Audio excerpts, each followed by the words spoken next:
This is Audible. Mrs. Jeffries on the Ball by Emily Brightwell. Narrated by Deryn Edwards. Chapter 1. The woman was no better than a common streetwalker. Hannah Greenwood glared at the tall blonde following the butler through the double doors. Her lip curled in disgust as she watched the odious creature make her way toward the centre of activity. Rowena Stannick, the cow.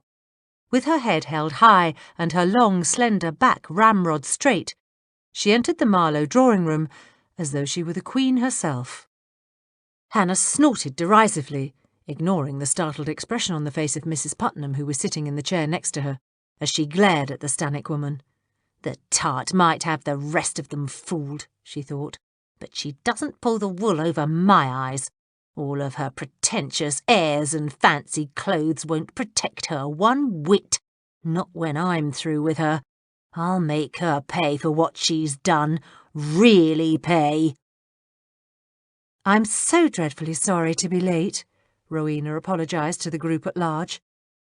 Dressed in a dark red afternoon gown that contrasted beautifully with her colouring, she moved gracefully to the velvet settee in the middle of a semicircle of chairs placed in front of the marble fireplace. Exciting as Her Majesty's Jubilee celebration might be, it does make for an extraordinary amount of traffic. It took us ages to get down Regent Street. The streets were mobbed, absolutely mobbed. That's quite all right, Dr. Oxton Sloane assured her. We've only just started. Do sit down and catch your breath.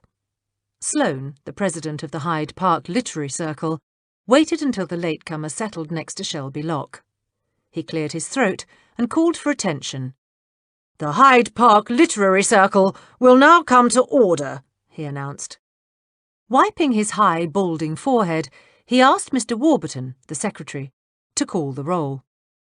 Sloane sat down behind the table, turning his back slightly so he had a good view of the membership. As the first names were called, his eyes narrowed assessingly. Mr. and Mrs. Horace Putnam. Sloane glanced at the middle-aged couple seated to his left. Mrs. Putnam, grey-haired and round as a barrel, was listening intently to the roll call. Her husband, on the other hand, appeared to be asleep. He immediately discounted them. They weren't serious about literature. They were only here for social reasons. Neither of them would know a decent verse from doggerel. Miss Lucinda Marlowe. He studied her with more interest.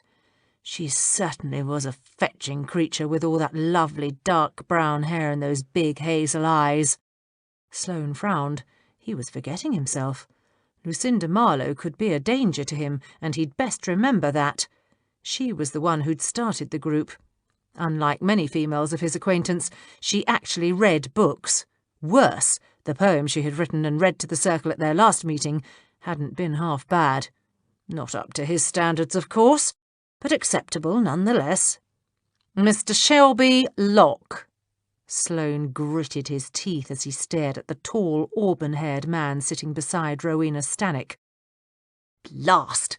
Now there was real trouble. Lock actually had brains. Even worse, he was well read. The man could spout Shakespeare at the drop of a hat. He watched as Lock turned to gaze adoringly at Mrs. Stannick. A slow, crafty smile crossed Sloane's thin face. Perhaps Mr. Lock wouldn't be much of a competitor after all, he told himself. The fool was so besotted with the fair Rowena, he probably couldn't write a decent verse if his life depended on it. No doubt they'd all be treated to some ridiculous maudlin romantic drivel about the Queen and Prince Albert's courtship, if the fool managed to turn in anything at all. Mrs. Hannah Greenwood. He glanced at the widow Greenwood, and his heart almost stopped. She was looking straight at him. Sloane shifted uneasily. The expression on her face was strange. He didn't like it one whit. Her thin mouth curved upward in a sly, mirthless smile, and her eyes gleamed with cold malevolence. He suddenly remembered her cryptic comments from their last meeting, and panic, like bile, rose in his throat. Surely she didn't know. She couldn't know. It was impossible. He'd been far too careful. Sloane immediately pushed the troublesome Mrs. Greenwood from his mind. Mrs. Lester Hyatt, Miss Cecilia Mansfield and Lady Cannonberry. Warburton's voice droned on as he called the rest of the roll. Sloane didn't even bother to glance at these people as their names were called. None of them were important. But he did watch the secretary carefully. Edgar Warburton was an unknown. He'd been a member of their group for only a little over a month. The man was such a dreadful snob it had been difficult for Sloane to ascertain precisely how much he actually knew about literature. Warburton seemed to deem it a favour even to speak to you. He'd bear watching as well. Sloane didn't like surprises.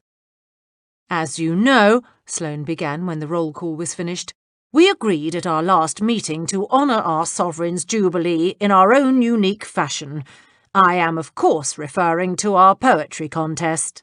I trust that you are all working diligently." Lucinda Marlowe knew what was coming next, so she ignored their esteemed president and turned her attention toward the centre of the circle, where Rowena Stannock was sitting far closer than propriety dictated to Shelby Locke. Lucinda's fingers curled into fists beneath the fold of her simple yellow day dress. She wished she'd worn her lavender gown. Leave it to Rowena to overdress for the occasion, she thought hastily, as she saw Shelby flash a warm smile in the widow's direction. Men are such fools. They didn't have the intelligence to see a sow's ear dressed like a silk purse, even when it was sitting right beside them. "I take it all of you have by now allowed the muse free rein of your creative endeavours," Sloane said.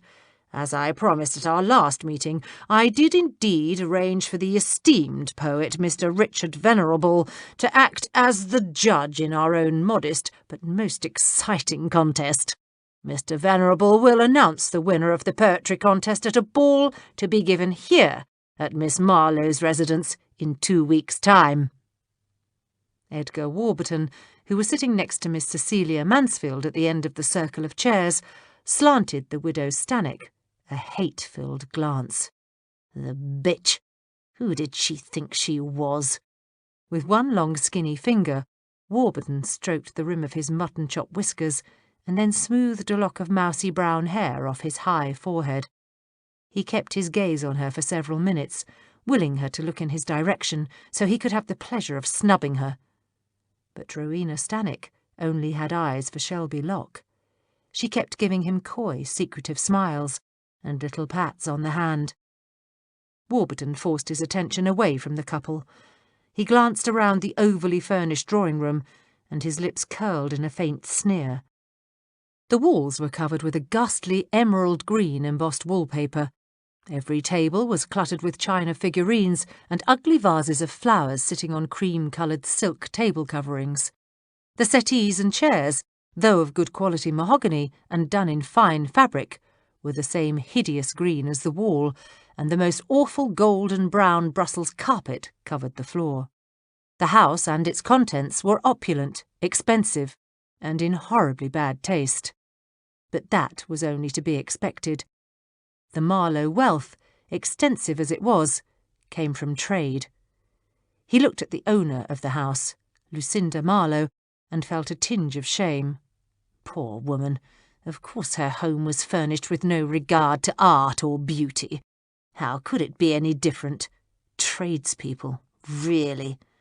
Regardless of how much money they spent or how many paintings they purchased, they were hopelessly lost. Warburton wished he could be attracted to Lucinda. God knows, though he was by no means poor, a fortune of that size could always come in handy. But there was something decidedly odd about her. Despite the Marlowe family wealth, he'd heard she'd never had a proper season, and, of course, the way she lived here all alone with only her servants to look after her. Scandalous, really. You'd think she'd had the decency to find some old relative to hang about and act as a chaperone. He saw Lucinda turn her head and frown at Locke and Rowena, and he immediately forgot what he'd been thinking about, as another shaft of anger flooded his thin body. Dr. Oxton Sloane droned on about the silly poetry contest, and Warburton continued to ignore him while he fed his rage about Rowena Stannock. Damn the woman! She'd brought him low. He'd only joined this ridiculous group to be near her, and she'd treated him like dirt. That upstart of an adventuress. That nobody. His mouth flattened into a cruel, thin line as he glared at her. She'd taken one look at Locke and tossed him aside like an old pair of gloves. But he wouldn't stand for it. Not any more. "We'll just see who has the last laugh here," he thought bitterly. He'd make the bitch sorry she ever laid eyes on Shelby Locke.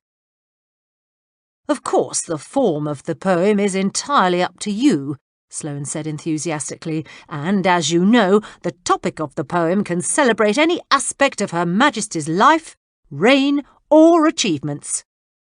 As he spoke, Sloane felt his confidence return. Even with those few who might actually know how to write a poem, he didn't think there was much reason for worry. Not a lot of competition here, he thought. Most of them wouldn't know good poetry if it walked up and bit them on the arse. They were such fools. Richard Venerable, their judge, hadn't written anything worthwhile in years. He'd hardly read anything more than labels on a whisky bottle. Sloane hoped the man wouldn't be so drunk he couldn't give out the prize medallion at the ball. He was looking forward to that particular ceremony. He intended to win. Shelby Locke tried to concentrate on Dr. Sloane's instructions for the contest. But really, how was one expected to concentrate when the love of one's life breezed into the room and sat down next to one? He stole another quick look at Rowena, and his heart fluttered. She was so beautiful, so sweet, and she was in love with him. His fingers tightened around the bound leather notebook in his lap. "Are there any questions?" Sloane asked. Locke looked down at the notebook. He'd dozens of poems written, of course, but he couldn't conjure up a whit of enthusiasm for the contest. Who cared about the Queen's silly Jubilee? His poems were about life, about love and feelings and that exquisite torment of two souls overcoming obstacles so they could come together. Shelby Locke only wrote about those things which had meaning to him. He poured his heart and his spirit into his words. Why, only this morning, he'd written the most eloquent poem about Rowena, about their wonderful night together. Shelby smiled secretly. Perhaps the poem was too bold. Perhaps she would be offended when he presented it to her tonight at dinner. But surely she'd understand what he was trying to express. Physical love was to be celebrated as much as spiritual love. It wasn't as if anyone else would ever see the poem. No, he thought, glancing again at his beloved. Rowena wouldn't be in the least offended. An hour later the meeting concluded, and Miss Marlowe led the way into the dining room for refreshments. The group milled around the buffet table. Lucinda Marlowe circled the room, making sure her guests had food and drink. Mrs. Stannick and Mr. Locke stood close together in one of the far corners, talking in low voices. Mrs. Greenwood had cornered Dr. Sloane, and was speaking to him with a set, earnest expression on her face. Mr. Warburton picked up a glass of sherry and walked over to the window to stare morosely out into the summer night. Lady Cannonberry smiled politely as Mrs. Putnam prattled on, but she wasn't really listening. Her mind was fully occupied, thinking about the ball. She would so like an escort, yet there were so few gentlemen that a genteel, middle-aged woman could prevail upon. Of course, there was her neighbour, that nice Inspector Witherspoon, but he was so dreadfully shy. Lady Cannonberry sighed softly. "Are you all right?" Mrs. Putnam asked briskly. "Oh, I know you're probably anxious about your poem, but you mustn't worry so. I'm sure you'll do fine. Why, Horace and I have already done ours. It's really quite easy. But you must make sure you end each line with a simple word. A nice word, one that has many other words that rhyme with it, you know, like moon and June, or two and who, or queen and mean. There are any number of good words to choose from. Just be sure not to use a difficult one like, pianoforte. There aren't many words that rhyme with pianoforte. I know. Horace ended one of his lines with that word. Took him ages to think up another one. I tell you, Lady Cannonberry, if you keep it simple, writing good poetry is as easy as writing a supper menu. I'll keep that in mind, she replied quickly. She wasn't in the least worried about her poem. She was worried about being the only woman at the ball without an escort. If only Inspector Witherspoon weren't so very reticent. The few times they'd spoken, while they were walking their dogs in the park, she'd found him a most congenial man. Perhaps she could have a word with his housekeeper, Mrs. Jeffries. Mrs. Jeffries was the most understanding of women. One could really talk to her. Yes, Lady Cannonberry thought, that's precisely what she would do. She'd have a word with Mrs. Jeffries and see if there wasn't some very delicate way to best let the inspector know she was in dire need of an escort. Across the room, Cecilia Mansfield stared enviously at Rowena Stanhope's slim figure. The opulent gown stood out like a bright crimson poppy in a field of weeds. The pleated overskirt and the curve of the bustle emphasised Mrs. Stanhope's tiny waist. The touch of lace on the cuffs showed off her remarkably slim wrists and hands to perfection, and the dainty buttons around the high neck of the dress lent a graceful air to her already perfect carriage. Cecilia sighed.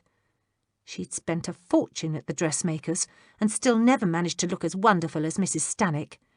It wasn't fair. Mrs. Stanhope had already had a husband. She didn't need to find another one. "I wonder what she'll be wearing to the ball," she murmured to Mrs. Hyatt. "Who?" "Rowena Stanhope," Cecilia replied. "I wonder what she'll wear to the ball. I hear she's got her dressmaker copying Princess Beatrice's gowns." "Half the women in London are copying the princess's gowns," Mrs. Hyatt replied as she studied the table in search of a tidbit she hadn't tasted yet. "More important, I wonder what they'll serve for supper." She put an apple turnover on her plate and picked up her fork. "Do you think it'll be hot or cold?" "What?" "The supper at the ball," Mrs. Hyatt said impatiently. "Miss Marlowe always does things correctly," Cecilia replied, turning to stare at their hostess. "I expect she'll have both a hot and cold buffet. Goodness, look at that.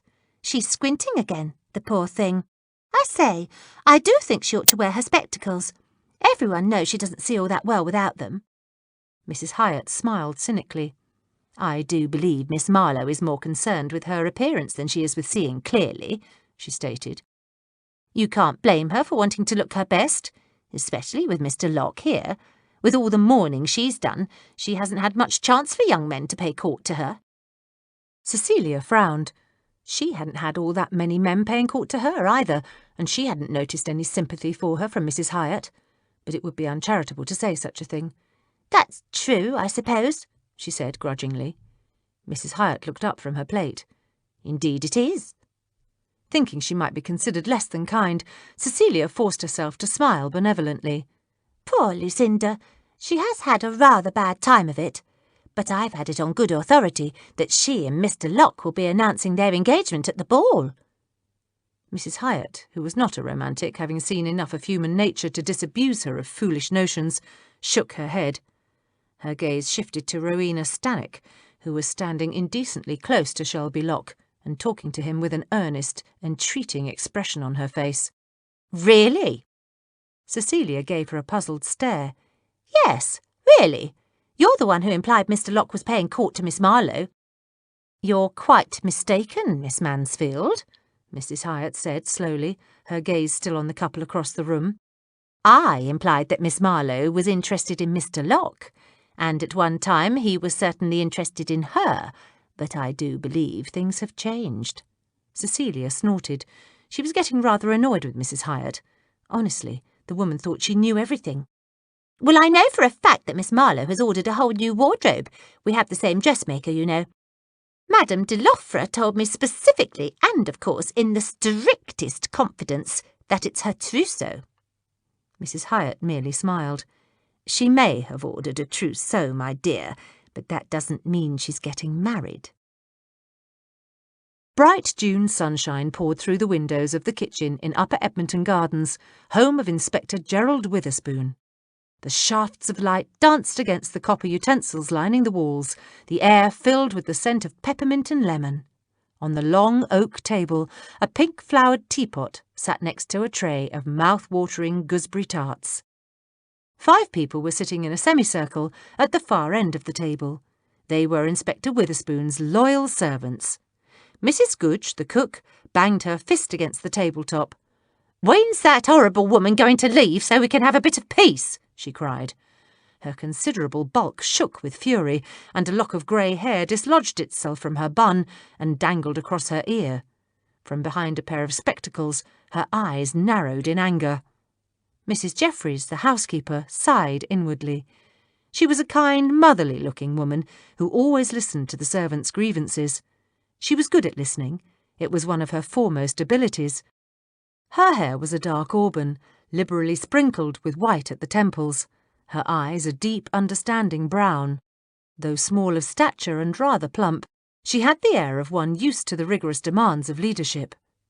She wasn't in the least surprised by the cook's outburst. Edwina Livingston Graves, the inspector's cousin and houseguest, had a rather unfortunate effect on the staff. Truth to tell, Mrs. Livingston Graves had a rather unfortunate effect on everyone. She wasn't a particularly nice person. "I'm afraid Mrs. Livingston Graves will be here until after the Jubilee," Mrs. Jeffries said cautiously. "After the Jubilee?" the cook yelped. "But that's not for another 2 weeks.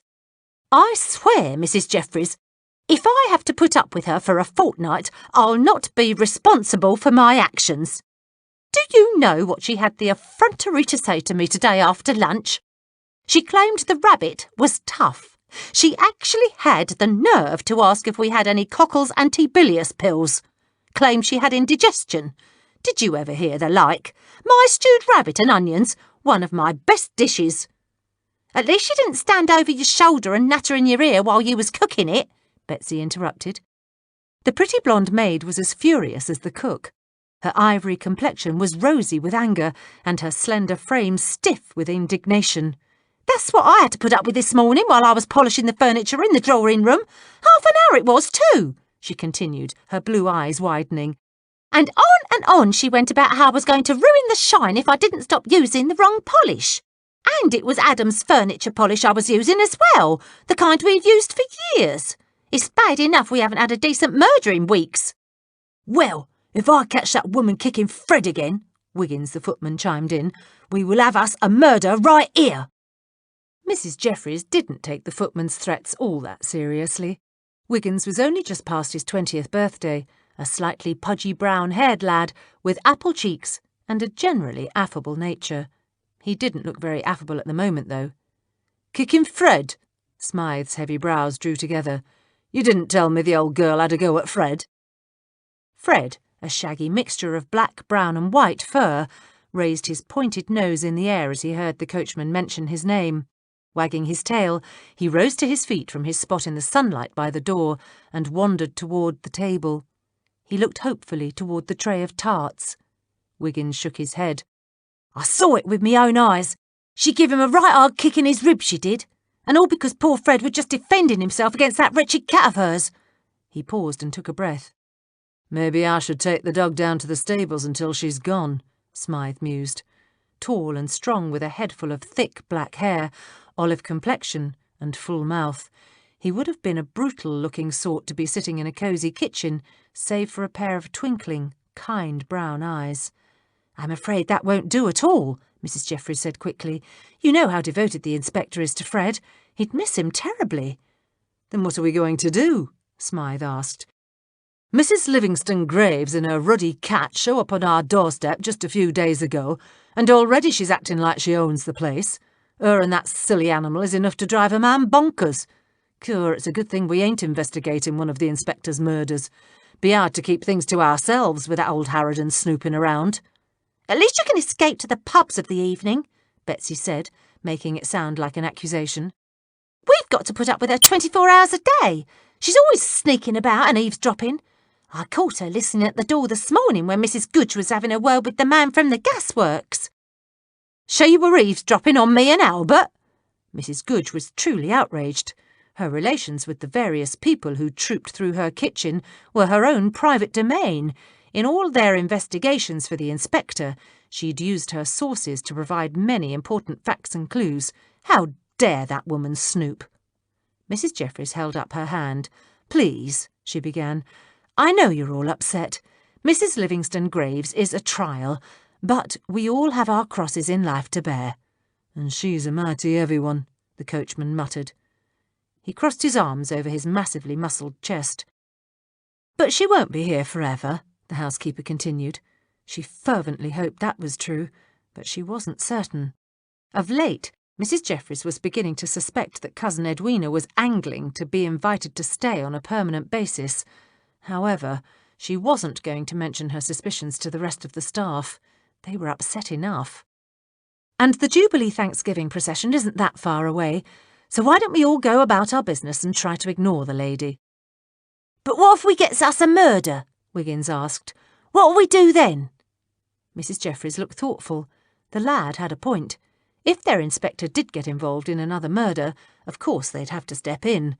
The dear man had no idea his devoted staff actually investigated his cases, of course. That would never do. They were most careful to keep their inquiries discreet. None of them would ever want the inspector to feel that he couldn't solve a murder on his own. That, of course, wasn't quite true. But they would have a problem if the inspector were to get another case. Thanks to their prodigious efforts, the inspector now had a reputation to uphold. His superiors at the yard were amazed at the unsolvable cases the man solved. She shook herself slightly. It was pointless to fret over something that hadn't happened yet. She had other matters involving the inspector on her mind. "We'll cross that bridge when we come to it," she said firmly. "As it is, we don't have a murder to investigate at the present, and if we're very lucky, Mrs. Livingston Graves will be gone by the time we do. Right now, our only concern is to get through the next 2 weeks with a minimum of disruption to our normal routines." From the stairwell, they heard the sound of rapidly descending footsteps. Knowing who it was, Smythe pushed back his chair and leapt to his feet, but he wasn't quick enough. Mrs. Livingston Graves sailed into the kitchen. Thin, medium height, and possessed of a raw-boned face and mousy brown hair that she wore pulled back in a severe bun, she frowned at them. "I say, Mrs. Jeffries," she said in a nasal whine, "how many tea breaks do the servants take in this household? Every time I come into the kitchen, someone's sitting here sipping tea. That's not what my cousin pays your wages for, surely?" Mrs. Jeffries forced a polite smile to her lips. "Was there something you wanted?" The woman's lips flattened to a disapproving line as she realised the housekeeper was not going to answer her question. "I'm looking for Alphonse." Fred scuttled under the table. "I'd best get down to Howard's," Smythe announced as he edged toward the back door. "The carriage needs a good clean." Wiggins got up. "I'll finish up oiling them hinges on the back gate, Mrs. Jeffries," the footman muttered as he too hurried from the room. "Better finish dusting the landing," Betsy said as she leapt to her feet. Mrs. Goodge fixed Mrs. Livingston Graves with a cold stare. "I'd better see to them berries," she said slowly as she heaved her bulk out of her chair and made her way down the hall toward the wet larder. From outside the kitchen window there was the sound of a hansom drawing up. Mrs. Jeffries cocked her head to one side and listened intently. "I asked if you'd seen my cat," Mrs. Livingston Graves said loudly. The footsteps crossing the pavement were as familiar to Mrs. Jeffries as her own. She glanced at Mrs. Livingston Graves. "I do believe that Alphonse is out in the garden," she said calmly. "Out in the garden?" Mrs. Livingston Graves screeched. She turned on her heel and flew down the hall. "Oh, my gracious! The poor baby's probably terrified. He's not allowed outside without me," she cried. Mrs. Jeffries nodded in satisfaction as the woman disappeared. She needed to speak privately to the inspector.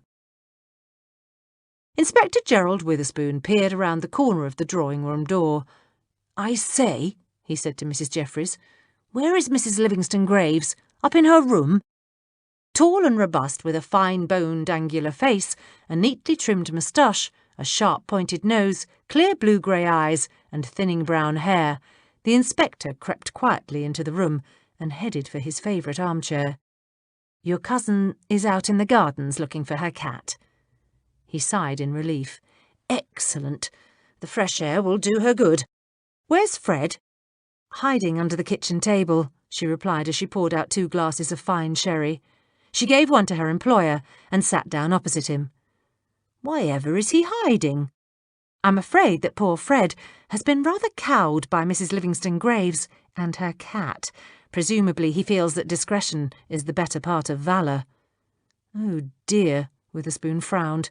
"That is awkward. I mean, she is after all my relation. I don't like the idea that she's been less than kind to the poor dog, but then again, what can one say?" "I shouldn't worry about it if I were you," Mrs. Jeffries said firmly. "You can always take Fred for a nice long walk yourself this evening. That'll make him feel better. How was your day, sir?" "The usual," he replied, sipping his sherry. "There's an enormous amount of planning, what with the Jubilee celebrations and all. Thank goodness I've no other pressing cases or murders to investigate. Most of my time is tied up in planning traffic routes." "Oh, yes, the Jubilee." She sighed dramatically. Concerned, Witherspoon leant forward. "Why, Mrs. Jeffries, is something wrong?" "Nothing's really wrong, sir," she said carefully. "It's just that I feel so very sorry for our neighbour, Lady Cannonberry. She's been invited to a Jubilee Ball, and she hasn't an escort. It's a rather embarrassing situation for the poor lady. You see, the ball is being given by a young woman who is a member of the same literary circle as Lady Cannonberry. It's really for the members of the circle. They're having a contest to see who can write the best poem celebrating Her Majesty's Jubilee. So it's not as if Lady Cannonberry can in good conscience decline the invitation. She is a very supportive member of the circle." Witherspoon gulped his sherry. "Oh dear." "You can see her difficulty, sir," Mrs. Jeffries said. "You know, sir, I was wondering—" "Now, Mrs. Jeffries," the inspector protested, "surely you're not going to suggest that I offer to escort Lady Cannonberry? That would never do. She's a member of the nobility, and I'm merely a humble policeman." "That's not true, sir. You are a fine, honourable gentleman. You have a beautiful home, excellent employment, and your prospects are superb." As the inspector had inherited his fine home and most of his servants from his late Aunt Euphemia, he didn't really feel he could take all that much credit. "Yes, but—" "There's no buts about it, sir," his housekeeper continued doggedly. "You've not only persevered in a very difficult and important occupation, you've become famous for your brilliance at solving the most heinous of crimes. Why, just look at all the cases you've had. Those horrible Kensington High Street murders, that terribly difficult one involving that fake medium, that dreadful one where that poor girl was brutally stabbed and buried in the bottom of an abandoned house. If it hadn't been for you, none of those murders would have been solved.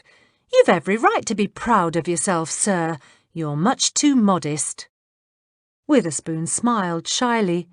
"Well, yes, I suppose I have been fortunate when it comes to homicide," he began modestly. "But escorting Lady Cannonberry would be an entirely different matter." Panic fluttered in his stomach. Solving murders was one thing, spending an entire evening in the company of a woman was something else entirely.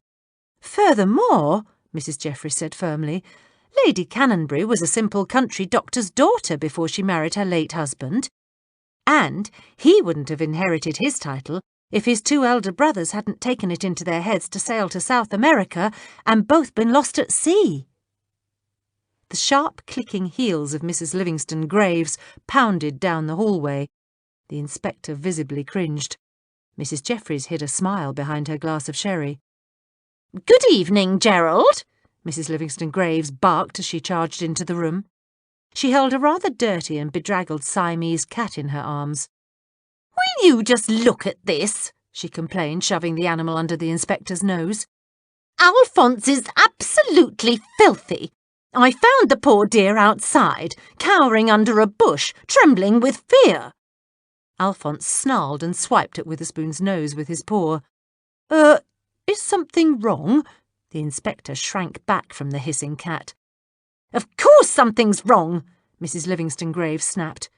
She pushed the cat's paw down and dumped the animal directly in Witherspoon's lap. "Dear Alphonse has been attacked. Go on, have a look at him." Witherspoon forced himself to examine the animal closely. All he saw was dirt and mud, no sign of injury. "I don't see any blood," he murmured finally.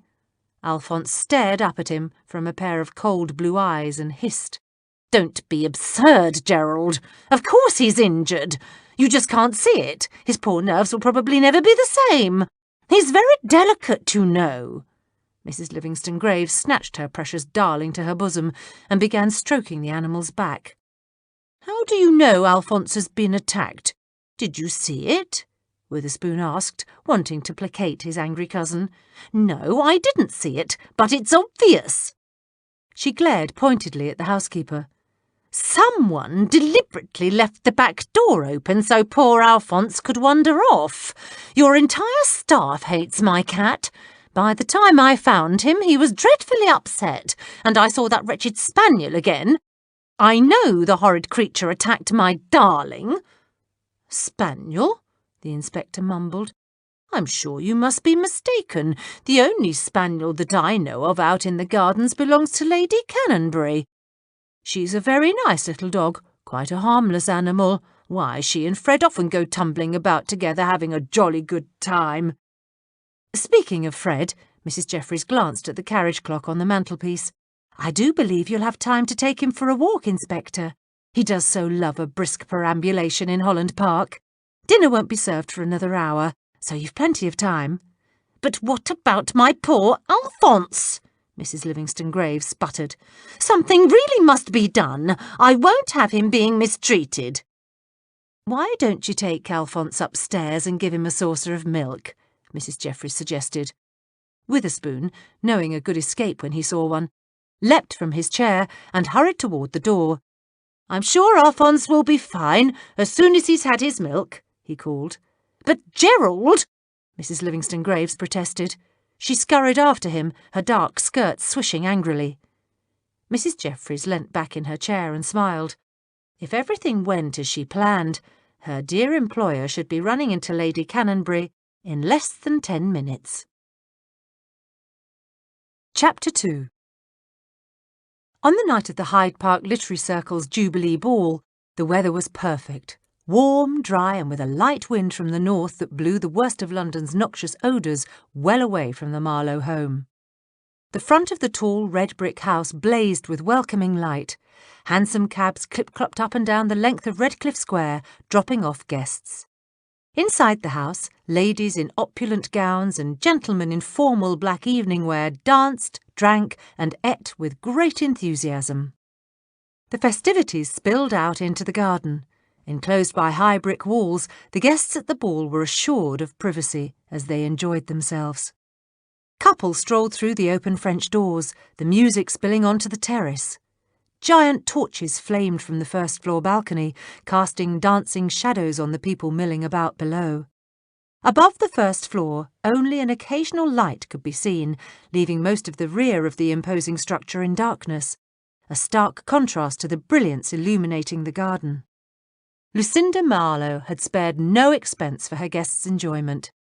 Japanese lanterns, limelights, and additional torches had been strategically placed around the huge garden. The scent of summer roses filled the air. A maze of paths meandered through the heavy shrubbery and leafy trees, beckoning those young people who were of a mind to slip away from the eagle eyes of their chaperones. Cecilia Mansfield shook her head and glanced at the clusters of people scattered across the terrace. "Everyone's acting most peculiar this evening," she commented to Mrs. Hyatt, who was sitting on a bench holding a plate of pastries. "Really? How so?" "No one from our circle seems to be having a good time at all," Cecilia said slowly. She smoothed the wrinkle out of the overskirt of her pink tulle dress. "I saw Dr. Sloane and Mrs. Greenwood a few minutes ago. I think they were exchanging words." Mrs. Hyatt shot her companion a sharp glance. "Did you actually hear them quarrelling?" she asked. "Or are you only guessing?" She was annoyed that Miss Mansfield always seemed to know everything. "Well," Cecilia replied, "I didn't actually hear what they were saying, but you could tell by their expressions they were arguing.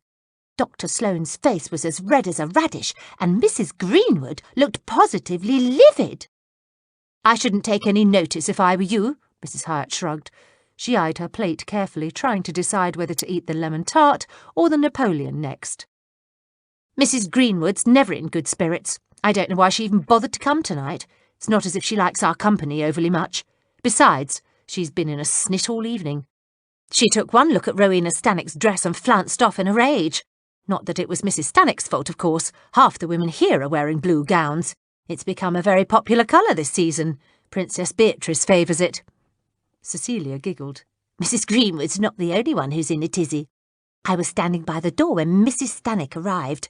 You should have seen Miss Marlowe's face, and Miss Gordon didn't look all that pleased either.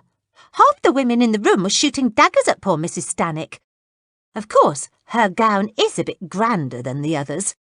I must say, I think the bustle is just a tad overdone. Her bustle isn't any larger than Mrs. Greenwood's, Mrs. Hyatt said, but I dare say I think you're right about our circle. I've seen more than one long face this evening. None of them seem to be enjoying themselves very much. Cecilia was visibly startled. You've noticed it as well, have you? Naturally. When one gets to be my age, one doesn't have much else to do but eat and observe. Mr. Warburton's been walking around with a dog-in-the-manger expression all night. Mrs. Hyatt continued, taking satisfaction in seeing the look of surprise on her companion's face. She pressed her advantage. He's spent most of his time glaring at Mrs. Stannick's back. Miss Marlowe looks as though her smile is beginning to crack, and Mr. Locke is still moaning about his notebook. He hasn't found it? Mrs. Hyatt shook her head. I actually overheard him implying to Dr. Sloane that his notebook had been stolen. He claimed he had it here at our last meeting, and when he went to leave, it was gone. Cecilia snorted delicately. That's ridiculous. Who'd steal it? Mrs. Hyatt chuckled. He didn't exactly come right out and say so, but from what I heard, I think he suspects Miss Marlowe. But that's absurd. Why should she care about his silly poems? I think it's this contest. Everyone's nerves are on edge. Gracious, the way Mr. Locke was haranguing poor Miss Marlowe, you'd think the prize for winning the ruddy contest was a chest of gold and not just a silly medallion. Cecilia's eyes widened. You overheard him speaking to Miss Marlowe? Oh, yes. Didn't I mention that? Mrs. Hyatt smiled smugly. From the corner of her eye, she saw Lady Cannonberry and her escort come out of the French doors and onto the terrace. I wonder who that gentleman escorting Lady Cannonberry is. Now it was Cecilia's turn to look smug. That's Inspector Witherspoon. He's with the police. Lady Cannonberry's with a policeman? He's not just any policeman, Cecilia said quickly. She liked Lady Cannonberry very much, and she'd rather liked the shy gentleman she'd met earlier in the evening. He's actually quite famous. He's the one who solved those horrible Kensington High Street murders last year, and the murder of that American man they found in the Thames a few months ago. They say he's quite brilliant. Inspector Witherspoon wasn't feeling in the least brilliant. Dressed in the most uncomfortable set of formal black clothes and a pair of tight shoes, he hoped the evening would progress quickly so he could go home. He still hadn't a clue how he happened to be here.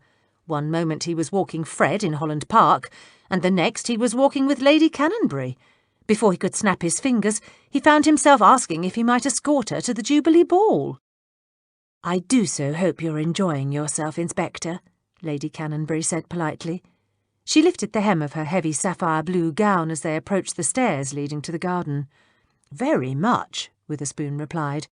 He tried desperately to think of what to say next. Drat! Talking with ladies was such a chore. Gracious! How on earth did some men manage it? Did you get your poem finished in time for the contest? He asked. Yes, Lady Cannonberry frowned slightly, but I wasn't very pleased with the verse.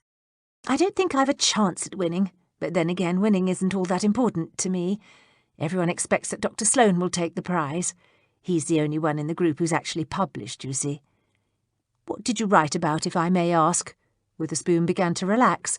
Perhaps the trick to talking to ladies was to ask them questions about those topics which interested them. Oh, nothing terribly exciting, I'm afraid. Well... She hesitated and took a breath. I wrote about trains. Witherspoon stopped and turned to stare at her. Trains?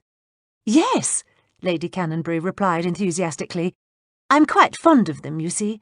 The rules of the contest said we could write about any aspect of Her Majesty's reign. The railroads have expanded enormously, and Her Majesty is such a supporter. Well, I do so love steam engines." Her voice faltered. "How wonderful!" the inspector cried. He took her arm and continued down the terrace steps. "I quite like steam engines and trains as well.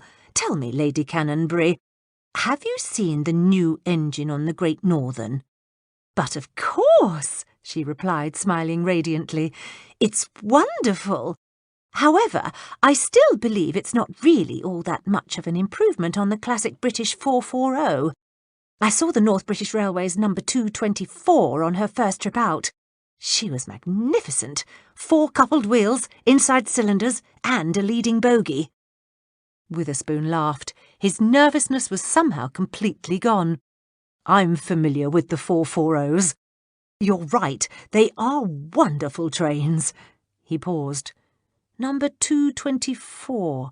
I'm sure I know that train. I know most of them, you see. Train spotting is rather a hobby of mine. I say, isn't she the one that had to be fished out of the Firth of Tay?"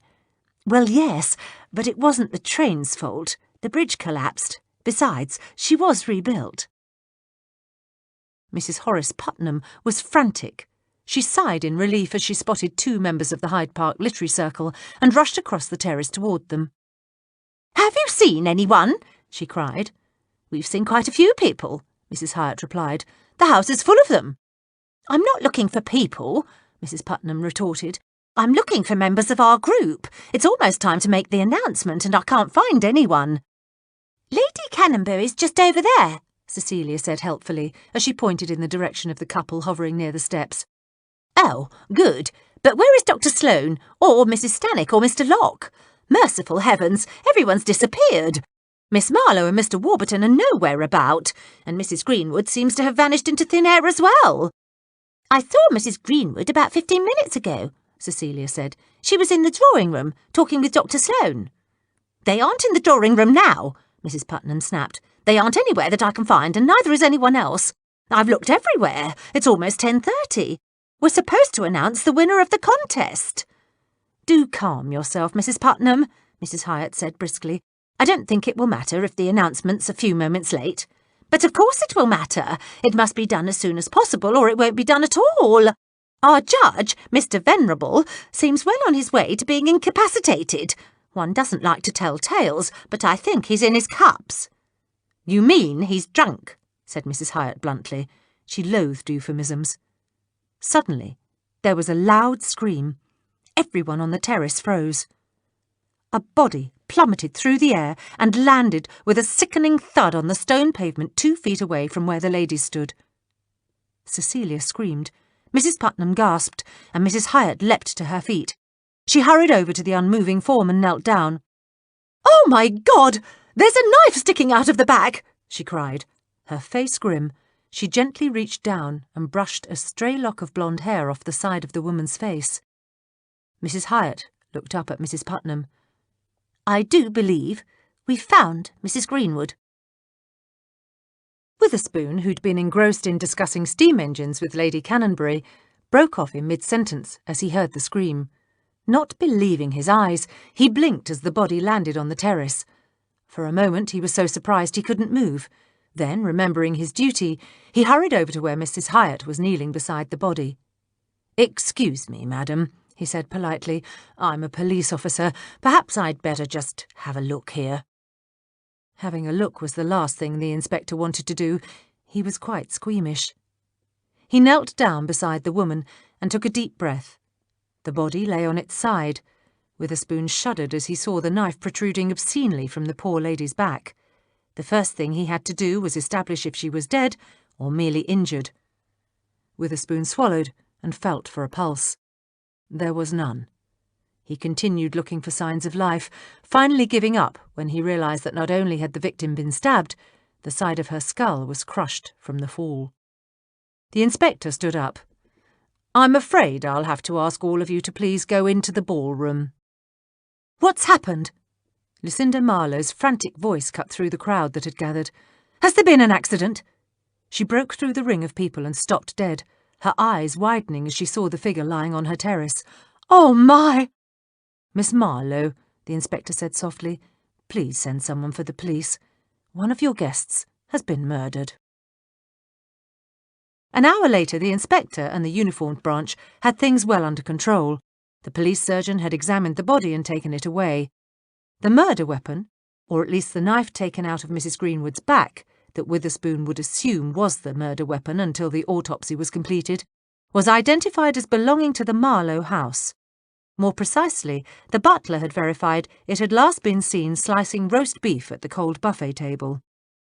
Witherspoon had allowed those guests who could verify they were in the ballroom or in the garden at the time of the murder to leave.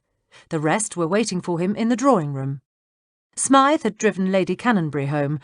Witherspoon sighed as he entered the now almost deserted ballroom. He spotted Constable Barnes, a robust grey-haired man with a craggy face and hazel-green eyes, coming toward him from the other end of the room. "Evening, sir," Barnes said. "I got here as soon as I could. The report is there's been a murder." "Unfortunately, yes. The victim was one of the guests, Mrs. Hannah Greenwood. Someone stabbed her and pushed her off the third-floor balcony." Barnes clucked his tongue. "That's horrible, sir. Sounds like the killer wanted to make doubly sure she were dead. Good thing you were here, isn't it, sir?" "It certainly seems that way," Witherspoon replied. Actually, he thought it rather appalling that he'd been on the scene, so to speak. Oddly, he felt guilty, as though he should have stopped the murder. Of course, he knew that was nonsense. One doesn't go to a Jubilee Ball and expect a fellow guest to be stabbed and tossed off a balcony. It just wasn't done. Cecilia Mansfield rushed across the floor and hurried toward the inspector. "Excuse me," she said firmly. She was a bit annoyed. Every time she tried to speak to any of the policemen, they ignored her. "But I must speak with you, Inspector." Witherspoon stared at the plump young woman with the light blue eyes and pale skin. "Yes, Miss Mansfield. What can I do for you?" "I've got some rather important information, and none of your policemen seems in the least interested in listening to me." "We'll be happy to take your statement, miss," Barnes said politely. "Now, what have you got to tell us?" "To begin with, I don't think you ought to bother questioning anyone who isn't a member of the Hyde Park Literary Circle. None of the other ball guests had anything to do with Mrs. Greenwood," Miss Mansfield stated. "How do you know that?" the inspector asked curiously. She gave him a superior smile. "Because Mrs. Greenwood herself mentioned it to me when she first arrived tonight. She wasn't an overly sociable person, you know. She took one look at the mob hanging about the punch bowl and told me that, except for the members of our group, she didn't know a soul here and didn't want to either." "Thank you, Miss Mansfield," Witherspoon said. "I'm sure that information will be very useful to us." He wasn't merely being polite to her either. Knowing that the victim had no connection to any of the other ball guests could drastically reduce the amount of time it would take to solve this murder. "But that's not all I've got to say," Cecilia protested. "I saw Mrs. Greenwood having an argument with Dr. Sloane earlier this evening. Don't you think that's important?" "Yes, of course it is," Barnes said smoothly. "We'll speak with Dr. Sloane about it right away." Cecilia shook her head. "But you can't. He's left, and so have most of the others." "Left?" The inspector frowned. "Oh dear, I specifically wanted to question the members of your group." "Then you knew that Mrs. Greenwood wasn't acquainted with anyone outside the group, sir?" Barnes asked. He gazed in admiration at his superior. The inspector felt his confidence increase just a tad. "I can't say that I actually knew, Constable," he admitted honestly, "but I suspected that might be the case." "I do hope you catch the murderer soon," Cecilia said earnestly. "I dare say we probably won't find out who won the poetry contest until this matter is cleared up." The inspector didn't know how to respond to this outrageous statement. Really, people amazed him. Here a perfectly innocent woman had been murdered, and all Miss Mansfield was concerned about was who won the contest. Yes, I suppose that might be true," he murmured. "Is there anything else?" Cecilia cocked her head to one side, her plain face creased in thought. "I don't think so. Now, if you don't mind, I must get home. Mamma and Papa will be dreadfully put out when they find out what's happened." She flounced away, her bright pink skirts swishing with every step she took. Barnes turned to the inspector. "What do you think, sir?" "I think, Constable," Witherspoon replied glumly, "that this case is going to be very nasty indeed." "Not to worry, sir," Barnes replied cheerfully. "You're good with the nasty ones. Brings out the best in you, so to speak." The inspector suppressed a shudder. He knew he was going to get stuck with this murder. He just knew it. And Inspector Nigel Nivens would no doubt raise a terrible fuss. Nivens seemed to think that Witherspoon was hogging all the homicides, when really it was hardly his fault that he got them. And certainly being here tonight wasn't his fault either. He hadn't even wanted to come. "Thank you, Constable," he replied. "Let's have a word with Miss Marlowe, the owner of the house. Then let's get up to the balcony and have a look round. Perhaps we'll get lucky and find that our killer has made a mistake and left some valuable evidence lying about." "Right, sir. Was the victim a good-sized woman?" "A bit taller than average, I'd say. She wasn't fat, but she wasn't slender either, if you understand what I mean." Barnes nodded. "Then, even with a knife in her, I'll warrant she didn't go over the edge without putting up a bit of a struggle." They made their way to the drawing-room. Lucinda Marlowe, looking pale and frightened, sat huddled on the settee. The inspector cleared his throat. "Miss Marlowe?" he said softly. "Inspector Witherspoon," she said, her voice shaky. "I expect you want to ask me a few questions." "Only a few, Miss Marlowe, I assure you," he said kindly. "I realise this must be most upsetting for you." "It's awful." Her lovely hazel eyes filled with tears. "But please, ask me whatever you like." The inspector's mind went blank. They stood there for a moment and the silence grew. Finally, Barnes cleared his throat. The inspector blurted out the first thought that sprang into his head. How well did you know Mrs. Greenwood?" "Not very well at all," Miss Marlowe replied. "She joined our circle a few months ago, but she's not very friendly. Frankly, I was surprised when she came tonight. I quite expected her to stay away." "But I thought the winner of your poetry contest was going to be announced tonight.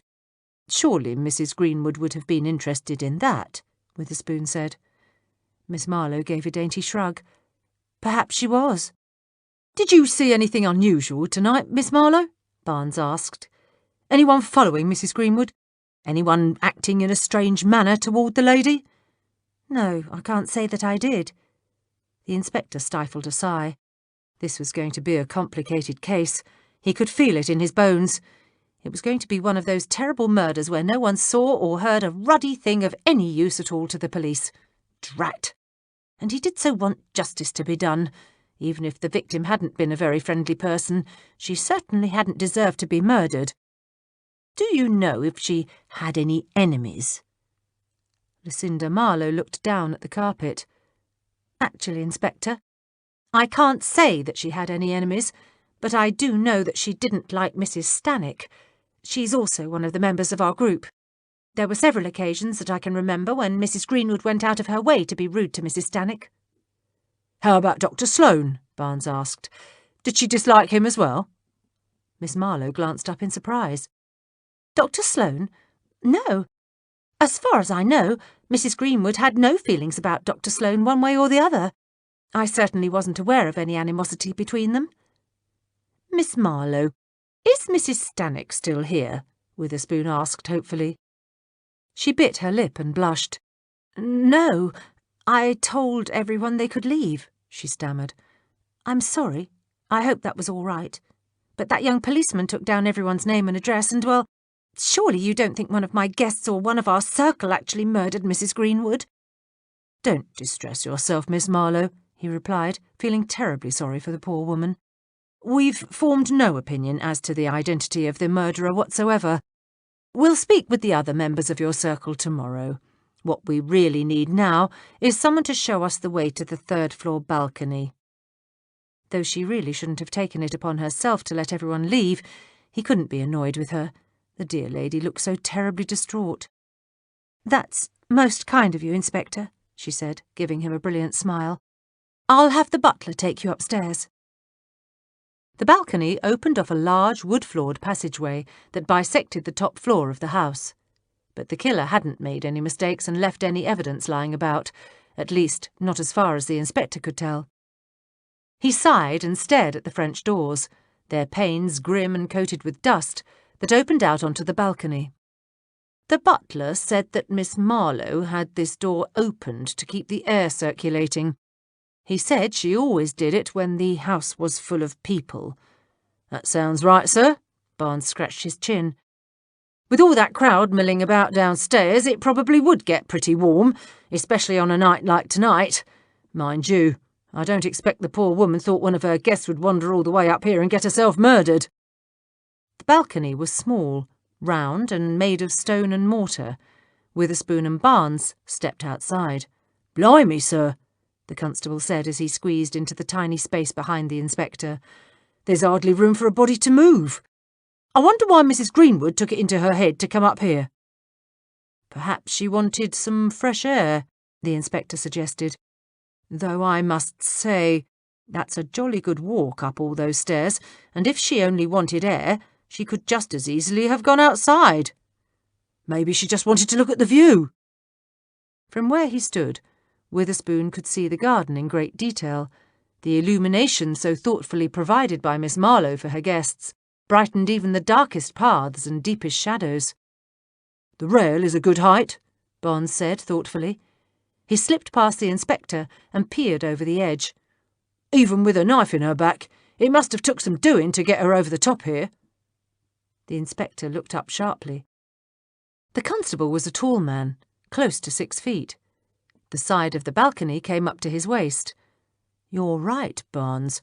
I think we can conclude our killer is probably a man. I don't think a woman would have the strength to have lifted Mrs. Greenwood over the edge." "Course, she could have fallen forward," Barnes suggested, "and then whoever was standing behind her could have just given her a good shove." "Possible," the inspector said thoughtfully, "but not likely.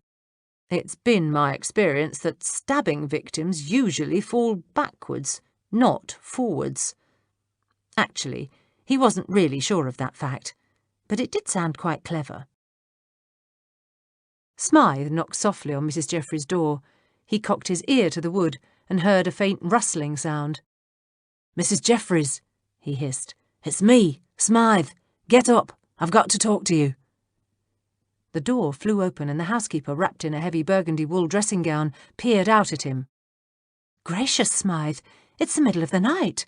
What's wrong?" "Nothing's wrong, Mrs. J, but I think we might have ourselves another murder. One of the guests at that fancy ball the inspector went to tonight took a tumble off the 3rd-floor balcony. She's dead, and, as she had a knife sticking out of her back, it weren't no accident." Mrs. Jeffries brightened immediately. "Get Wiggins, and then get down to the kitchen. I'll wake Betsy and Mrs. Goodge, but be very quiet. We don't want Mrs. Livingston Graves to hear us." He turned and tiptoed quickly towards the stairs leading to the 4th floor. "Smythe," she called out softly, "when's the inspector returning?" "He told me to come back for him in a couple of hours," the coachman replied, "so we've got a bit of time." Mrs. Jeffries turned and crept down the hallway to rouse the maid and the cook. Unlike most households, the female servants all had their own rooms. They were located on the 3rd floor of the huge house. The housekeeper's rooms consisted of a small sitting room and a bedroom. Mrs. Jeffries made certain the rest of the staff had full use of her sitting room if they wanted. Betsy's room was located nearest the stairwell, and Mrs. Goodge, as befitting her station as the cook, had the larger, sunnier room next door. Up the staircase onto the 4th floor, there was an attic on one side and a largish box room on the other. Smythe, Wiggins and Fred, when he wasn't sneaking down to the inspector's room, shared those quarters. Within a few minutes, they were gathered round the large table in the kitchen. Even Fred, looking sleepy and grumpy, had come down. "What's all this, then?" Mrs. Goodge mumbled. "Should I put the kettle on?" Betsy, her long blonde hair tumbling over her shoulders, yawned. "Have we got us a murder?" Wiggins, who didn't look like he was quite awake yet, mumbled something under his breath. Smythe, who was staring at the maid, didn't say anything. "Please, Mrs. Goodge," Mrs. Jeffries said. "I think a cup of tea would be wonderful.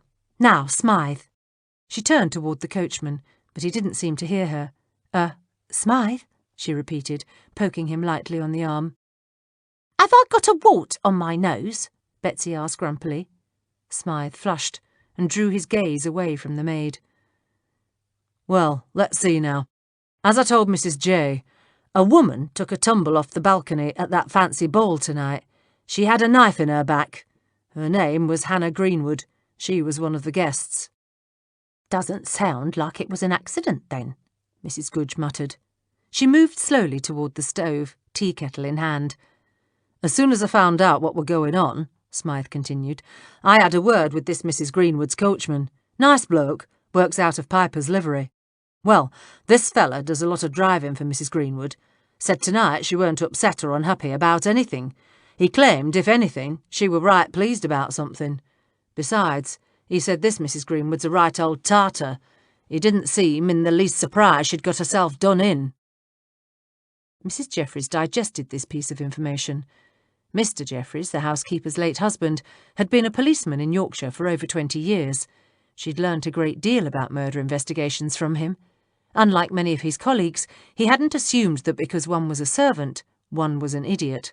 On the contrary, when Constable Jeffries was working on a case, he took servants' observations very seriously. Mrs. Jeffries made it a point to follow his lead.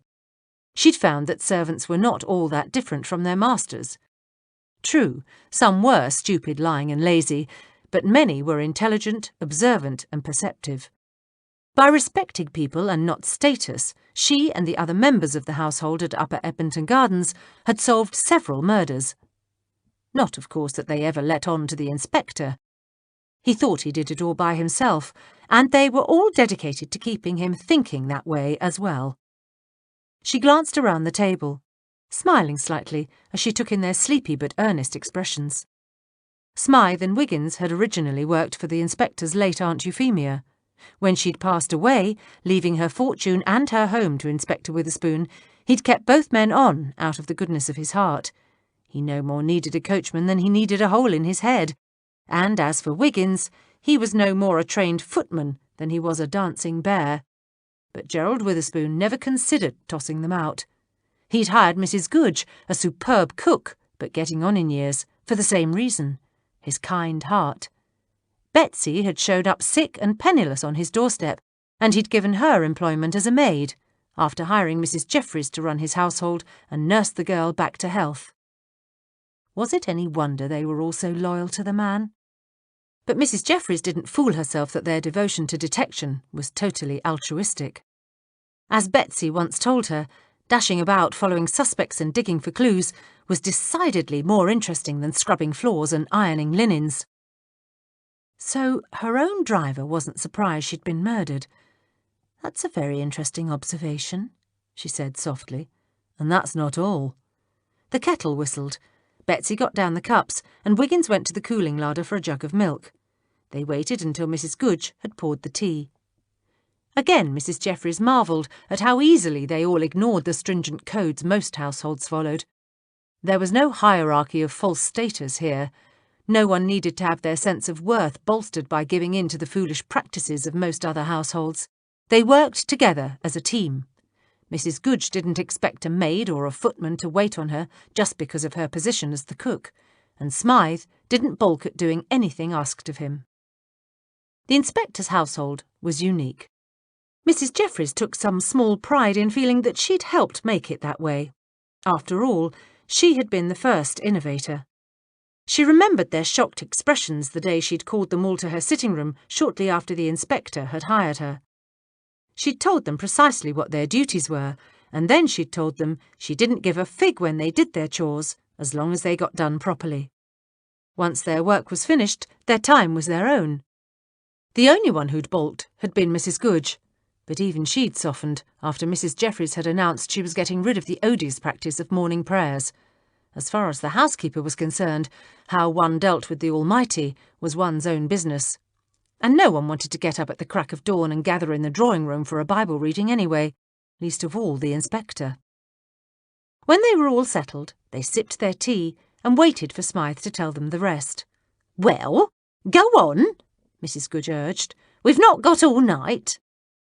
I found out a few other things about this Mrs. Greenwood too, he said, but I'm not sure it has anything to do with her death. Tell us anyway, Mrs. Jeffries suggested. As we've learnt many times in the past, the most innocuous information can help us greatly.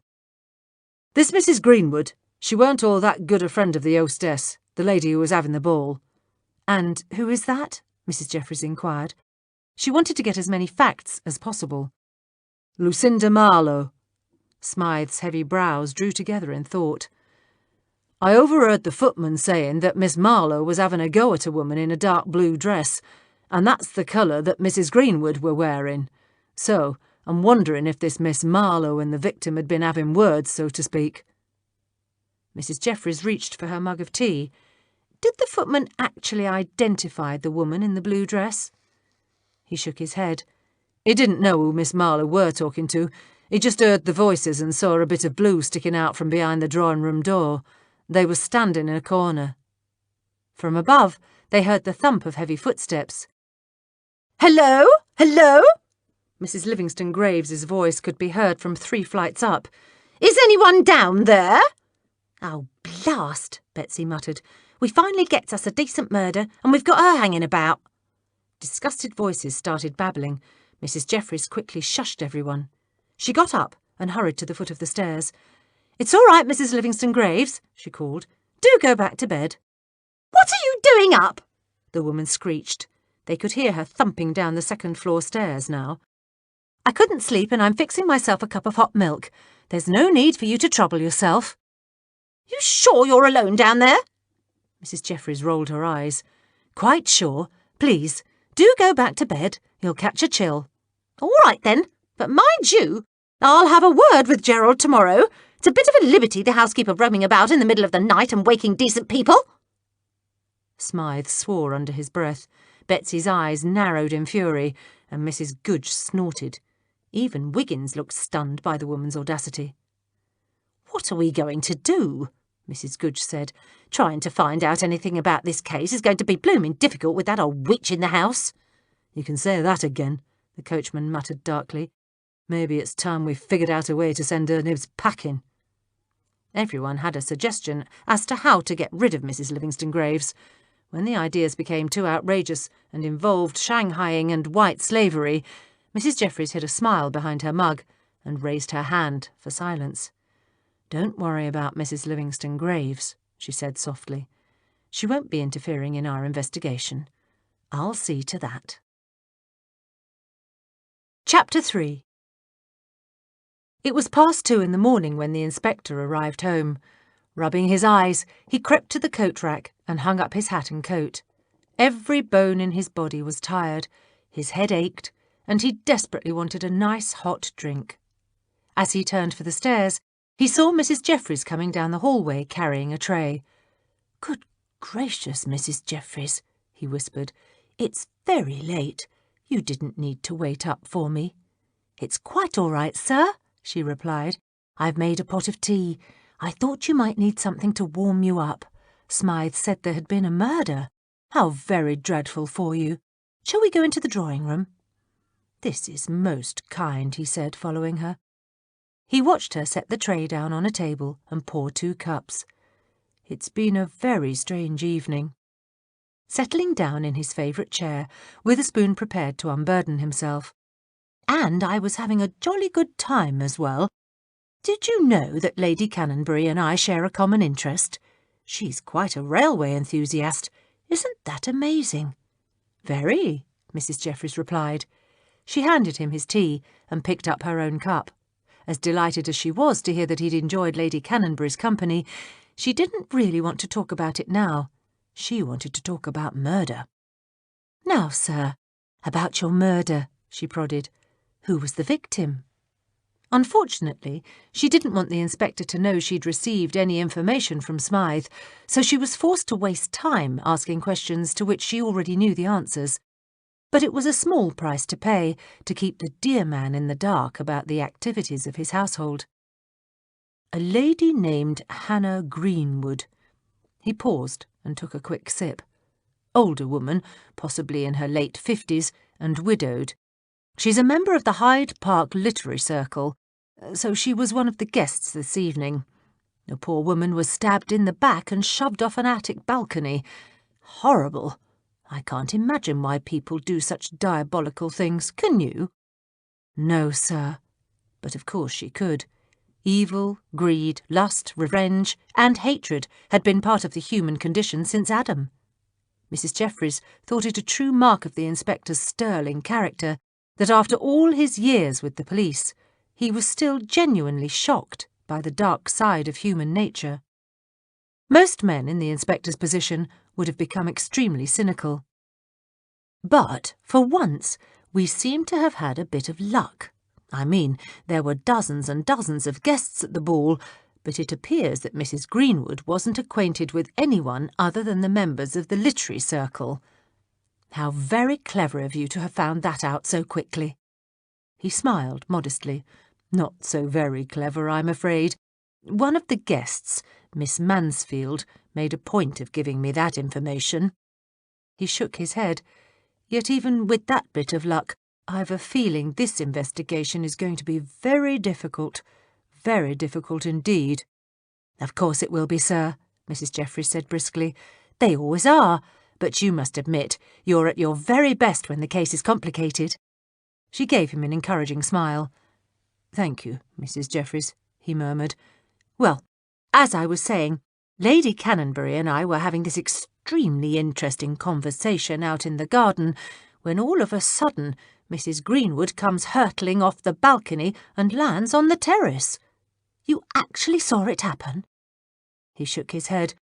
Not really. I mean, we were outside, but my back was to the terrace. I didn't realise anything was wrong until I heard the screams. Mrs. Jeffries clucked her tongue. There were dozens of questions she wanted to ask, but she'd learnt from past experience that she was apt to get far more information out of the inspector by letting him talk at his own pace. Naturally, I took charge.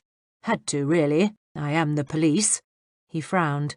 At first, I assumed Mrs. Greenwood's death was an accident. One doesn't expect to go to a fancy Jubilee Ball and find oneself dealing with murder, does one? Of course not, sir, she agreed, watching him closely. He looked very anxious, very unsure of himself. I mean, I realised it was murder as soon as Mrs. Putnam screamed out that there was a knife in the victim's back. Who is Mrs. Putnam? One of the other members of the circle. Unfortunately, the, body landed only a few feet away from Mrs. Putnam and two other ladies. How very unpleasant. Yes, he sighed. I'm sure it was.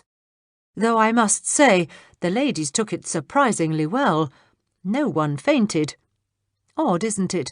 We're so used to thinking of women as the weaker sex. Yet it was Mrs. Hyatt who got to Mrs. Greenwood first. She didn't hesitate in the least. She leapt to her feet and dashed right over to see if she could be of assistance. You know, Mrs. Jeffries, sometimes I have a very strong feeling that there is much we don't understand about the capabilities of females. Mrs. Jeffries could spend the rest of the night lecturing him on exactly how capable women were, but she didn't really want to waste any more time. There was a murder to solve. I'm sure you're quite right, she replied. Women. Sometimes they're not what they appear to be, are they? Then again, who of us is? Now, where was I? You were describing the murder. Oh, yes. Well, after I saw that Mrs. Greenwood was dead, I asked Miss Marlowe to send for the police, and I told everyone to go into the drawing-room. But I'm afraid that I may have made a mistake at this point, he said. Silly of me, I suppose, but one assumes people will hang about after a murder. Didn't the constables take statements from the guests and the servants? Mrs. Jeffries asked. Of course, but I really should have questioned the members of the Literary Circle tonight. I intended to, you see, especially after I spoke with Miss Mansfield. Unfortunately, I must not have made my instructions clear. Miss Marlowe, that's the lady who was our hostess, seemed to be under the impression that everyone could go home as long as they gave the constable their name and address. She told everyone to leave. So, tomorrow I've got to start from the beginning. You know what that means. The trail will have started to go cold. Now, sir, don't be too hard on yourself. No one, not even the Chief Inspector, expects you to be omniscient. Furthermore, you were in a rather awkward position. You might be a policeman, but you were also a guest at the Marlowe home.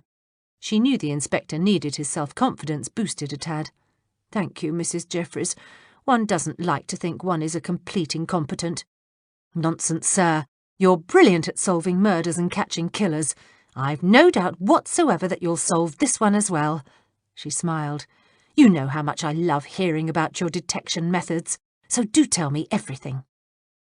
Some of the anxiety vanished from his eyes. To begin with, it was dashedly hard keeping people straight tonight. Half the women there were in blue gowns. They all looked alike from the back. Most confusing. Every time I turned around, I was losing track of Lady Cannonberry. But that's neither here nor there. As to the investigation, I did learn a few interesting facts.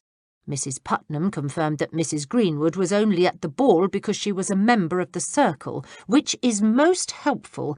That fact will certainly narrow down the field of suspects, so to speak. Really, sir? Certainly. As the victim wasn't acquainted with the other guests, it's likely that she was murdered by someone from the circle.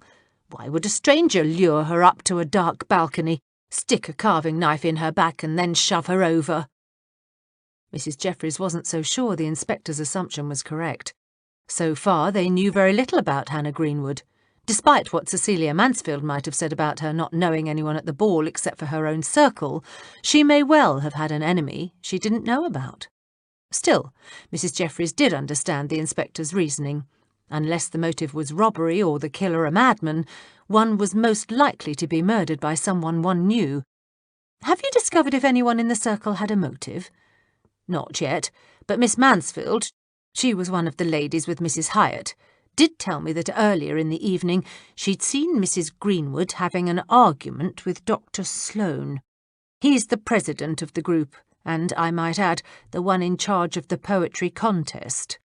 Miss Marlowe also mentioned that Mrs. Greenwood wasn't very well liked.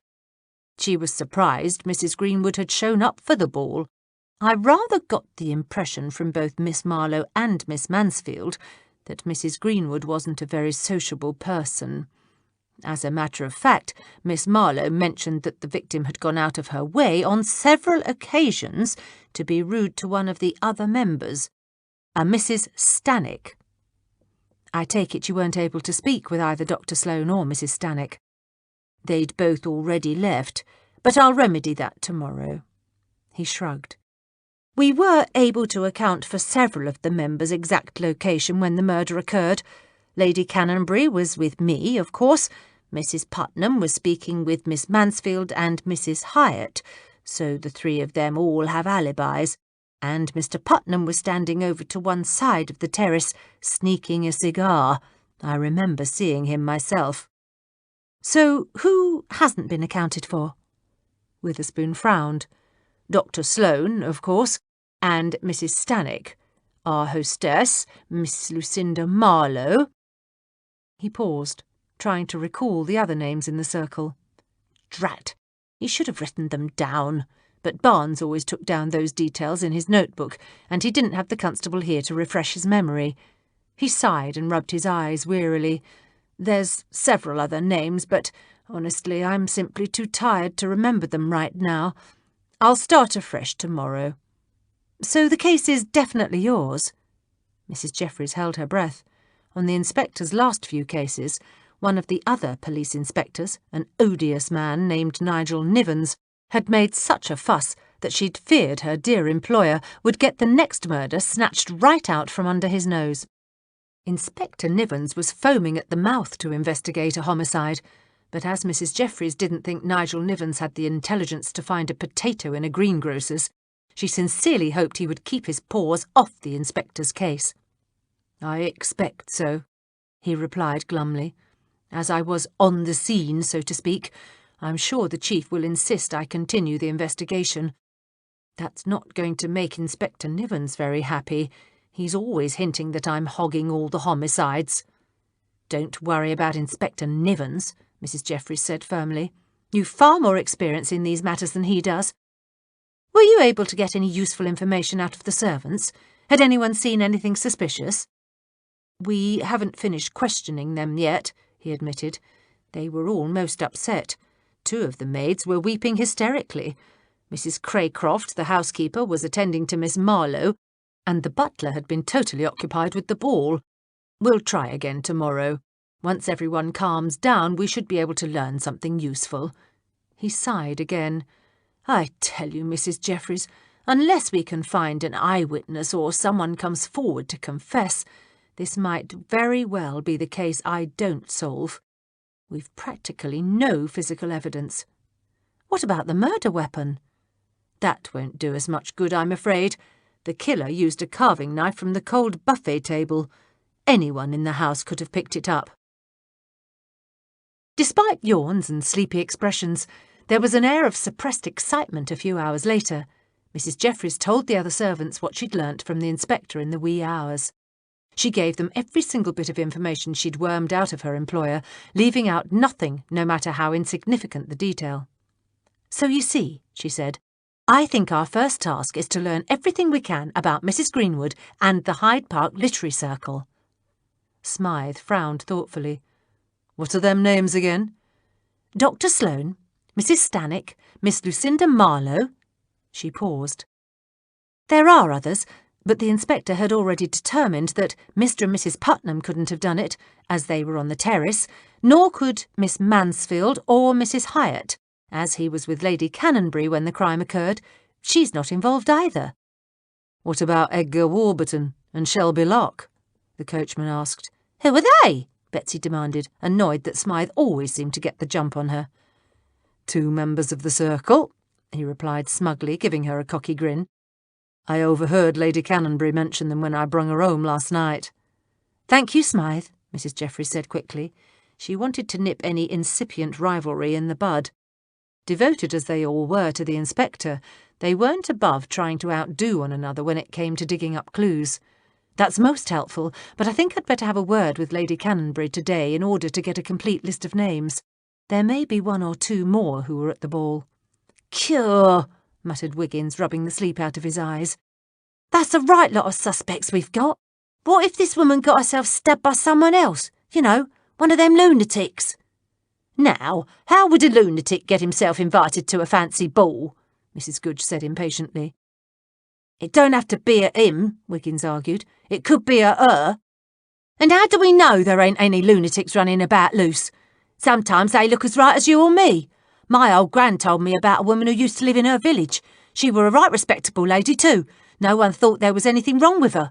But one day she locked herself in the church and started painting all the walls blue.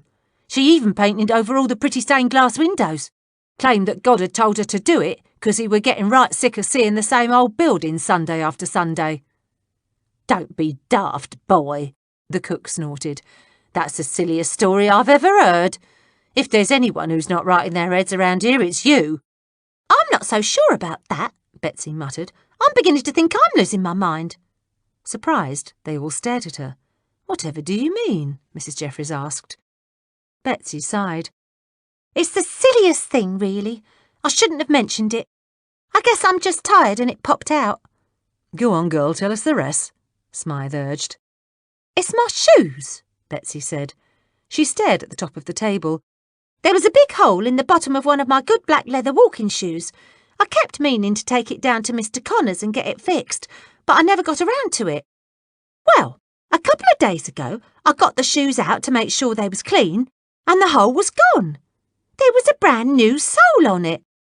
Smythe laughed. Is that what was worrying you? Someone just did you a favour, that's all. But why would someone do that for me and not say anything about it? Betsy shook her head. I think that's right strange. I think Smythe's right, Wiggins said. Someone's just doing something nice for you, but don't want to say nothing. It's probably the same person who brought me that new packet of paper. Someone's bought you paper? Mrs. Jeffries asked. She suspected she knew who'd fixed Betsy's shoes, but she didn't think that person would bother buying the footman more writing paper. Wiggins nodded. Last week it was. I come in and found the paper in me drawer. Come in right handy as well. Are you sure you didn't buy the paper yourself? Smythe asked. Admit it, lad. Sometimes you're a bit on the forgetful side." "Sometimes I might forget to clean the back steps or polish the door knocker," Wiggins protested. "But I've never once in my life forgot spending me money, and this year was good quality paper. Whoever bought it paid a pretty penny for it." "Can we get on with the business at hand?" Mrs. Goodge asked tartly. "We've got a murder to solve. Time's getting on. If we don't get cracking, Mrs. Nosey Parker will be down here screaming that we're taking too many tea breaks." Mrs. Jeffries stifled her own curiosity. They could learn the identity of this mysterious gift-giver later. Mrs. Goodge is right. We must get busy. "So, what do we do first?" Wiggins reached down and scratched Fred behind the ears. "As we have several names already, I think it would be best if we learnt what we could about the other members of the literary circle." Mrs. Jeffries drummed her fingers on the tabletop.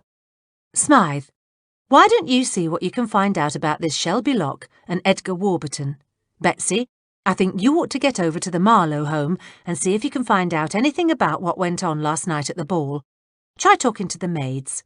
Wiggins, why don't you nip around to Mrs. Greenwood's house and see what you can learn about the victim herself?" She turned to the cook. Mrs. Goodge grinned. "Don't worry. I've got half of London trooping through this kitchen today. I'll learn what I can about the members of that literary circle." Her smile faded. "But what am I going to do about her nibs? Mrs. Livingston Graves is always poking her nose down here. I can't get much out of anyone if she's hanging about all day, watching how much tea I serve and how many buns I let the delivery boy eat." "Nonsense, Mrs. Goodge," Mrs. Jeffries exclaimed.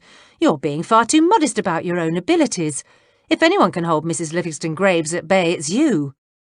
The housekeeper wasn't exaggerating. She did think Mrs. Goodge was remarkable.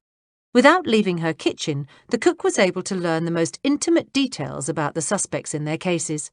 She ruthlessly pumped information out of a veritable army of delivery boys, rag-and-bone merchants, chimney sweeps, and men from the gasworks. Additionally, because she'd cooked in so many grand households herself, she had sources of information from a huge network of other servants spread all over the city. There wasn't a morsel of gossip about anyone of importance in London that didn't pass through her kitchen. "Mrs. Goodge can probably handle the old girl all right," Smythe muttered. "But what about the rest of us? Every time she lays eyes on me, she starts ranting and raving about me cleaning them attic windows." "What are we going to do?" Betsy moaned. "We can hardly come and go as we please with her here. She's been after me for 2 days to air out them blooming linen cupboards upstairs. I don't want to air out cupboards. I want to get out and about and find out who killed Mrs. Greenwood." "Don't worry," Mrs. Jeffries grinned mischievously. "As I told you last night, I'll take care of Mrs. Livingston Graves. I do believe she'll be getting a special invitation today, an invitation she can't refuse." By 10 o'clock, Witherspoon and Constable Barnes were back at the Marlowe home. His superiors, after learning that the inspector had been a guest at the ball, had instructed him to investigate the matter. Inspector Nivens hadn't been pleased.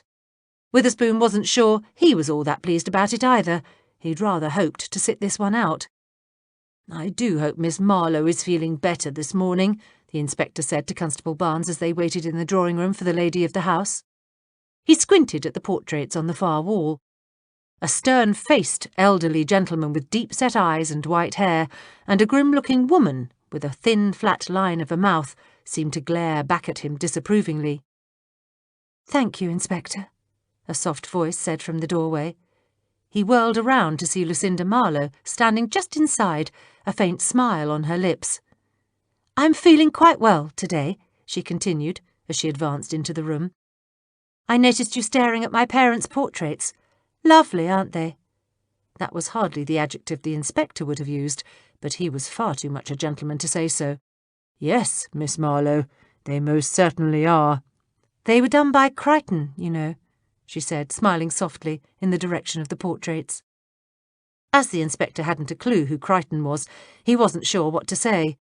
Actually, he didn't really have to say anything. Miss Marlowe whirled around, her dark green skirt swishing noisily, and said, "But you're not here to look at paintings, are you? I presume you want to ask me more questions about last night's unfortunate incident." "I'm afraid I must." "I don't think there's all that much I can tell you, Inspector," Lucinda replied with a shrug. I can't think of any reason why Mrs. Greenwood would go up to the 3rd floor, let alone why someone would want to kill her." "When was the last time you saw Mrs. Greenwood?" Witherspoon asked. He saw Barnes whip out his notebook. She frowned slightly. "Let me think. It must have been close to 10:15. Yes, that's right. I distinctly remember seeing Mrs. Greenwood talking with Mrs. Stannock." "Did they see you?" She shook her head. "I don't think so. They were rather involved in their own conversation." She paused. "Both ladies had their backs to me, so I don't think they knew I was there." "Did you happen to hear what the ladies were discussing?" Witherspoon smiled slightly. "One does occasionally overhear a conversation. Not, of course, that I'm implying you were deliberately trying to listen, but in a crowded room, sometimes one can't help but hear what's being said." Lucinda Marlowe arched one eyebrow. "How very diplomatic you are, Inspector. But as it happens, I was too far away to hear what they were discussing." "Did you happen to notice, miss," Barnes asked, "if anyone else was standing close enough to hear the two women?" "Not that I recall." She cocked her chin to one side. "Are you implying that Mrs. Stannock murdered Mrs. Greenwood?" "We're not implying anything of the kind," Witherspoon said. "We're trying to establish the facts. Any information about Mrs. Greenwood's movements may be very helpful to us in catching her killer." "But you're assuming she was killed by one of the other guests, aren't you?" "As I said, Miss Marlowe," the inspector replied patiently, "at this point in the investigation, we're only interested in facts. We're not making any assumptions at all." "Good," she smiled. "I wouldn't like to think one of my guests had been murdered by one of my other guests or a member of the household. There were dozens of people coming and going during the ball. Extra serving staff, tradesmen making last-minute deliveries, and, of course, dozens of coach drivers. I see no reason why some completely unknown person couldn't have slipped inside and done the foul deed." Witherspoon nodded politely. Miss Marlowe could well be correct. However, he thought it most unlikely. People were generally murdered by those nearest and dearest to them, and from what he'd heard of the victim, he suspected she wasn't the sort of woman to be overly close to her coach driver or her maid. "Did you see Mrs. Greenwood after she'd finished conversing with Mrs. Stannock?" "No, I was too busy with my other guests." "Can you give us a list of names of everyone who was in your house last night, please?" "I gave a copy of my guest list to one of the constables last night. Surely you haven't lost it?" "I'm sorry, Miss Marlowe," the inspector said. "I didn't make myself clear. We haven't lost the guest list, but we would also like to know who else was in the house. As you just mentioned, there were dozens of outside servants and tradesmen coming and going. I'd like their names, please." "I'll need to consult with the butler and my housekeeper, Inspector," she said. "It may take me several hours to compose the list. Will that be satisfactory?" "I'm sorry to put you to any extra trouble, Miss Marlowe," the inspector apologised.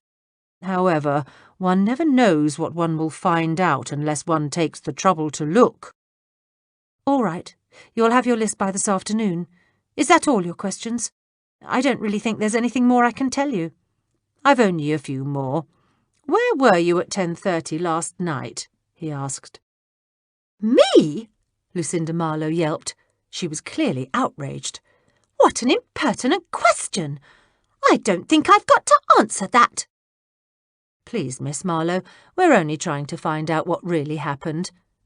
Witherspoon had no idea why some people were so offended by the least little inquiry. "I was in the ballroom," she said coldly, "seeing to the welfare of my guests. Where else would I be?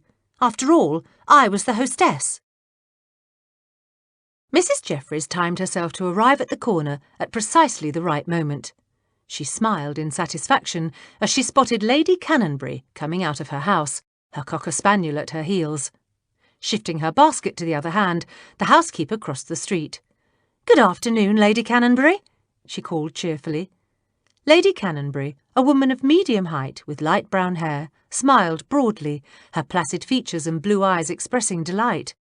She wore a mother-of-pearl grey gown trimmed with cherry-red silk stripes and a standing collar of matching crimson.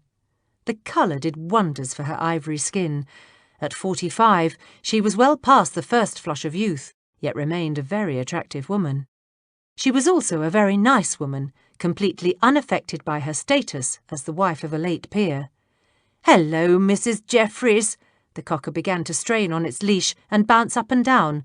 "Boadicea, don't jump up on the lady." Boadicea, a caramel-coloured dog, immediately stopped leaping and flopped down onto her back. She wagged her tail in frantic delight at the sight of the housekeeper. "Oh, do get up, you silly girl," Lady Cannonberry continued. "I'm so sorry. She doesn't act at all like her namesake, does she?" Mrs. Jeffries laughed and knelt down to rub the cocker's belly. "No, but I expect she's a great deal more satisfying to have about than some horridly aggressive warrior queen." "She loves everybody," Lady Cannonberry sighed, "and she certainly gives me a great deal of company, so I mustn't complain." Mrs. Jeffries stood up. "I'm so dreadfully sorry your evening was spoilt last night." Lady Cannonberry shook her head in agreement. "It was perfectly awful. The inspector and I were having such an interesting conversation, too. Do you know he likes trains?" She made this announcement as though it were the most wonderful thing in the world. "Then, all of a sudden, poor Mrs. Greenwood came tumbling down off that balcony. I must say, it quite put a damper on the evening." "Yes, I rather expect it did." She nodded emphatically. "But Gerald was wonderful. He took charge immediately, kept everyone from going into a panic." Mrs. Jeffries waited patiently while Lady Cannonberry extolled the inspector's many virtues. She nodded sympathetically, tut-tutted in the appropriate spots, and clucked her tongue in agreement when her companion expected it. "The whole thing must have been dreadfully shocking," Mrs. Jeffries said, "and not just for you. I'm sure your entire group was utterly appalled by what happened, and on the night of your poetry contest, too." She wanted to get Lady Cannonberry gossiping about the other members of the Hyde Park Literary Circle. "Oh, they were. Miss Marlowe almost went into shock. She was as pale as a ghost. I don't blame her. It's not as if the poor woman has much social life at all. Her first party in ages, and look what happens. One of her guests is murdered. And Mrs. Stannock. Goodness, she was so upset she had to lean on Mr. Locke's arm when he escorted her to her carriage." "How awful," Mrs. Jeffries agreed. "Oh, it was," Lady Cannonberry said earnestly. "The ball wasn't all that much of a success even before Mrs. Greenwood's fall." "Really?" "Personally, I was having a wonderful time." She smiled, and 10 years seemed to melt off her age. "Gerald is such an interesting companion, but I noticed that practically everyone else in our group was nervous. I expect it was the contest. Competitions do sometimes bring out the worst in people, don't they?" "They most certainly do," Lady Cannonberry agreed. "Mr. Richard Venerable, you know, the poet, was to be our judge. Naturally, I hadn't a hope of winning, but I enjoyed writing the piece in any case. But several others seemed very anxious. Our president, Dr. Sloane, he's had poems published before. I think he thought he stood the best chance, and of course, Mr. Locke was most annoyed. He claimed his best poems were lost. He didn't exactly come right out and accuse anyone, but supposedly he'd left his notebook at Miss Marlowe's home at our last meeting, but no one had seen it. He virtually implied someone stole the notebook, and of course what he was really implying was that someone stole his poems. But I can't believe anyone in our group would stoop to such a thing. Another thing for Miss Marlowe to worry about." Mrs. Jeffries nodded sympathetically. She quite liked Lady Cannonberry, and she was delighted that the lady seemed so enamoured of the inspector. She was even more delighted to find her so very informative. "Poor Miss Marlowe, first a theft and then a murder," she murmured. "Honestly, Mrs. Jeffries, it was a very peculiar evening. Mr. Warburton, he's one of our newest members, was in a rage over something. He didn't even say hello when he arrived, and Mrs. Greenwood—" She broke off. "Oh dear, one shouldn't speak ill of the dead." "Please, Lady Cannonberry, do get it off your chest," Mrs. Jeffries said soothingly. "If you saw something amiss with the deceased, you really ought to talk about it. Perhaps what you noticed might have something to do with her murder." "Well, Mrs. Greenwood had words with Mrs. Stannock." Lady Cannonberry looked guiltily over her shoulder, as though she expected the ghost of the dead woman to come sneaking up on her. "And I think it was over this silly contest. You know, the next time anyone suggests a literary contest, I shall put my foot down. It brings out the worst in everyone. Even Mrs. Putnam, and she's a very good soul, was muttering about how unfair it was that those of us who were amateurs should be judged in the same category as Dr. Sloane. I believe this Mrs. Putnam may have a point, Mrs. Jeffries said quickly. She wanted to get back to Mrs. Greenwood's argument with Mrs. Stanhope. Why do you think the two ladies were arguing over the contest? I'm not certain they were, but I happened to come up behind them when I went to fetch my handkerchief, and I distinctly overheard Mrs. Greenwood say to Mrs. Stanhope that she'd never set foot in one of our meetings again. 15 minutes later, Mrs. Jeffries waved to Lady Cannonberry and turned to go home. Deep in thought, she walked slowly, putting all the small pieces of information that Lady Cannonberry had just given her into some semblance of order. She shook her head as she climbed the stairs. It was no good. The information that she had, while interesting, was far too sketchy to form any conclusion. The best that could be said was now she had a complete list of the members of the literary circle. And from what Lady Cannonberry had said, the inspector was correct earlier when he'd said no one else at the ball had any connection to Mrs. Greenwood. She was a guest solely because she'd been a member of the literary circle. Mrs. Jeffries wasn't discouraged, though. Once she heard what Betsy, Mrs. Goodge, Smythe and Wiggins had found out today, the pieces would all start coming together. Mrs. Livingston-Graves met her at the door. "It's about time you got back," she snapped. "There isn't a soul in this house except for that tight-lipped cook.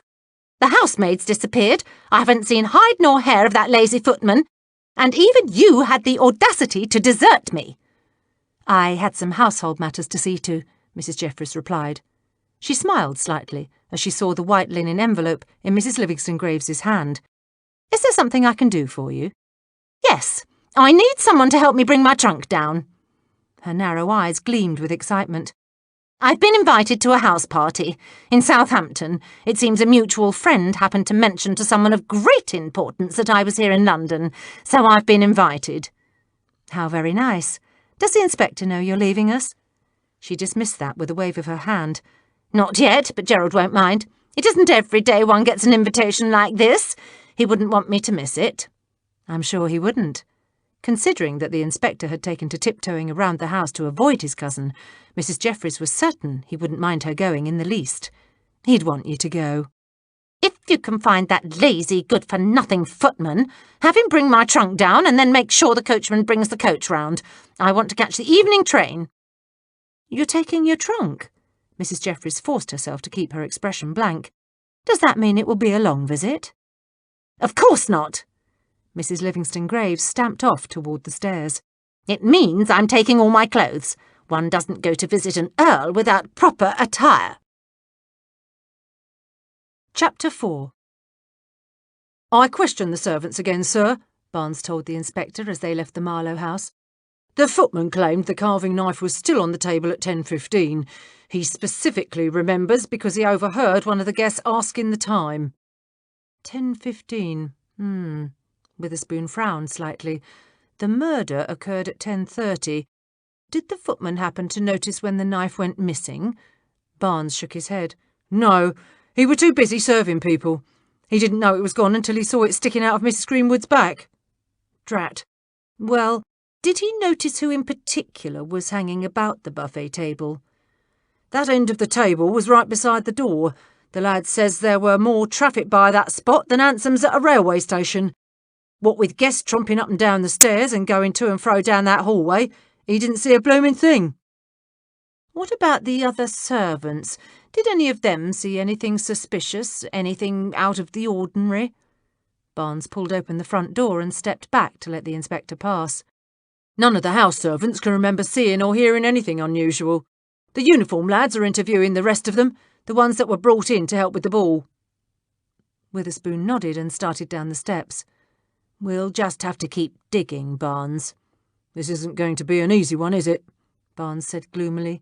"What with half of London inside the Marlowe house, we're going to have a devil of a time finding us a witness." The inspector cringed. He rather suspected the constable was right. "Where to now, sir?" Barnes asked. Witherspoon came to a full stop. Goodness, he thought. Where should they go next? There was no point in going back to the station. They didn't really need to know the details of the autopsy report to investigate this murder. Witherspoon knew exactly how and when the victim had died. Besides, he really didn't want to risk running into Inspector Nivens. "We'll go see the president of the Hyde Park Literary Circle," he announced confidently as he stepped off the bottom step. "Dr. Oxton Sloane." He stopped again as he suddenly remembered something his housekeeper had once told him when they were sipping a companionable glass of sherry before dinner. "Sometimes," she'd said, "the best place to start an investigation isn't with the suspects, it's with the victim." "Shall we take a hansom to Dr. Sloane's?" Barnes asked hopefully. He looked down at his feet. His shoes, new enough so that the shine hadn't rubbed off, pinched his toes. "What? Oh, no, Constable," Witherspoon replied airily. "We've no need of a hansom. I've changed my mind. We'll see Sloane later. Right now we must get over to Bolton Gardens. That's not far from here. I dare say the walk will do us both good. I want to interview Mrs. Greenwood's household." "How come you've been hanging about all morning?" The impotent boy stared suspiciously at Wiggins and Fred. Wiggins stepped out from the tree trunk he and Fred had been lurking behind. The dog woofed softly at the intruder. "Quiet, boy," Wiggins hissed, as he stared out across the small clearing between the two rows of houses and studied his adversary. The lad stared right back at him. With pale skin, blue eyes, and unkempt red hair sticking out of a grimy pork pie hat, the skinny child dressed in oversized clothes couldn't be more than 12. "What's it to you?" Wiggins shot back. "This is a public street.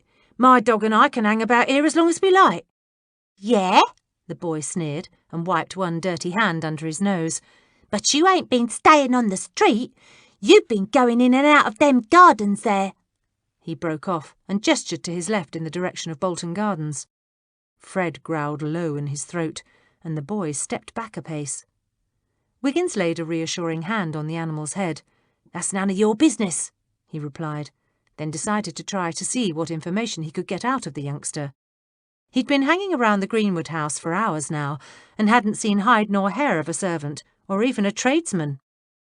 Wiggins was getting desperate. He couldn't go back to Upper Edmonton Gardens with nothing to report.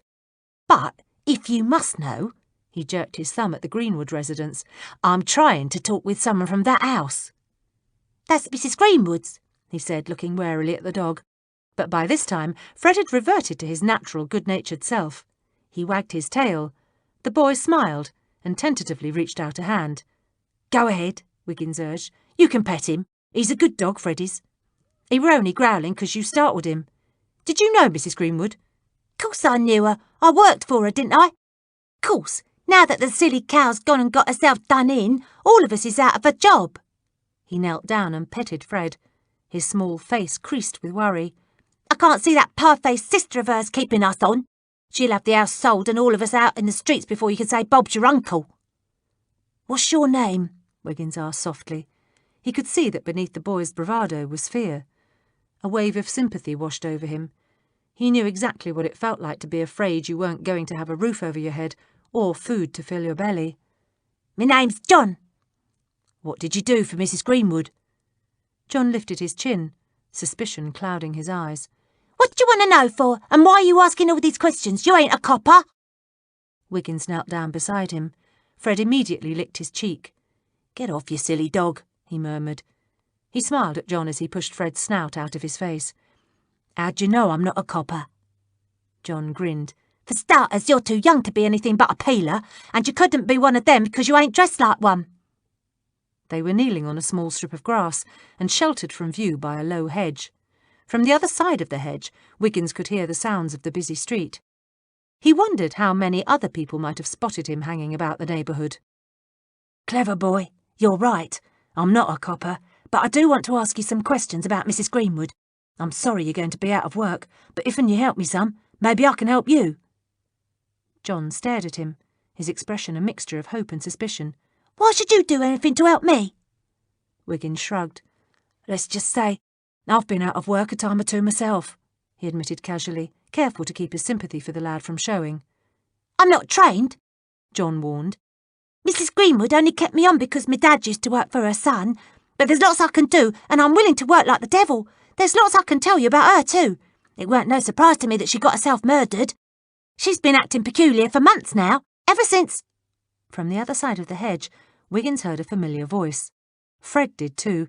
The dog broke away from them and leapt in the direction of the road, barking at the top of his lungs. Hoping to avoid disaster, Wiggins rushed after him, but he was too late. Fred dashed around the corner of the hedge, straight into the inspector. "Gracious!" yelped Witherspoon, as Fred bounced happily up and down on the inspector. "What on earth are you doing here, boy?" He glanced up as Wiggins came flying into view. "Wiggins? Goodness! Whatever are you and Fred doing round here? We're miles from Upper Edmonton Gardens." "Good afternoon, sir," Wiggins stammered, his mind racing furiously. "And you too, Constable Barnes. Come on, Fred, get down. You'll get the inspector's trousers muddy." "Oh, that's all right," Witherspoon said kindly. He reached down and scratched the animal behind the ears. "Fred's just happy to see me, and I'm quite pleased to see him as well." He broke off and cooed at the dog for a few moments. Wiggins used the time to try to come up with a reasonable excuse for being at Bolton Gardens. "Now, young man." With one last pat on Fred's head, the inspector straightened and stared curiously at his footman. "What are you doing all the way over here?" I was running an errand for Mrs. Goodge," he sputtered frantically. "She wanted me to pick up that fish that you like so much, sir. You know, that special cod from that expensive fishmonger's over on the Brompton Road. Well, me and Fred spotted you a ways back, sir. We was trying to find a shortcut like, and, well, you know how fond of you Fred is. So we darted up this way, you know, to surprise you like." Witherspoon beamed. He was quite touched. In the past, Wiggins had always seemed a tad jealous of his close relationship with the animal. "How very thoughtful of you, my boy. Isn't that nice, Constable?" "It certainly is, sir," Barnes replied, his eyes gleaming with amusement. "And how very thoughtful of Mrs. Goodge to remember how much I liked that cod," the inspector finished, not wanting to leave anyone out. "Well, if and that'll be all, sir, me and Fred best be on our way." He whistled softly, and Fred, after bumping the inspector's knees one last time, trotted over to him.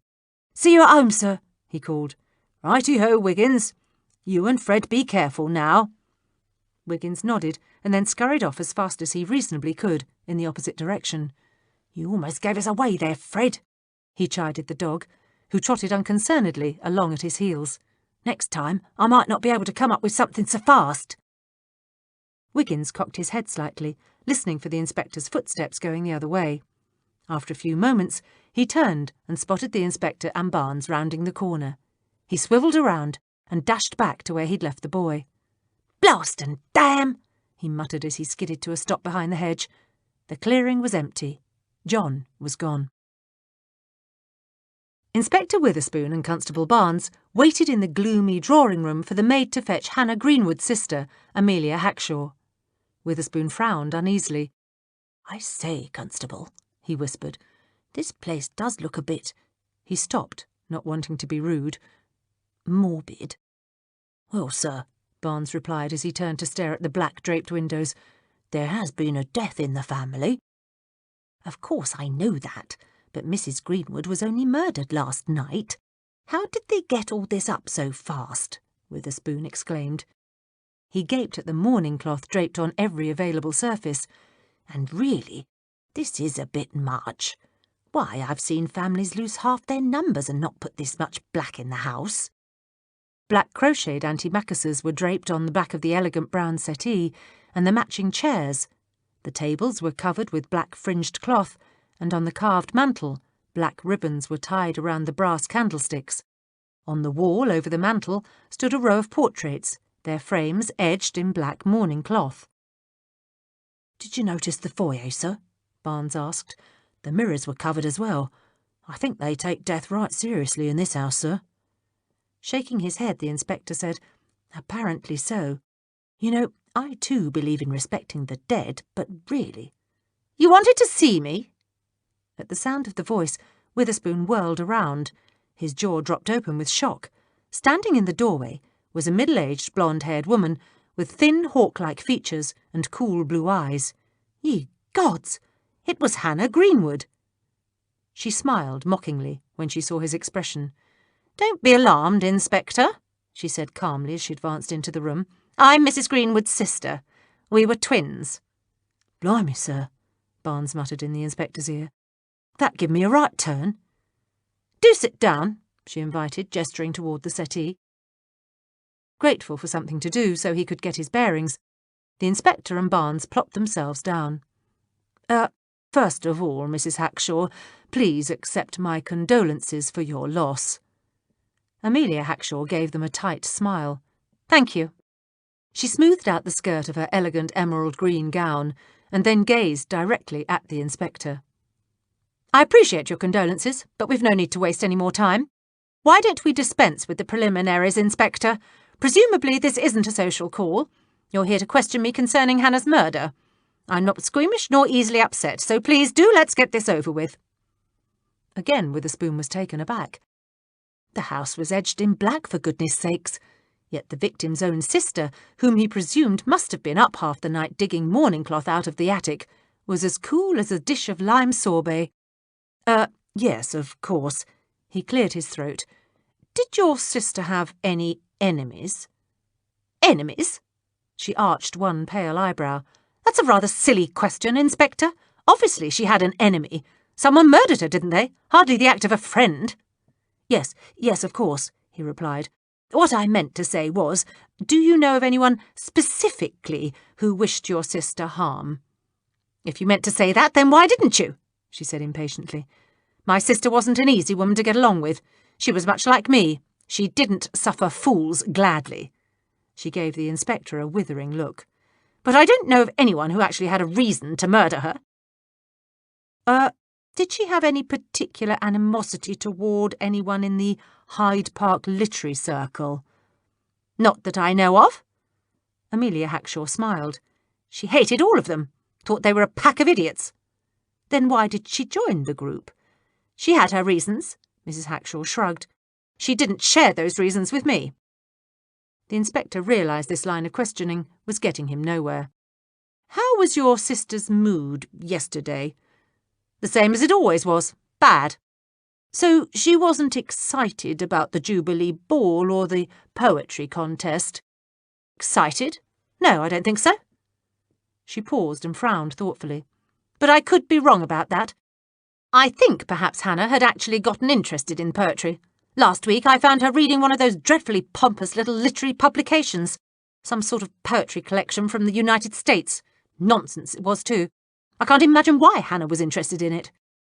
"Miss Hackshaw," the inspector began. "Mrs. Hackshaw," she corrected. "Like my late sister, I am a widow." Somehow that didn't surprise him. "Did your sister have many friends or other outside activities?" He decided he might as well get as much information about the victim as possible. One never knew what one might stumble across unless one asked. She snorted in derision. "Hannah didn't have any friends at all. Her only activity outside this house was the circle. She hasn't been interested in much of anything since Douglas died." "Douglas?" The inspector straightened. Someone else was dead. Drat. "May I ask who this Douglas person is and how he died?" He sincerely hoped he was an old man who'd died from natural causes. "Douglas Beecher, Hannah's son. He died in a train accident this past spring. Hannah was devastated." "I'm sorry to hear that," the inspector mumbled. Mrs. Hackshaw, do you know of anyone who benefits from Mrs. Greenwood's death?" "I do," she said bluntly. "Since Douglas is dead, I'll get it all. It's a considerable amount, Inspector. My sister outlived 2 husbands. She did well by both of them." "Thank you for your candour, Mrs. Hackshaw," Witherspoon said. He hoped he didn't look as shocked as he felt. "Can you tell me what Mrs. Greenwood did yesterday, knowing her movements might be helpful in finding her killer?" "No, I can't." She smiled smugly. "I wasn't here. I was visiting a friend in Croydon, and I didn't get home until after Hannah had left for the ball." By the time they left the Greenwood home, the inspector's head pounded and his stomach growled.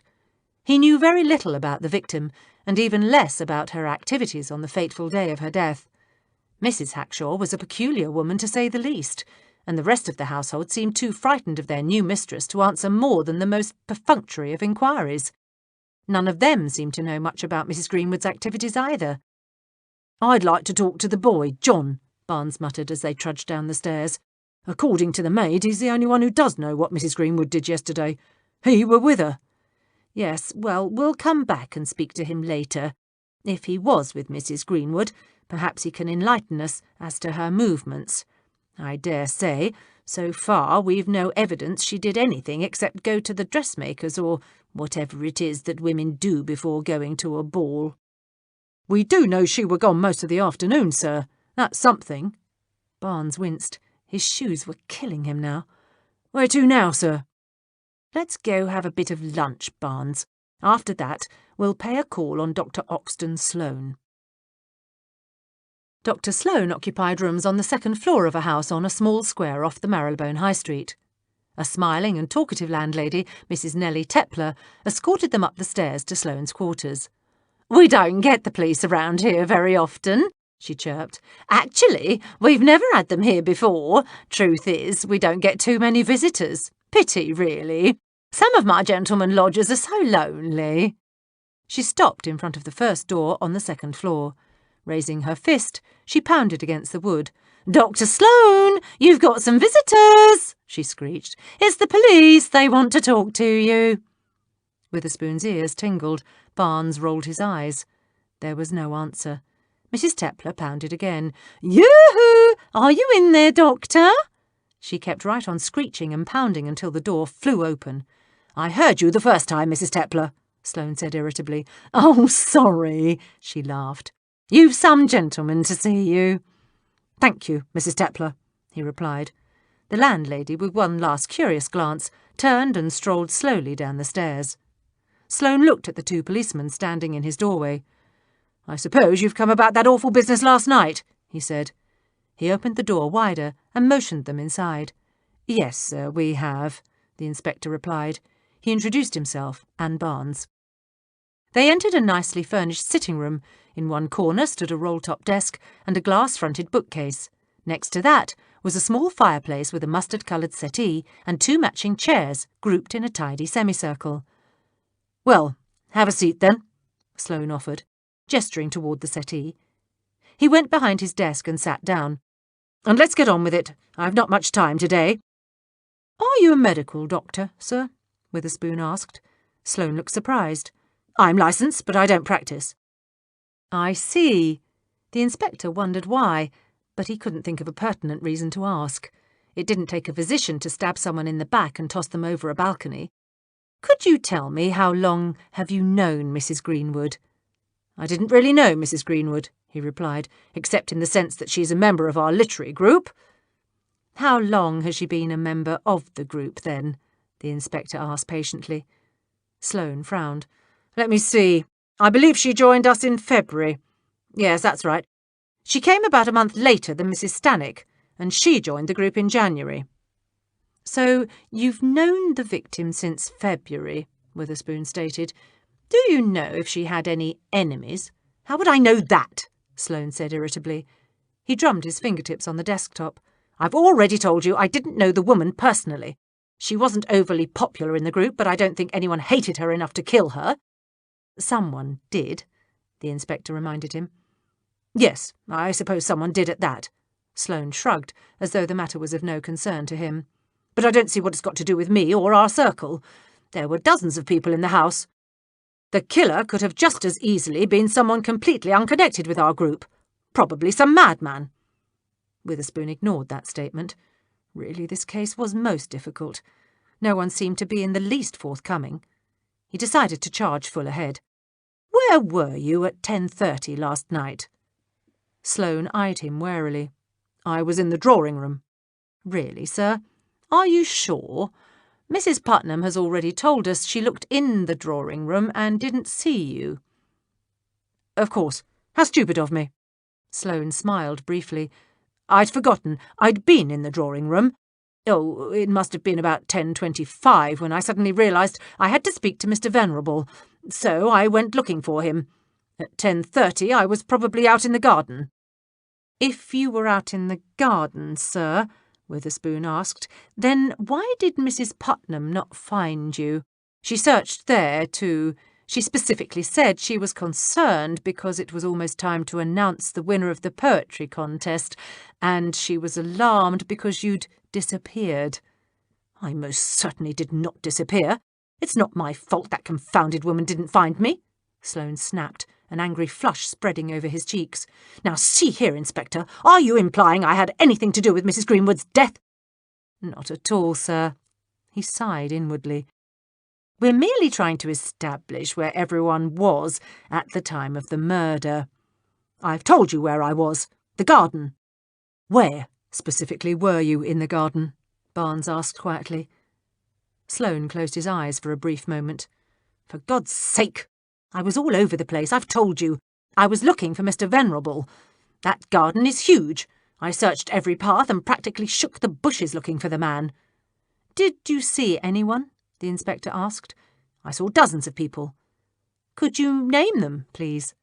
As Witherspoon himself had been on the terrace with Lady Cannonberry, he wanted to see if the man would remember seeing him. I recall seeing Mrs. Hyatt and Miss Mansfield. They were on the terrace. Mrs. Hyatt was sitting on a bench. Witherspoon nodded. He wasn't certain he accepted Sloane's words. Miss Mansfield and Mrs. Hyatt had been on the terrace for a good half-hour. He and Lady Cannonberry had seen them out there talking since 10 o'clock. The inspector straightened his spine, rather proud of himself for remembering this particular detail. Did anyone see you? Lots of people saw me. I expect some of them will remember. I am, after all, the president of the Literary Circle. Did you find Mr. Venerable, sir? No. When was the last time you spoke to Mrs. Greenwood? Witherspoon asked. Let me see, Sloane murmured, his forehead creased in thought. I suppose it was at our last meeting.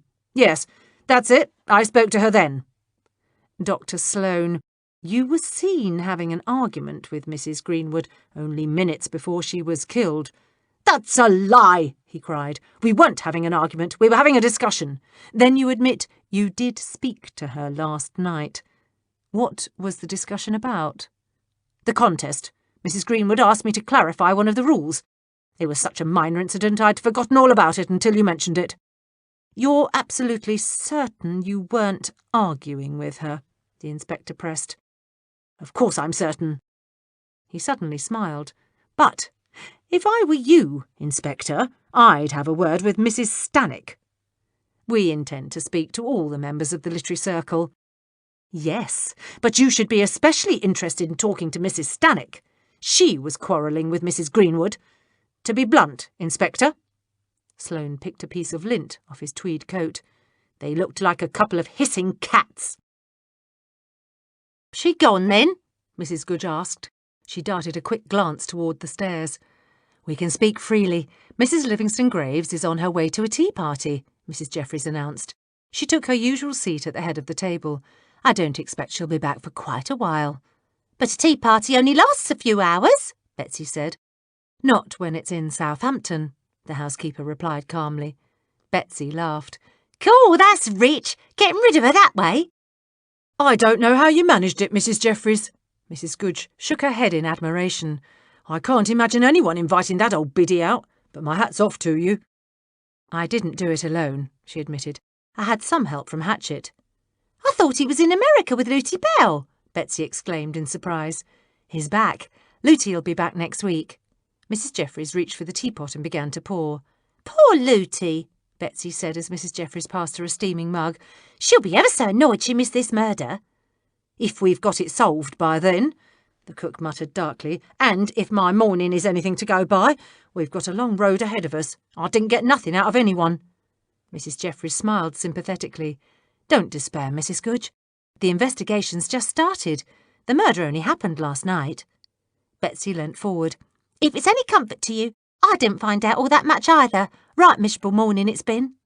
Nor have I, Mrs. Jeffries said firmly, but I've no doubt we will. Now, Betsy, tell us about your inquiries. Were you able to make contact with anyone from the Marlowe household? I didn't have any luck finding someone from the house, so I popped into a couple of shops out on the Richmond Road. That's the nearest place to Redcliffe Gardens, where I thought anyone might have had some gossip about the Marlowe family. One of the girls knew a bit about Miss Marlowe, but it isn't very interesting. Mrs. Goodge clucked her tongue. Nonsense, Betsy. All gossip's interesting. Betsy smiled. Well, it seems Miss Marlowe's had more than her share of tragedy. Her only brother died of pneumonia the winter before last, and 6 months later her parents were killed in a carriage accident. She shrugged. Not much, is it? Do you want me to keep trying? Yes, Mrs. Jeffries replied. I think so. Mrs. Greenwood's killer was at the ball. He or she had to have taken the carving knife and followed the victim up the stairs and out onto that balcony. Somebody must have seen something. So do keep at it. Maybe Wiggins or Smythe will have learnt something useful, Mrs. Goodge mused. Perhaps the inspector will have found out something as well, Mrs. Jeffries said brightly. In any case, we mustn't give up and we mustn't feel defeated. As I've said before, the most inconsequential piece of information can lead us in the right direction. They heard the back door opening, and a moment later Smythe appeared. Hello, hello, me lovelies. Beautiful day, isn't it? He's found out something, Betsy sighed. She hated it when the coachman got the jump on her. You can tell by the big cocky grin on his face. That I have. He pulled out a chair and sat down. Not that my news is all that interesting, but considering I only started digging, so to speak, I'm right proud of myself. Excellent, Smythe, Mrs. Jeffries smiled. She was rather glad that someone had some information. We're all ears. It's about Shelby Lock, according to the housemaid. Housemaid? Betsy yelped. Why was you talking to a housemaid? You usually talk to hansom drivers and footmen. Smythe grinned. Well, sometimes, my girl, one's got to be resourceful. But, as I was saying, Rosie told me that 2 weeks ago Locke left his case at the Literary Circle meeting at the Marlowe house. In that case was all of his poems and papers. Rosie claims Locke's been going out of his mind trying to get the case back. Now, Miss Marlowe claims she never saw the thing, and no one else in the circle will own up to seeing it either. Maybe one of the Marlowe servants picked it up, Mrs. Jeffries said thoughtfully. A case full of worthless poems? Smythe gave her a pitying look. The only reason a servant would take it would be to try and sell the case itself, but it weren't valuable. At least not enough to risk losing a position. But why would anyone want a bunch of papers? Betsy asked. That's the point, isn't it? Smythe poured himself a mug of tea. Rosie reckons someone pinched the notebook to keep Locke from winning the poetry contest. That's daft, Mrs. Goodge sniffed. Even if someone stole his ruddy old poems, if it happened 2 weeks ago, there's no reason Mr. Locke couldn't have done another one. Rosie claims Locke was so rattled by the theft, he couldn't concentrate. He shook his head. And not only that, but he's got woman trouble too. Now that's a piece of important news, the cook exclaimed. What kind of woman trouble? The worst kind a man can have. He's in love with one, but caught in another. Smythe grinned. Seems he and Miss Marlowe had some kind of understanding, and all of a sudden, Mrs. Stannock appears out of nowhere and steals his heart. Rosie thinks he was going to propose to Mrs. Stannock last night. What a cad! Betsy cried. Poor Miss Marlowe. She puts her trust in the blooming fella, and what does he do? He betrays her. Men! Easy, lass. Smythe's grin evaporated. Don't tar us all with the same brush. Not all blokes is like that. Huh! She sniffed. I wonder if Mr. Locke told Miss Marlowe of his intentions, Mrs. Jeffries murmured. I don't see that it matters all that much, Mrs. Goodge replied. It weren't Miss Marlowe that was murdered. True. The housekeeper shook her head slightly. And it probably doesn't have anything to do with Mrs. Greenwood. She looked at Smythe. Did Mr. Locke know Mrs. Greenwood well? I don't think so, the coachman answered. When I asked Rosie about her, she weren't familiar with the name. But I'm going back to that neighbourhood tonight. I thought I might ask about at the pubs. See if anyone knew anything else about Shelby Lock. I figured I'd start asking about Mr. Warburton tomorrow morning, if that's all right with you. That's fine, Smythe, Mrs. Jeffries replied. She turned to Betsy. Would you mind having another go at the Marlowe house? I don't mind, she said, her expression uncertain. But it seems quite a strange place. There's not much coming or going for such a large house. It may take me some time to find someone. I realise that, Betsy. But it's imperative that we find someone who can verify people's exact whereabouts at the time of the murder. She drummed her fingers on the tabletop. Someone had to have seen the killer leaving the room even if he doesn't realise what he saw. Chapter 5. Barnes moaned softly and tried not to limp. Hoping his superior hadn't heard him, he glanced at Witherspoon's back as they followed a maid into Rowena Stannock's drawing room. His ruddy feet were killing him. As soon as he got home tonight, he'd take a hammer to these wretched shoes. Inspector Witherspoon. A lovely blonde came forward to greet them. I'm Rowena Stannock. My maid says you wish to speak to me about poor Mrs. Greenwood's unfortunate... She paused, her blue eyes mirroring her confusion. Death? The inspector supplied helpfully. Yes, indeed. We do have a few questions for you. He gazed around the room, momentarily captivated by its utter charm. Late afternoon sunlight streamed in through gauzy white curtains. Tables covered in rich cream-coloured fringed shawls were dotted between overstuffed blue velvet chairs and settees. Fresh flowers adorned the top of the mantelpiece. Delicate figurines and crystal trinkets were elegantly displayed in china closets and on tabletops. The inspector had never been in such a completely feminine room in his life. Charmed as he was also just a tad uneasy. He was afraid to move. A tall, auburn-haired man came through the archway. I expect you'll have a few questions for me as well, he said without preamble. I'm Shelby Locke. Witherspoon was momentarily flustered. Yes, Mr. Locke, we will have some questions. However, he cleared his throat, we'd planned on calling round to see you later this afternoon. Locke smiled. Then I've saved you a trip. He gestured toward the chairs near the settee. Do please sit down. Rowena, dear, will you ring for tea? Barnes scrambled into the nearest chair. Witherspoon gave his constable a puzzled glance and then sat down himself. He was at a loss. He didn't really wish to interview Mr. Locke and Mrs. Stannock at the same time. It wasn't good police procedure.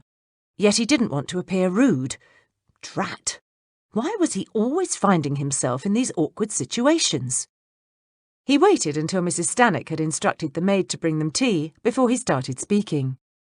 Mrs. Stannock, Witherspoon began, perhaps it would be best if we spoke to you alone. Alone?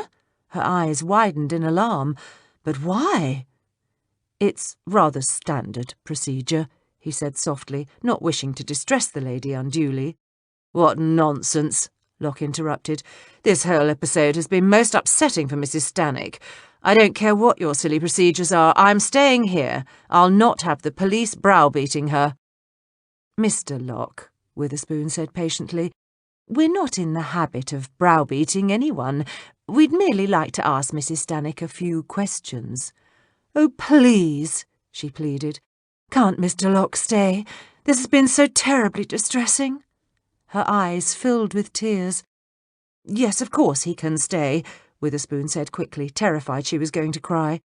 We're not here to upset you any further, Mrs. Stannock. He paused. How long have you been acquainted with Mrs. Greenwood? She sighed and fidgeted with the lace edging on the sleeve of her lavender day dress. Not very long at all. I first met her at the Literary Circle. I believe that was in February or March.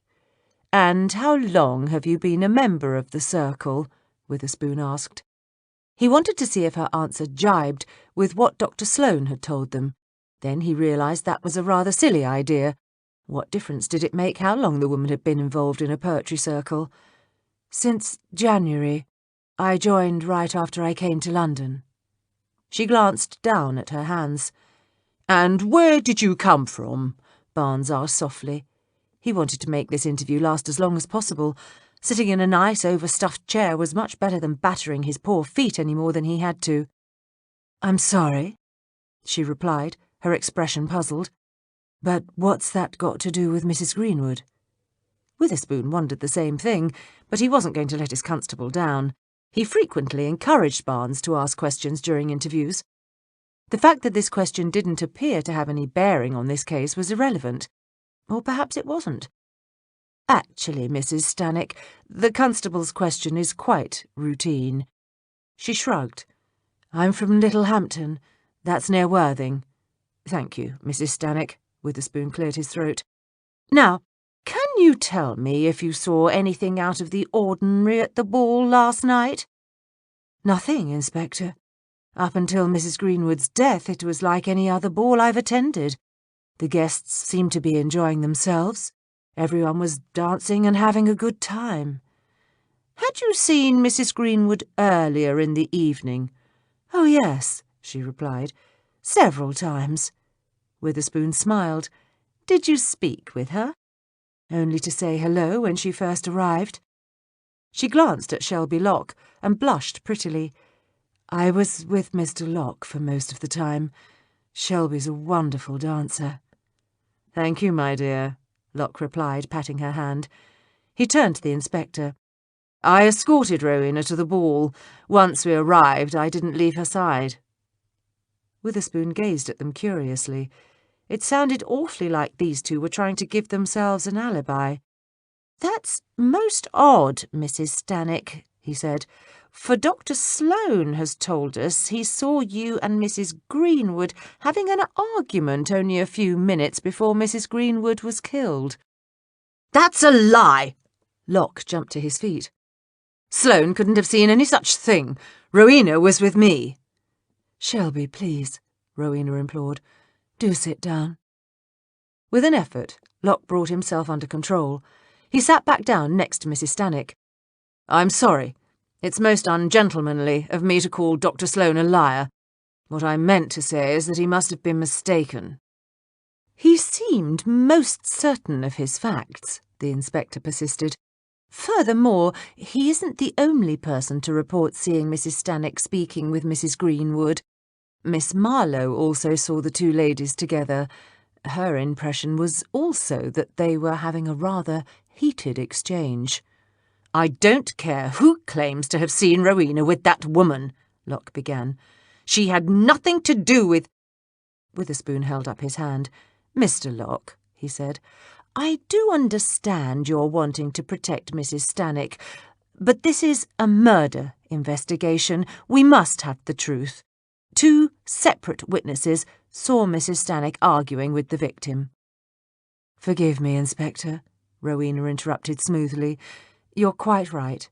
I did speak to Mrs. Greenwood." All 3 of them stared at her. She sighed audibly and bit her lip. "It's so silly of me, really. I didn't mean to mislead you, Inspector, but considering the later events of the evening, the incident quite slipped my mind." "Rowena?" Locke said sharply. "It's all right, Shelby," she said. "The inspector is correct. I did speak to her." "Were you and Mrs. Stannock arguing?" Witherspoon asked. Rowena gave a shaky laugh. "Gracious, no. Admittedly, to someone observing us, it may have looked as if we were having a difference of opinion. But the truth is, Mrs. Greenwood and I were discussing the poetry contest. She was so excited when she was telling me about her poem, she got carried away. Her voice got a bit too loud, she was waving her hands about, and her face became very expressive. But, honestly, that's all it was." Witherspoon pursed his lips. He supposed Mrs. Stannock could be telling the truth. Drat! If there were only some way of knowing for sure. "So Mrs. Greenwood wasn't angry at you?" "Heavens, no. Why should she be angry at me? We barely knew each other." Rowena gave Witherspoon a dazzling smile. His next question went right out of his head. Barnes coughed lightly. "Excuse me, Mrs. Stannock," he said, "but would you mind telling us exactly what time it was that you were speaking with Mrs. Stannock?" "I'm not really sure, but I think it was—" She turned and gazed at Locke. "It must have been when you went to speak to Miss Marlowe, Shelby. Do you recall what time that was?" Locke thought for a moment. "I think it was around 10 o'clock. Yes, I know it was. Lucinda and I went into the library. Just as we got inside, the clock finished chiming the hour. I remember that. We were only there a few minutes, though. Then I went back to Rowena." "How long did you and Miss Marlowe stay in the library?" Witherspoon asked. "I wasn't watching the time, Inspector," Locke said impatiently. "But as I just said, it was only a few minutes. I don't really think that a brief conversation with Miss Marlowe a good half-hour before the murder was committed has any bearing on it." "Exactly what were you and Miss Marlowe discussing?" the inspector asked. "That's not really any business of the police." "During a murder investigation," Witherspoon said calmly, "everything is the business of the police. Please, answer my question." Locke's eyes narrowed in anger. "We discussed a private matter."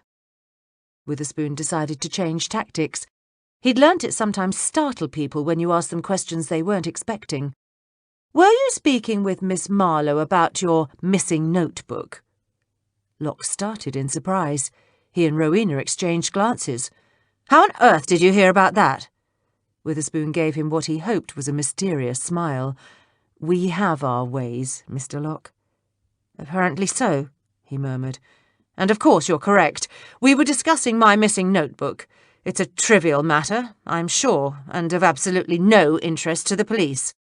"And had Miss Marlowe found it?" The inspector had no idea why he was asking these questions, but he couldn't quite think of anything else to ask just yet. "No, she hadn't." The maid entered and served tea. The inspector used the time to gather his thoughts. As Mrs. Stannock handed him his cup, he looked at Locke and asked, "How long have you known Mrs. Greenwood?" "I met her at the same time Rowena did, when she joined the Literary Circle." "And how long have you been a member of the circle?" Witherspoon asked. He knew it was another silly question, but this case really didn't make any sense at all. Locke shifted uncomfortably. "Actually, I joined the group last year. That's when it started." He glanced uneasily at Rowena. "I'd heard about it through Miss Marlowe. We were friends. We shared a mutual interest in literature. Once Miss Marlowe knew of my interest, she invited me to join." "Where were you at 10:30 last night?" the inspector asked bluntly. Locke jerked in surprise. "What do you mean? I was with Rowena. I've already told you that." "Yes, but where? In the gardens? The ballroom?" "We were in the ballroom," Locke said firmly. "I was just getting ready to ask Mrs. Stannock to dance." Witherspoon stared at the two people on the settee. He reached for his tea. "Do you know of anyone who hated Mrs. Greenwood?" It was Rowena Stannock who answered. "Hate is a rather strong word," she said slowly, "but she wasn't very well liked. I don't think she and Dr. Sloane got on all that well. I do know that she mentioned she'd had words with him earlier that day." Witherspoon's cup halted halfway to his mouth. "Excuse me, Mrs. Stannock, but did Mrs. Greenwood actually tell you that? Did she say she'd seen Dr. Sloane before the ball?" "Oh, yes." Rowena smiled prettily. "She said she'd gone to his rooms and talked to him. It had something to do with the contest." "You know, Constable," Witherspoon said thoughtfully as they left the Stannock home, "I've the strongest feeling that everyone is lying to us." Barnes groaned as he stepped carefully down the stairs. His toes were on fire, and he could feel a blister bubbling on the side of his heel. "So you agree with me?" the inspector continued. "Yes, I thought you would." "Well, I'm not having it. I know all of them couldn't have killed Mrs. Greenwood, and I suppose they've their own reasons for not telling me the truth, but I'm determined to get to the bottom of this. In the ballroom, indeed. Mrs. Putnam has already told us she searched the ballroom high and low. She certainly has no reason to lie to us. We know she didn't commit the murder. None of them could have been where they claim to be. Mrs. Putnam isn't blind. She didn't see hide nor hair of any of them, not Dr. Sloane, Mr. Locke, Mrs. Stannock, or Miss Marlowe." He snorted indelicately. "We must find someone who can tell us where everyone was at the time of the murder. Someone observant, someone interested in the activities of the other guests." "A busybody?" Barnes suggested helpfully. To ease the pressure off his toe, he bowed his legs as he hobbled down the stairs. "Precisely. What we need is a good busybody, someone who sat there and did nothing but watch the other guests. Any suggestions?" Barnes sighed. It was bloomin' hard to think with his feet throbbing the way they was, but he didn't want his inspector to know that. He wasn't a complainer, he had his pride. "Well, Mrs. Putnam was darting about like a blue-bottle fly. Maybe she saw more than she realised. Maybe we should talk to her again. Miss Mansfield and Mrs. Hyatt was outside. They struck me as the kind that'd keep a close eye on what everyone else was up to. Maybe they saw more than they think." "But we've already spoken to them," Witherspoon said doubtfully. "Maybe we ought to do it again, sir," Barnes suggested. "Remember, they'd just seen a body come flying through the air and practically land on top of them. Could be they'll recall things a bit better now that they've had some time to get over the shock." "You might be right about that, Constable," the inspector replied. "But it's getting late and we really must interview Mr. Edgar Warburton today. He's the only one we haven't talked to yet." "He didn't give a statement last night either," Barnes groused. "By the time we had the complete list of names for the literary circle, he'd gone." Witherspoon came to a decision and immediately felt better. Any decision, even a bad one, was better than dithering. "We'll interview Mr. Warburton now. If we've time, we'll speak with the others again." Where does this Mr. Warburton live?" Barnes fervently hoped he lived far enough away for them to have to take a hansom cab. Witherspoon pulled the list of names and addresses out of his pocket. "Oh, not far at all. It's a street just near Regent's Park. It's only a short walk." Barnes moaned. Concerned, the inspector stopped and peered anxiously at his constable. "I say, is something the matter?" "It's nothing, sir." Now, don't be so reticent, Constable." Witherspoon studied him closely. Barnes didn't look right. "It's not like you to make such odd noises. Are you ill?" "It's my shoes, sir," Barnes admitted. "They're new and pinching me ruddy toes like the very devil." "Well, why didn't you say so? We can't have you in pain, man. Let's go find a hansom cab."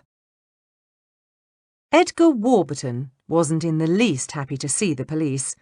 "I suppose I've no choice but to talk to you," he muttered when his butler had escorted the men into Warburton's study. "But do make it quick."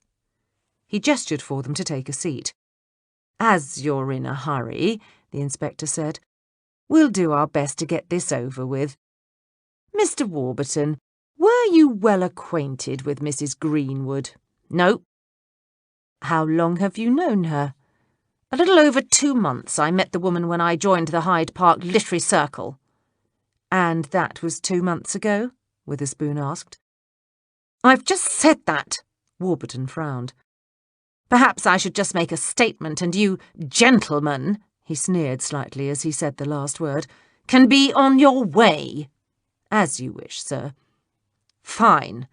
I didn't know Mrs. Greenwood well at all, except in my capacity as secretary for the group." "You only joined 2 months ago and already you're the secretary?" Barnes interrupted. Warburton gave him an irritated glance. "Correct. Frankly, it's not often a group such as that one attracts a member of my calibre." "You're well versed in literature, then?" the inspector interjected. "Really, sir, are you going to let me make a statement or keep interrupting me with questions?" Warburton snapped. "But you miss my point, Inspector. I'm not particularly well versed in literature, though I do, of course, have a degree from Oxford." "Then what did you mean?" "Well, if you'd stop interrupting me, I'd tell you. What I meant was that for a group like that to actually attract someone of my social standing to become a member was in itself unusual. They were very fortunate I joined." "So that's why they made you the secretary?" Barnes put in. "Because of your social standing?" Warburton sighed angrily. "That and the fact their previous secretary had just left, so I volunteered to take on the task. Now, as I was saying—" "Why'd the last one leave?" the inspector asked. "How should I know? Perhaps he was a flighty fellow." Witherspoon made a mental note to ask the name of this person the next time they spoke to Dr. Sloane. Warburton folded his arms over his chest. "As I was saying, Inspector, I joined the group and made the acquaintance of the members. That was the sum total of my relationship with Mrs. Greenwood." "How did you find out about the circle?" Barnes asked. Warburton paced over to stand in front of the window. For a moment, he didn't say anything, merely stared out at the garden. Finally, he said, "From Mrs. Stannock." Witherspoon sensed that he was onto something here. Warburton was still standing with his back to them, so the inspector couldn't see his face. But there was something decidedly different about his tone of voice, and he was standing so rigidly one would think someone had shoved a poker up his spine. "You were acquainted with Mrs. Stannock before you became a member of the circle?" "Yes." He turned and faced them. "We've known each other for some time. I've property in Littlehampton. I knew her there. We happened to run into each other after she moved to London. She mentioned this group she belonged to, and though it isn't my usual sort of activity, I thought it sounded interesting." "Did you see anything unusual last night?" the inspector asked softly. Drat! The man looked completely normal now. "Nothing at all," Warburton stated. "Did you see Mrs. Greenwood go up the stairs to the balcony?"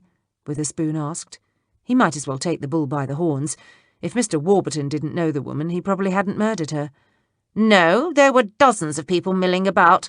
It was a warm evening. People were coming and going up the stairs to the second floor all night." Witherspoon decided to hurry this interview along. "Where were you at 10:30? "At 10:30? He shrugged. "I can't recall." Barnes and the inspector looked at each other curiously. "I mean," Warburton corrected hastily, "I don't know exactly where I was standing. I'd just gone into the ballroom from the drawing-room when I heard the screams." "Did you see or speak to any members of the circle during the course of the evening? Did anyone say or do anything unusual?" Warburton hesitated. "I spoke to everyone. There was a good deal of excitement over the contest. The only unusual occurrence was Locke worrying about his wretched notebook. I overheard him asking Miss Marlowe if it had turned up yet. Has anyone told you about that?" Witherspoon nodded. "We understand it had been missing for some time." "It drove Locke mad," Warburton said with relish. "I don't wonder either. The man was always going on about how he refused to put anything on paper unless he felt it deeply. Quite pretentious about the whole thing, if you ask me. My personal feeling is that, as he was making such a fuss, he must have written something quite, well, let's just say, personal." The inspector frowned slightly. He wasn't sure what the fellow was getting at, and furthermore, he didn't see that a bunch of silly poems written a considerable amount of time before Mrs. Greenwood's murder could have any relevance to the case. "Did you see anything else?" "Not really," Warburton shrugged. "The only other thing of interest was my conversation with Mrs. Stannock, but I don't see what relevance it could have to Mrs. Greenwood's murder." "Perhaps you should tell us anyway," Witherspoon said politely. "I spoke to Rowena, Mrs. Stannock, fairly early on in the evening." Warburton smiled coldly. "We had quite an interesting conversation. She told me she and Mr. Locke were going to be married." Witherspoon was stunned. Neither Mrs. Stannock nor Mr. Locke had mentioned this to him. "Did you speak to Mrs. Stannock alone, or was Mr. Locke present?" "Alone." "And where did this conversation take place?" "In the library." "What time?" From the corner of his eye, Witherspoon saw that Barnes was scribbling furiously in his notebook. "I'm not sure. I think it might have been close to 10 o'clock, or perhaps a little after. I really couldn't say. Mrs. Stannock also mentioned that Mr. Locke would be telling Miss Marlowe the news as well. I expect they were going to announce it to everyone after the poetry prize had been given." "Do you know if Mr. Locke did mention his impending marriage to Miss Marlowe?" The inspector couldn't see that Mr. Locke's nuptial plans had anything to do with Mrs. Greenwood's death, but one never knew. But he did know that if Warburton was telling the truth, then both Mrs. Stannock and Locke had lied. This was twice that the couple had been separated during the course of the evening. But why tell such a stupid lie? What purpose did it serve? Witherspoon stifled a sigh. "Undoubtedly.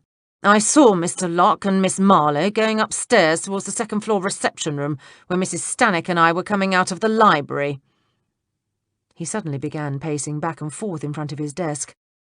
"I don't think Miss Marlowe was going to like hearing Mr. Locke's news. He'd been courting her, you see." Mr. Locke was courting Miss Marlowe while he got engaged to Mrs. Stannock? The inspector was deeply shocked. Even with his limited experience of the opposite sex, he'd realised Shelby Locke was more than casually interested in Rowena Stannock. But this was the first he'd heard that Locke had been involved with Miss Marlowe as well. "Oh, yes," Warburton sneered. "But I don't suppose he'd let that worry him. Men of his class have very little character. Locke took one look at Rowena, and poor Lucinda was left at the post. Women, such stupid, fickle creatures. A silly romantic fop like Shelby Locke comes along, and any ounce of good sense they have completely disappears." He laughed harshly.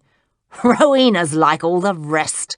A handsome face and a few silly poems, and she thinks she's in love. I suppose it isn't surprising that she'd be taken in by the man. Her late husband was a great deal older than she. Since his death, well, one doesn't like to be ungallant, but there have been a succession of men, some of them quite young." "Really?" Witherspoon muttered. "That's one of the reasons she left Littlehampton," Warburton continued bluntly. "Her reputation was becoming scandalous." "How very unfortunate for the lady." The inspector began to think that Edgar Warburton, despite his pretensions and obvious wealth, was no gentleman. "I say, Inspector, I don't think this really has anything to do with Mrs. Greenwood's death," Warburton said, his expression indicating just the opposite. "But I did see the two of them in a rather intense conversation last night. Perhaps you ought to ask Mrs. Stannock what she and Mrs. Greenwood were talking about. You might find her answer very interesting." Witherspoon stared at the man. "We already have." "Where to now, sir?" Barnes asked as they left Warburton's house. The inspector sighed. "Oh, dash it all, let's call it a day, Constable. I've much to think about and your feet are hurting." "They're feeling a mite better, sir," Barnes replied, but he winced as he walked. "My good man, it's obvious you're in pain. Go on home and soak your feet. We'll start again early tomorrow morning." "But it's Sunday, sir. I thought you told me you were going to escort your cousin to see some of the Jubilee preparations." Witherspoon cringed at the mention of Mrs. Livingston Graves. "That was before we had a murder to solve, Constable. But if you've promised to take Mrs. Barnes out and about, I think I can manage on my own." "Wouldn't hear it, sir. I'll be round your house at 8 sharp if that's convenient for you." The inspector's mood brightened when he arrived home to find his cousin gone. "You say she's gone to Southampton for tea?" he asked incredulously, a wide smile creeping across his face. He handed Mrs. Jeffries his hat. "Indeed, sir. She received an invitation early on today, and immediately packed up and dashed off for the train. I expect she'll spend the night there." "I've never heard of anyone going to Southampton for tea," he murmured. "It's a bit of a long way." Mrs. Jeffries pushed the shaft of guilt that pierced her to one side. "I do believe the invitation was from an earl." "An earl?" Witherspoon gaped at his housekeeper. "Why would an earl invite my cousin to tea?" "I've no idea, sir. I believe she mentioned something about a mutual friend. But you look absolutely exhausted. Do come in and have a rest before dinner. Mrs. Goodge has made a lovely steak and kidney pudding." "Steak and kidney?" He stared at her in surprise. "But I thought we'd be having cod." "Cod?" she repeated. "Why, yes. I was quite looking forward to it, too. I ran into Wiggins today, and he said Mrs. Goodge had sent him to the fishmonger's over on the Brompton Road." "Oh, She did, sir, Mrs. Jeffries said quickly, but they were out of cod. He nodded. I see. Oh, well, it can't be helped, I suppose. And Mrs. Goodge does make a superb steak and kidney pie. I'm sure I'll enjoy it very much. They went into the drawing-room, and Mrs. Jeffries poured them both a glass of sherry. Now, sir, do tell me all about your day. The inspector was glad to. He sighed in pleasure, sipped his drink, and told her every detail. By the time he was finished talking, Mrs. Jeffries was shaking her head. It does sound like Mr. Warburton was hinting about something, doesn't it? Yes, I thought so too, Witherspoon replied, delighted that Mrs. Jeffries was so very perceptive. But then, that was one of the reasons he did so like talking to her. She was perceptive and intelligent. Why, there were times in his previous cases when it was almost uncanny how she could say one little thing and the whole solution to a murder would fall right into place. But I can't see that Mrs. Stannick and Mr. Locke's engagement had anything to do with Mrs. Greenwood's death. The only thing the three of them had in common was that they were all widowed. All of them? Mrs. Jeffries thought that an odd coincidence. Witherspoon shook his head. Shelby Locke's wife died of consumption 2 years ago. Mrs. Greenwood's husband passed away from a heart attack a long time back, and Mrs. Stannick's husband died of a stroke. Perhaps it wasn't so odd, Mrs. Jeffries amended silently. Many people were left alone at a fairly young age. Furthermore, it was generally lonely men and women who joined organisations like the Hyde Park Literary Circle. But what I found peculiar about Mr. Warburton's statement was his hinting that Mrs. Stannick had something to hide. He virtually claimed that the woman had to leave Littlehampton because she'd acquired a less than admirable reputation. Why did you find that strange? Not so much strange as... He stopped speaking, trying to find the right word to describe the feeling he'd had when he was interviewing Warburton. It was as if the fellow was trying to make us think a certain way. You mean you thought he was trying to manipulate you? Yes, that's it exactly. It seems to me if the man had something to say, he should have come right out with it. Instead, he dropped sly little hints and damned the poor woman through innuendo. Most unfair. He sniffed the air. I say, do you think dinner is ready yet? Betsy cleared the dessert dishes, and Mrs. Jeffries reached for the teapot. Suddenly there was a pounding on the front door. "Do you want me to get that?" the maid asked. "No," Mrs. Jeffries said as she headed toward the hall. "You take those dishes downstairs. I'll see to the door." She pulled the door open and saw Lady Cannonberry standing there, a hesitant and slightly embarrassed smile on her face. "Good evening," Mrs. Jeffries said politely. "Good evening. I do hope I'm not disturbing your dinner, but I'd like to speak to the inspector." "Please, come in." Mrs. Jeffries opened the door wider. "If you'll go through to the drawing-room, I'll get him." She hurried back to the dining-room. Witherspoon looked up from his teacup. Who was at the door? "Lady Cannonberry." Witherspoon's cup rattled against the saucer. "What does she want?" "She wants to talk to you," Mrs. Jeffries said calmly. She pulled a silver tray out of the top shelf of the sideboard and placed the teapot on it. "I expect it's important. She's been our neighbour for a long time, and this is the first time she's called around unexpectedly." Witherspoon swallowed nervously and rose to his feet. "Yes, of course. I mustn't keep the lady waiting." He dashed toward the drawing-room. Mrs. Jeffries was hot on his heels. "Lady Cannonberry," his voice squeaked slightly as he said her name. "How very nice to see you." "Thank you, Inspector," she murmured. "I'm so sorry to disturb you, but it's really quite important." "Please, have a seat," he invited, gesturing toward the 2 wing chairs by the fireplace. "Let's do be comfortable." As soon as they were seated, he said, "Now, what's all this about?" "It's about Mrs. Greenwood's murder." Lady Cannonberry demurely folded her hands in her lap. "The murder?" "Oh, yes. Well, I heard today that you're interviewing all the members of the circle. She smiled. I understand we're all suspects. Suspects? Witherspoon gaped at her. Oh no, Lady Cannonberry. Nothing could be further from the truth. Of course you're not a suspect. I know you couldn't have had anything to do with Mrs. Greenwood's death. You were with me when it happened. Does that mean you don't intend to question me? Well, I might have a few questions for you, he said doubtfully, but you've already told me what you know of Mrs. Greenwood, so I don't really see much point in it. I still think you ought to interview me. Yes, well, I don't think it's fair to leave me out, she persisted. Leave you out? Witherspoon exclaimed. Lady Cannonberry, I really don't understand. I could have hired someone to do it, she insisted. Witherspoon's jaw dropped. I beg your pardon? She gave him a bright smile. I said I could have hired someone to kill Mrs. Greenwood. Chapter 6.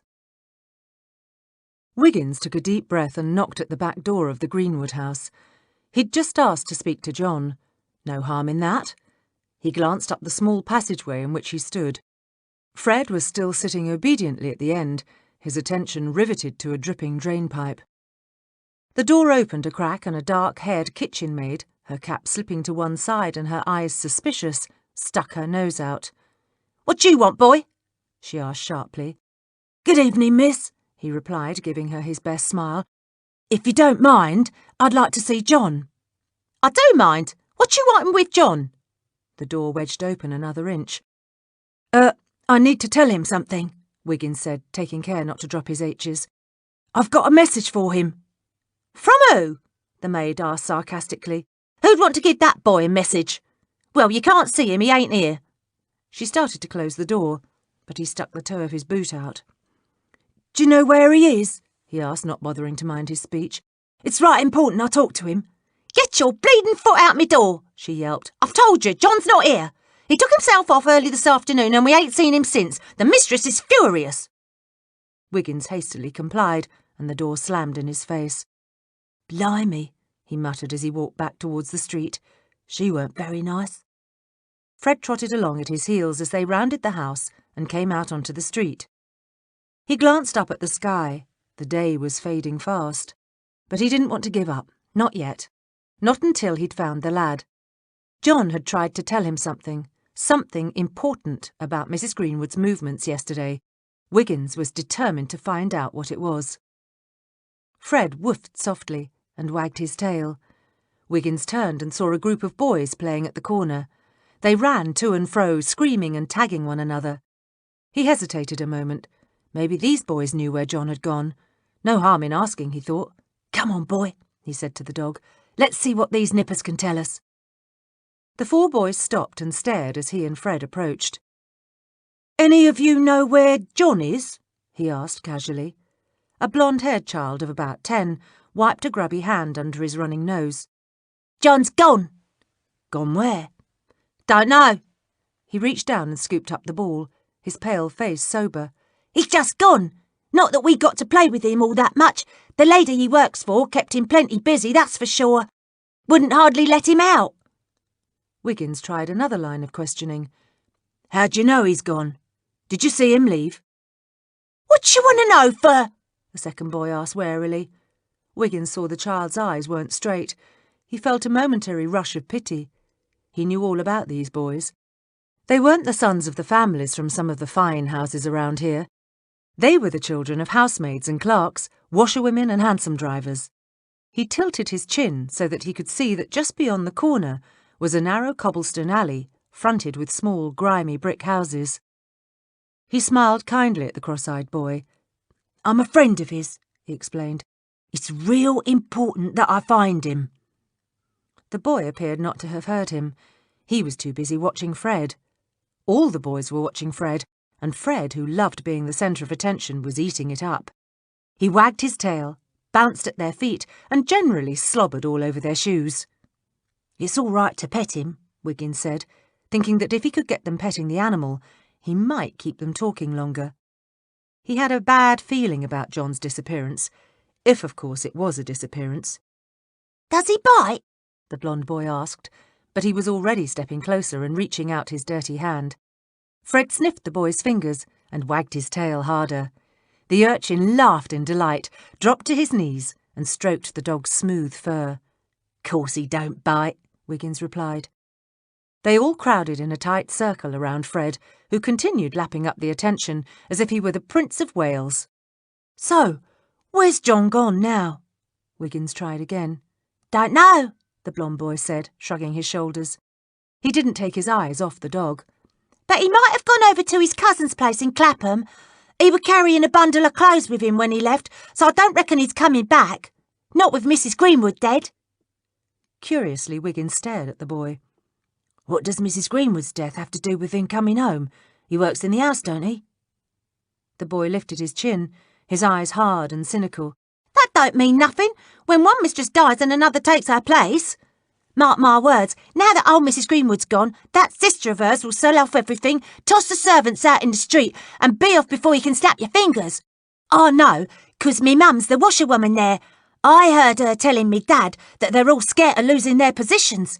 Me mum weren't too happy either." Wiggins frowned. "What makes your mum so sure everyone's going to be sacked?"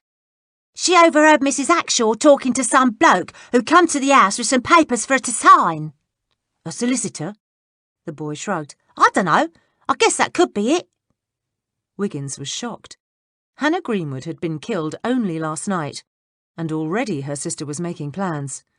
Cool blimey, the woman weren't even decently buried yet. He pushed the thought out of his mind and concentrated on his present problem. "So, do you think John may have gone to his cousin's?" "He might. Couldn't much blame him if he did, what with Mrs. Greenwood getting murdered right under his nose." Aghast, the inspector's jaw dropped even farther. He couldn't believe this.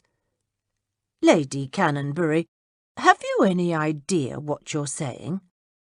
"I know precisely what I'm saying," she retorted brightly. "I'm pointing out possibilities you appear to have overlooked." "I beg your pardon?" "What I'm trying to tell you, Inspector," Lady Cannonberry said patiently, "is that you haven't questioned me. I might have seen or heard something about poor Mrs. Greenwood's murder." "But how could you have?" Witherspoon was truly mystified. "We were together the entire evening." "That's not true," she corrected. "You left me alone twice. Once while you got us some punch, and once while you went back for another slice of cake." "But I was only gone for a few minutes." "Nevertheless," she persisted, "you still must question me. It's not fair that you've spoken to everyone else in the literary circle." "I assure you, Lady Cannonberry," Witherspoon sputtered, "fairness has nothing to do with how and when I speak to witnesses. We are talking about a murder here." "I take it you won't be confessing to Mrs. Greenwood's murder?" Mrs. Jeffries queried from the doorway where she'd been standing. She was certain Lady Cannonberry was perfectly innocent, and she was equally curious to hear what she had to say. "Of course not," she admitted. "I only made that outrageous statement to get the inspector's attention. I felt so very ignored." Witherspoon blushed, coughed, and cleared his throat. "I'm truly sorry," he stammered. I would have got round to you sooner or later, you see, but there were other, more important inquiries." He stopped speaking and turned an even brighter red. "Goodness, I didn't mean that the way it sounded. Of course your evidence is important. It's just that as you were with me when the crime occurred, I didn't see how you could possibly know anything. Oh dear, this isn't coming out right at all." "That's quite all right, Gerald." Lady Cannonberry smiled kindly and patted his arm. "I understand what you meant to say." Mrs. Jeffries rolled her eyes. Really, she had the urge to box her employer's ears. Poor Lady Cannonberry was so keen to see him, she'd come running over here on the silliest of pretexts. She sighed silently. Young love was painful enough to observe. Poor Wiggins was proof of that. But middle-aged infatuation was positively excruciating. Whatever hopes she had of hearing anything useful about the murder began to diminish as she watched the rapt expression on Lady Cannonberry's face as she gazed at the inspector. Mrs. Jeffries coughed delicately. Lady Cannonberry blinked. "I expect you want to know what I saw." Yes, the inspector replied. He sounded very relieved. "Do you remember when you went to get me a glass of punch?" she asked. At Witherspoon's nod, she continued. "While I was waiting for you, you remember I was sitting on the settee in the drawing-room, the settee that faces the door into the library. Well, as I was sitting there, I saw Dr. Sloane coming out of the library. He was carrying a satchel." Witherspoon's brows drew together. "What's odd about that?" "It wasn't his satchel," she stated. "How do you know it wasn't his?" Mrs. Jeffries asked curiously. "Because when the inspector and I arrived at the Marlowe house, Dr. Sloane and Mr. Venerable were getting out of the hansom in front of us. I noticed them because Mr. Venerable seemed to be leaning to one side. He was holding the satchel, and I remember thinking it must be jolly heavy to cause him to lean so far to his left." "Perhaps Mr. Venerable was carrying Dr. Sloane's satchel for him," Witherspoon suggested. Lady Cannonberry shook her head. "No. As they were going up the stairs, I saw Mr. Venerable stumble. Dr. Sloane helped him and then tried to take the satchel from Mr. Venerable. He wouldn't let it go. He snatched it right back." "Perhaps Dr. Sloane was getting the satchel from the library to take to Mr. Venerable," Mrs. Jeffries said thoughtfully. "Why would he do that? I saw Dr. Sloane coming out of the library close to 10 o'clock. By then, Mr. Venerable was so drunk, he was asleep." "Then you've solved your mystery," Mrs. Jeffries said cheerfully. Both of them stared at her. "Don't you see?" she explained. "It's precisely because Mr. Venerable was drunk that Dr. Sloane had the satchel. He is the president of the circle. Therefore, if Mr. Venerable was incapacitated and unable to give out the prize to the winner of the poetry contest, Sloane would naturally have to take his place." Lady Cannonberry shook her head, her expression stubborn. "He was up to something, I know it. Otherwise, why would he have tried to hide the satchel under his jacket when he went up the stairs?" "As you instructed, Mr. Smythe," the banker said timidly, as he handed over the small pouch. "It's all in shillings and half-crowns." "Thank you, Mr. Babbitt," the coachman replied. He was the only customer left in the bank, and that was precisely the way he wanted it. The fewer people there were, the less chance that anyone would see him. Mr. Babbitt cleared his throat. "Do you mind if I make a suggestion, sir?" "I'm in a bit of a hurry," Smythe replied, picking up the pouch and dropping it into his pocket. Blimey, if he didn't get a move on, he was going to be late. "This won't take long, Mr. Smythe," the banker said quickly. "It's about your investments in those American cattle ranches. I really don't think this is a good time to sell." "Good time or not, sell 'em anyway." "And what shall we do with the money from the sale? At the current market value, there will be a goodly profit." "Put it in my account. I'll be back in a couple of weeks." "Weeks?" Mr. Babbitt exclaimed. "Really, Mr. Smythe, I would like to see you again as soon as possible. There are decisions you must make. Money doesn't look after itself, you know, and you've quite a lot of it." Smythe sighed. Money. Blooming pain in the neck it was, too.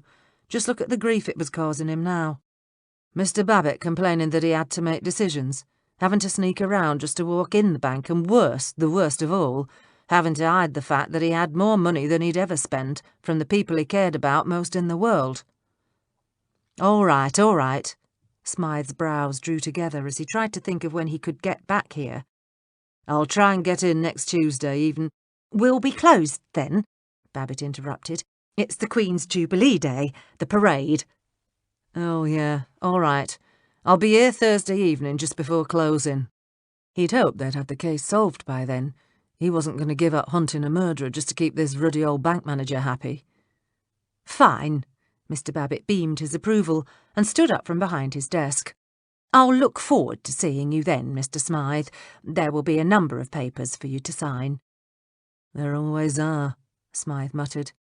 He quickly left the bank, pausing only long enough before he stepped out into the street to make sure there was no one who might recognise him. He hurried off, wanting to make it back to Upper Edmonton Gardens in time for supper. He leapt over a pile of rubbish as he crossed the road, the coins jingling in his pocket. The sound made him wince. Guilt pierced his conscience. He hated keeping this part of his life secret. Living a lie didn't sit well with him. But there was nothing he could do about it now. Smythe shook his head. Damnation! How the ruddy hell did he end up in this fix? He should have told them right from the start, but the time were never right. Once Euphemia knew she were dying, she'd made him promise to stay on and keep an eye on the inspector and Wiggins. After she were gone, the only way he could hang about was to go on being a coachman. Then Mrs. Jeffries and Mrs. Goodge and Betsy had come and settled in. Before you could slap a fly off a horse's bum, they was investigating murders and growing to like each other. By then it was too late. Everyone at Upper Edmonton Gardens had come to mean too much to him. He didn't want to go back to living on his own again. It were too bloody lonely. And, of course, the thought of never seeing Betsy again was too awful to think about. Smythe scowled, and a street Arab quickly dodged out of his way. He reached into his pocket and pulled out a shilling. "Here, lad," he called, tossing it in the boy's direction. "I didn't mean to scare you." He knew his frown was frightening enough to scare the fleas off a dog, but there weren't much he could do about that. The urchin easily caught the coin. "Thanks, Gov!" he yelled, his eyes gleaming in delight at the unexpected bounty. Smythe sighed. He wished he could remedy the situation at Upper Edmonton Gardens as easily as he'd soothed the child, but he couldn't, and that was a fact. Telling them the truth would change everything. They'd feel differently towards him, treat him differently, and he didn't want that. For the first time in his adult life, he felt like he had a home, a family, and he wouldn't risk losing that for all the world. Smythe stopped at the corner and stared at a line of hansoms waiting for fares. He fingered the heavy pouch in his pocket. At least his money was going to be put to good use, he told himself as he headed for the beginning of the line. This case wasn't going to be an easy one. He could feel it in his bones. It might take a good bit of lolly and a lot of grease in palms before he could get anyone to give him any useful information at all. Decision made, Smythe waved at the driver of the first cab and then glanced at the sky. If he hurried, he might be able to have a word or two with someone from the Warburton household before he had to get back to Upper Edmonton Gardens. Supper was late that night. Mrs. Goodge muttered darkly under her breath as she and Betsy finished dishing up the food. "What are you on about?" Betsy asked as she took a platter of beef and placed it in the centre of the table. "It's nothing, really," the cook mumbled. She averted her gaze and reached for the pot of potatoes, but not before Betsy saw the genuine worry in her eyes. "Something's bothering you, Mrs. Goodge. It's written all over your face," she persisted. "What is it? Are you ill?" "It's not that," Mrs. Goodge sighed. She and the maid were alone in the kitchen. "It's that." She jerked her head toward the kitchen sink.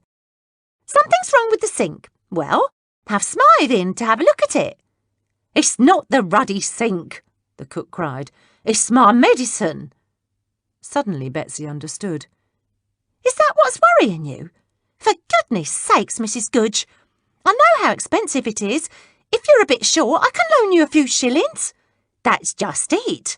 The bottle's full and it shouldn't be." She plopped down in a chair. Betsy frowned in confusion. "What?" "This is the third time it's happened," Mrs. Goodge said wearily, "and I'm beginning to think I'm losing my mind. I use that liniment every day, so I know how much I've got. Well, for the past few months or so, every time it gets low, I remind myself I need to get more.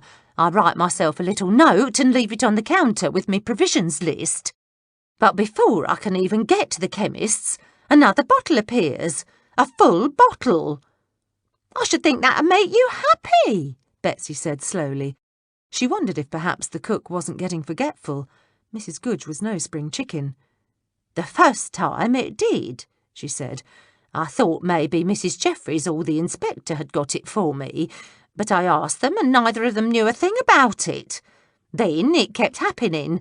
I'm beginning to wonder if maybe I bought the bottles and forgot about it," Betsy finished bluntly. Mrs. Goodge nodded slowly, her shoulders slumped, dejected. "That'd mean I'm getting like me old granny," she said softly. "She went right off her head before she died. Kept thinking she were 10 instead of 90. Couldn't remember where she'd put things or what she'd eaten for breakfast." "Don't be silly," Betsy said firmly. "You're not going off your head. It's just like my shoes or Wiggins's writing paper, that's all. Someone in the house is doing us favours, but they don't want to own up to it." "But writing paper and getting soles mended is a blooming sight cheaper than buying that medicine," Mrs. Goodge replied. "And who around here has that kind of money?" "There's an explanation for what's happened," Betsy persisted, determined to make the cook feel better. "Maybe the inspector's been getting it for you, but don't want to say anything about it. You know what a kind man he is." "You won't say anything to anyone, will you?" Mrs. Goodge asked. "It wouldn't do for any of them to think—" She stopped speaking as she heard Mrs. Jeffries' footsteps coming down the stairs. "I won't say a word," Betsy promised quickly. Mrs. Jeffries hurried into the room. "Where's Smythe and Wiggins?" she asked as she took her seat. "We've much to talk about this evening." "They'll be here shortly," Mrs. Goodge replied. She placed a bowl of steaming vegetables next to the roast beef. "They may be late sometimes, but they hardly ever miss a meal." Mrs. Goodge was half right. Smythe arrived a few moments after they started eating, but Wiggins didn't show up at all. By the time they'd cleared the table and sat back down to discuss the case, all of them were throwing anxious glances at the passage leading to the back door. When a loud knock sounded, they all jumped. "I'll get it!" Betsy leapt to her feet. She hurried down the hallway and threw open the door. "Why, goodness!" she exclaimed. "It's you!" Hatchett smiled politely and took off his shiny top hat, revealing a full head of white hair. "Good evening, Miss Betsy. May I come in?" "Course you can." She led him back to the others. Everyone greeted him effusively. Hatchett worked for their friend Luty Bell Crookshank. He was allegedly her butler, but in reality his relationship with his eccentric and elderly employer was far more complex than that of butler and mistress. Tall, ramrod straight, and excruciatingly proper, he was still a popular and much beloved friend to the staff of Upper Edmonton Gardens. "Do sit down, Hatchett," Mrs. Jeffries invited. "Would you care for a cup of tea?" "Thank you, but no." He smiled slightly, amusement apparent in his clear blue eyes. "I've come to help you." "Help us?" Betsy gave him a puzzled frown. "With what?" "With this murder," Hatchett replied evenly. "You certainly didn't think that just because Madam is out of town, I had no interest in furthering the cause of justice." "Bored, are you, Hatchett?" Smythe challenged with a cocky grin. "Extremely. Now," he said, his expression serious, "I am here to place myself completely at your disposal." "You've already done a great deal for us," Mrs. Jeffries said. "Thank you again for arranging that invitation for Mrs. Livingston Graves." "No thanks are necessary," Hatchett replied. "Using my contacts to rid your good selves of that odious personage was almost as amusing as it's going to be when the madam gets back and finds out she's Mr. Murder." He grinned slowly. "I can't wait. She'll be fit to be tied, as she would say. It serves her right as well. I told her not to go gallivanting off to America. But would she listen to me? Oh, no. Claimed she couldn't stomach the Jubilee." "She left because of the Jubilee?" Betsy yelped. "But why? All London will be celebrating." "Madam considers herself a Jeffersonian Democrat," Hatchett explained. "She's morally opposed to the idea of a monarchy, and of course she did it to annoy me." "Women'll do that," Smythe muttered. Betsy threw him a glare, and then turned her attention to the butler. "How would her going off to America annoy you?" "I do not approve of the madam travelling without me." "Then why didn't you go with her?" Mrs. Goodge asked. Hatchett's eyes narrowed. "I couldn't. She cleverly arranged her trip to coincide with my annual trip to Scotland. I go there once a year to visit my brother. By the time I arrived home, She'd left. "You've got a brother?" Betsy said, looking interested. Mrs. Jeffries quickly interrupted. "He's just told us he has, dear," she said gently. "But we really must get on with our discussion. It's getting late and we've much to talk about. Hatchet is more than welcome to stay and help. No doubt his services will come in very handy." "If you would be so good as to enlighten me as to the progress you've made thus far," Hatchet said, "I'll endeavour to offer what assistance I can." Mrs. Jeffries quickly told Hatchet everything they knew about the murder and their circle of suspects. She then went on to share what she'd learnt from the Inspector and Lady Cannonberry. "So, Dr. Sloane were hiding the satchel under his coat," Smythe mused. "I wonder why." Mrs. Jeffries sighed. "I shouldn't put too much credence in that evidence. Lady Cannonberry—" she hesitated, searching for the right words. "Well, she wanted the inspector's attention, and she could easily have misconstrued what she saw." "You mean she might have just seen him picking up the satchel and walking off?" Mrs. Goodge asked. "Only she didn't want to be left out, so she made more of it than it really was." "That's it precisely." "Silly woman," the cook murmured. "Anyways, can I go next? I've found out some interesting bits. Or should we wait for Wiggins?" "Go right ahead," Mrs. Jeffries replied. "We'll just have to fill Wiggins in later." "Daft boy," Mrs. Goodge muttered. "Bloomin' inconsiderate of him to be late and worry a body so. But as I was saying, I've learnt quite a bit today. Mrs. Jeffries has already told us that Mr. Warburton was acquainted with Rowena Stannock before she came to London. But I found out he weren't just acquainted with the woman. He were in love with her." She paused dramatically. "And he's been in love with Mrs. Stannock since afore her husband died. He didn't just happen to run into her after she moved here. He followed her to London." "That's why he joined the literary group," Smythe added. "He's no more interested in poetry and books than bow and arrow," he mused, referring to the inspector's horses. "But once he found out Mrs. Stannock were in the group, he couldn't join fast enough." "Am I telling this, or are you?" Mrs. Goodge yelped. She glared at the coachman. "Sorry," he grinned, not looking in the least bit contrite. "Didn't mean to step on your toes." "Huh. Anyways, that's not all I learnt. Warburton's got plenty of money.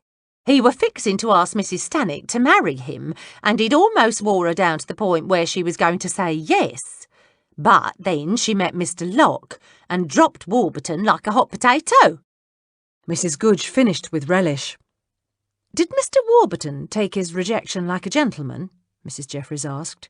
She'd frequently observed that when it came to matters of the heart, one's social class had no bearing at all on how one acted. "He didn't take it well at all," Mrs. Goodge answered. "He went over to her house and had a right old set-to with her about it. He accused Mrs. Stannock of leading him on and trifling with his feelings. The whole neighbourhood heard him shouting at her." "When was this?" Hatchet asked. "Less than a fortnight ago. I couldn't find out the exact date. Do you think it's important?" Mrs. Goodge asked, looking anxiously at the housekeeper. "I'm not sure," Mrs. Jeffries said slowly.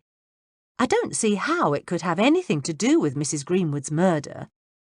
"Excepting that Mrs. Greenwood had a row with Mrs. Stannock right before she was killed," Betsy chimed in. "Could be they was arguing about Mr. Warburton. Maybe Mrs. Greenwood liked Mr. Warburton herself." "Warburton barely knew Mrs. Greenwood," Smythe said. "Besides, he liked 'em young." He broke off as he realised what he'd said. Are you perhaps referring to the fact that Edgar Warburton has a penchant for young females?" Hatchet asked helpfully.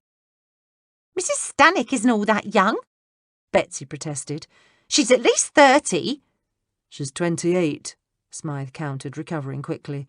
"But she looks much younger." "Smythe," Mrs. Jeffries interrupted before the discussion got out of hand. "You've obviously learnt something about Mr. Warburton. Would you like to share it with us?" Smythe glanced at Betsy and shook his head. "It don't have anything to do with the murder." "How do you know?" the maid demanded. She turned to Mrs. Jeffries. "Aren't you always telling us that we don't know what's important and what's not? Shouldn't Smythe have to tell us everything he's learnt?" In her anger, she was dropping her H's again. Mrs. Jeffries drummed her fingers on the tabletop. Betsy was right. "I think you ought to tell us, Smythe," she said gently. She never ordered them about. Their participation in these investigations was totally voluntary. Smythe shifted uncomfortably. "It's not very nice, and it don't have a ruddy thing to do with Mrs. Greenwood getting murdered." "Nevertheless," she said softly, "Betsy is right. We don't know at this point what is or isn't important. If you've learnt anything about Mr. Warburton, you really must tell us all." He took a long, deep breath. "Warburton likes women. Young ones. Some of 'em barely old enough to be considered women, if'n you get me meaning. He pays 'em to go with him." "You mean he pays prostitutes?" Mrs. Jeffries clarified. From the corner of her eye she saw Betsy blush. Smythe nodded. "There's some pretty nasty places in this city. Houses where a man can flash a bit of money about and get whatever he likes. Warburton's a regular customer." "Sounds as though the man frequents some of the most notorious brothels in the city," Hatchett said calmly. "How very disgusting." Smythe nodded, but didn't volunteer anything else. He'd learnt about a few of Mr. Warburton's other habits too, but nothing short of torture would get that information out of him. "Had he gone to a brothel the night of the murder?" Mrs. Jeffries persisted. "The inspector told us he admitted he'd just learnt Mrs. Stannock was going to marry Shelby Locke. Perhaps he left the ball and, well, sought solace in the arms of another woman." "But that would mean he couldn't have done the murder," Mrs. Goodge said. "Unless there's something about him and his relationship with Mrs. Greenwood that we don't know," Mrs. Jeffries replied. "She might very well have found out about his, well, extracurricular activities and threatened to expose him. That's not the sort of gossip one wants spread about, you know. Furthermore, Warburton has no alibi for the time of the murder. As you'll recall, he claimed he was in the ballroom when Mrs. Greenwood was killed, but no one can remember seeing him there." "I don't know if he went to a brothel or not," Smythe replied, "but I can find out." "I think you ought to," Mrs. Jeffries said. "What difference does it make where he went after the murder was committed?" Betsy asked curiously. "Shouldn't we try and find out where he was during it?" "The victim was stabbed, Betsy," Mrs. Jeffries explained. "Whoever committed the murder may have gotten some blood on his clothes, and no one recalls seeing Warburton after the killing. I know because I specifically asked the inspector. Mr. Warburton was gone by the time the inspector began questioning the guests." "But why would Warburton want to kill Mrs. Greenwood?" she persisted. "The worst she could do was spread some nasty gossip about him. That don't seem like much of a motive for murder." "It's not much of a motive," Mrs. Jeffries admitted, "but it should be looked into." "Seems to me if his feelings was hurting over Mrs. Stannock giving him the boot," Betsy continued, "he'd murder her or Mr. Locke." "We don't know that he'd want to murder anybody," Mrs. Jeffries explained. "We're merely trying to establish where he was both during and after the murder, and, more important, why he lied to the police. Mrs. Putnam claimed she searched the ballroom and Warburton wasn't there." They heard the back door open, and a second later Fred bounced in, followed by a breathless Wiggins. "It's about time you got here," Mrs. Goodge said, giving him a good frown. "I'm ever so sorry to be late," Wiggins explained breathlessly. "But I couldn't come back until I found out what's happened to the boy." "What boy?" Mrs. Goodge snapped. Her concern about Wiggins's absence had transformed to anger, now that she knew he was all right. "And where have you been? Your food's gone stone cold and I'm not getting up and reheating it for you." "The boy's name is John," he cried. "We've got to find him. He's in danger, I know he is. He were with Mrs. Greenwood at the ball. She's dead, and now he's gone." Chapter 7. "Do sit down, Wiggins," Mrs. Jeffries suggested. "Surely whatever it is you have to report can wait until you've caught your breath." The lad was prone to exaggerating, so she was quite certain no one was in imminent danger. "But that's just it, Mrs. Jeffries," he protested. "I'm not sure it can. I think maybe that John knows who the murderer is, and that's why he's disappeared." Who's this John, then? Smythe asked. And why do you think he's disappeared? Betsy added. Do you suspect foul play? Hatchett said doubtfully. I'd best get Fred his supper. Mrs. Goodge reached down and patted the animal on the head. The dog licked his lips and bounced up and down. Fred? Wiggins yelped, outraged. What about me? I've not had a bite to eat all day. Really, Wiggins? Mrs. Jeffries said. I thought you were concerned about this John person. I am, but that don't mean I'm not hungry. He blushed. I mean, I don't think John's really in any danger, but I do think he might have gone to ground, so to speak. Mrs. Goodge chuckled as she got to her feet. Thought hearing me offer to feed the dog first would snap you back into shape, boy. Now just hang on a minute and I'll have you both taken into a right tasty meal. Not that you deserve it, mind you. I've half a mind to carry through on my threat and serve you your dinner cold. Smythe glanced at Wiggins and snorted in disgust. You had us worried there a minute, lad. The way you come running in here, you'd have thought this John person was being tortured, Betsy chided. Ah, youth, Hatchett said. So impetuous, so noble, so concerned with the satisfaction of their stomachs. As soon as Mrs. Goodge had fed Fred and put a plate of hot food in front of the footman, Betsy cleared her throat. Well, I found out what happened to Shelby Locke's notebook. She smiled triumphantly. Lucinda Marlowe stole it. So she did want to use one of Mr. Locke's poems in the contest, Mrs. Goodge said. Oh, no, Betsy said quickly. She didn't give a fig for the contest. Rupert told me she didn't even bother writing a poem. She stole Mr. Locke's poem so she could find out what he was up to. Rupert? Smythe asked softly. Who's he? He's the Marlowe butler, Betsy admitted proudly, and he does like to talk. He hasn't worked at the house very long, but he's a right nosy Parker, knows what's going on. Anyway, he thought it strange that Miss Marlowe kept telling Mr. Locke she hadn't seen his notebook when she'd had it ever since their last meeting.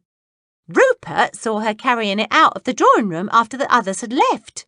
He didn't think much of it until the next day, when Mr. Locke came round looking for it, and Miss Marlowe stood right there and lied to the man, bold as brass. So how does this Rupert reckon Miss Marlowe was using the notebook to find out what Mr. Locke was up to? It were a bunch of ruddy poems she had, not his diary, Smythe challenged. Betsy was ready for that question. One of Rupert's duties is to stand outside the door when the meetings are breaking up. You know, to see people out and hand them their coats and such. Well, he once heard Mr. Locke telling Miss Marlowe that his whole life is a poem. He writes about everything that's important to him and puts the poems in the notebook. That's why he was so upset at it being gone. Do you think this Rupert knows what he's talking about? Smythe asked. Of course he does, Betsy replied irritably. He'd have no reason to lie to me. If you was asking questions, he might have been trying to impress you. Act like he knew what was going on, trying to make himself look important. Smythe crossed his arms over his chest. It wouldn't be the first time a man made up a few tales to impress a pretty girl. Betsy tried to look annoyed but couldn't. She was too flattered by his words. She'd never thought the coachman even noticed she was a female, let alone a pretty one. I think we must assume he was telling the truth, Mrs. Jeffries interjected. Do please go on, Betsy. Rupert told me that after Lucinda Marlowe found the notebook, she started acting right peculiar. That's hardly surprising now, is it? The poor woman thought she had an understanding with Mr. Locke, and then she reads some ruddy poem and finds out she's been jilted. Mrs. Goodge made a face. Nasty, that is, right nasty. Did Rupert explain what he meant by peculiar? Mrs. Jeffries asked. She really didn't see where all this was leading, but that didn't bother her. It was one more piece of the puzzle. She got all quiet like, moody, wouldn't smile, wouldn't eat much, and she took to going for long walks. Betsy shrugged. She even took to wearing her spectacles in public. That's how miserable she was. Huh, Mrs. Goodge exclaimed. Doesn't seem to me that Lucinda Marlowe acted any differently than any other young woman would behave if they just read a love poem about someone else. But we don't know for certain that Lucinda Marlowe did read such a poem, Mrs. Jeffries said. What else could it be? Betsy argued. Rupert claims she were as right as rain until she found that notebook. She was making plans for her ball, sending out invitations and doing up the menu, dashing out to the dressmakers and ordering a new gown. Then she finds that notebook and starts acting like her best friend's up and died. She got so melancholy she even sent her new gown back. Smythe said, "Isn't Lucinda Marlowe the one who supposedly had such a tragic life? Blimey, there's so many people mixed up in this case, it's hard to keep it all straight." Her brother is dead, and then she lost her parents, so she has had a tragic life, Betsy said defensively. She's a nice woman too. Her servants like her. It's right sad, her thinking she had an understanding with Mr. Locke, and then finding out he was just trifling with her. No wonder she got all weepy and maudlin and had to work out her grief by going for long walks. "I bet I know where she were going to," the coachman interrupted. "I'd lay even money that she was snooping about Mr. Locke's. Typical female trick." "What an evil thing to say!" Betsy snapped, incensed. "For goodness sakes," Mrs. Jeffries exclaimed. "We don't know that she did anything except read Mr. Locke's poems. We don't even know for sure that those poems had anything to do with Mr. Locke's romantic interests." "That reminds me," the cook cried suddenly. "All this talk of being maudlin, I've forgotten to tell you what else I found out." She shook her head in disgust. "I must be getting old. Can't keep a thing straight these days." "It's all right, Mrs. Goodge," Betsy said quickly, then reached over and patted her hand. "Everyone forgets things every now and then. You're not getting old."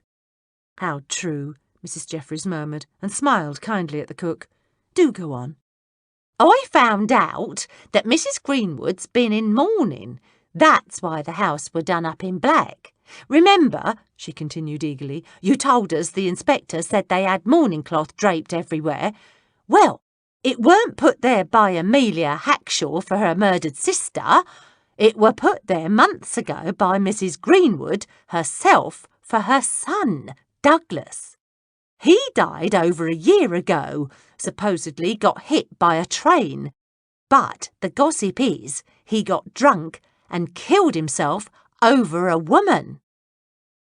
Mrs. Jeffries tried to keep it all straight in her head, but it was impossible.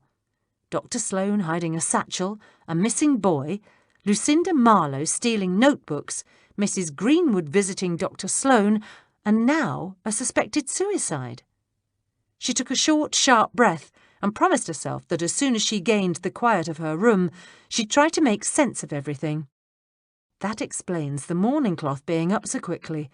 Mrs. Greenwood did it for her dead son. "Supposedly, but if she was still in mourning, why'd she join the literary circle in the first place?" Mrs. Goodge frowned. "Don't make a lot of sense, does it? Especially as her sister told the inspector she didn't think Mrs. Greenwood cared a toss for poetry and books and the like." "None of this makes sense," Mrs. Jeffries muttered. However, she felt a tiny tug at the back of her mind. Something that she couldn't quite put her finger on was falling into place. "You can say that again," Betsy said. "And the inspector also said that Mrs. Greenwood went to see Dr. Sloane the day of the ball. Why? What reason could she have to go to his rooms?" "Ah, but that's the mystery, isn't it? Why did she visit Dr. Sloane, and more important, why did she join a group she had absolutely no interest in?" "Perhaps she was lonely," Hatchett ventured. "Lonely?" Betsy repeated. "That doesn't sound like Mrs. Greenwood." "I don't know," Smythe put in, his expression thoughtful. "Loneliness can drive a body to do lots of strange things." Mrs. Jeffries detected an odd undertone in the coachman's words, but she didn't have time to think about it now. She had an idea. "Mrs. Goodge, can you find out where this train accident took place?" she asked, "and see if you can learn the name of the woman involved as well." "I've already got my sources working on it," she replied smugly, "but it may take a day or two to get an answer." "Can I tell you about John now?" Wiggins asked. Of course. Wiggins told them about his meeting with John and his unfortunate run-in with the inspector. "You'd best buy some cod, Mrs. Jeffries," he said, turning to the housekeeper. "I had to tell the inspector something when he caught me." "You're lucky you didn't ask where it was tonight," the cook said sternly. He did ask, Mrs. Jeffries said. "I told him the fishmongers had run out. But we mustn't digress. Do get on with your account." "After the inspector left," Wiggins continued, "I tried to find John, but he was gone.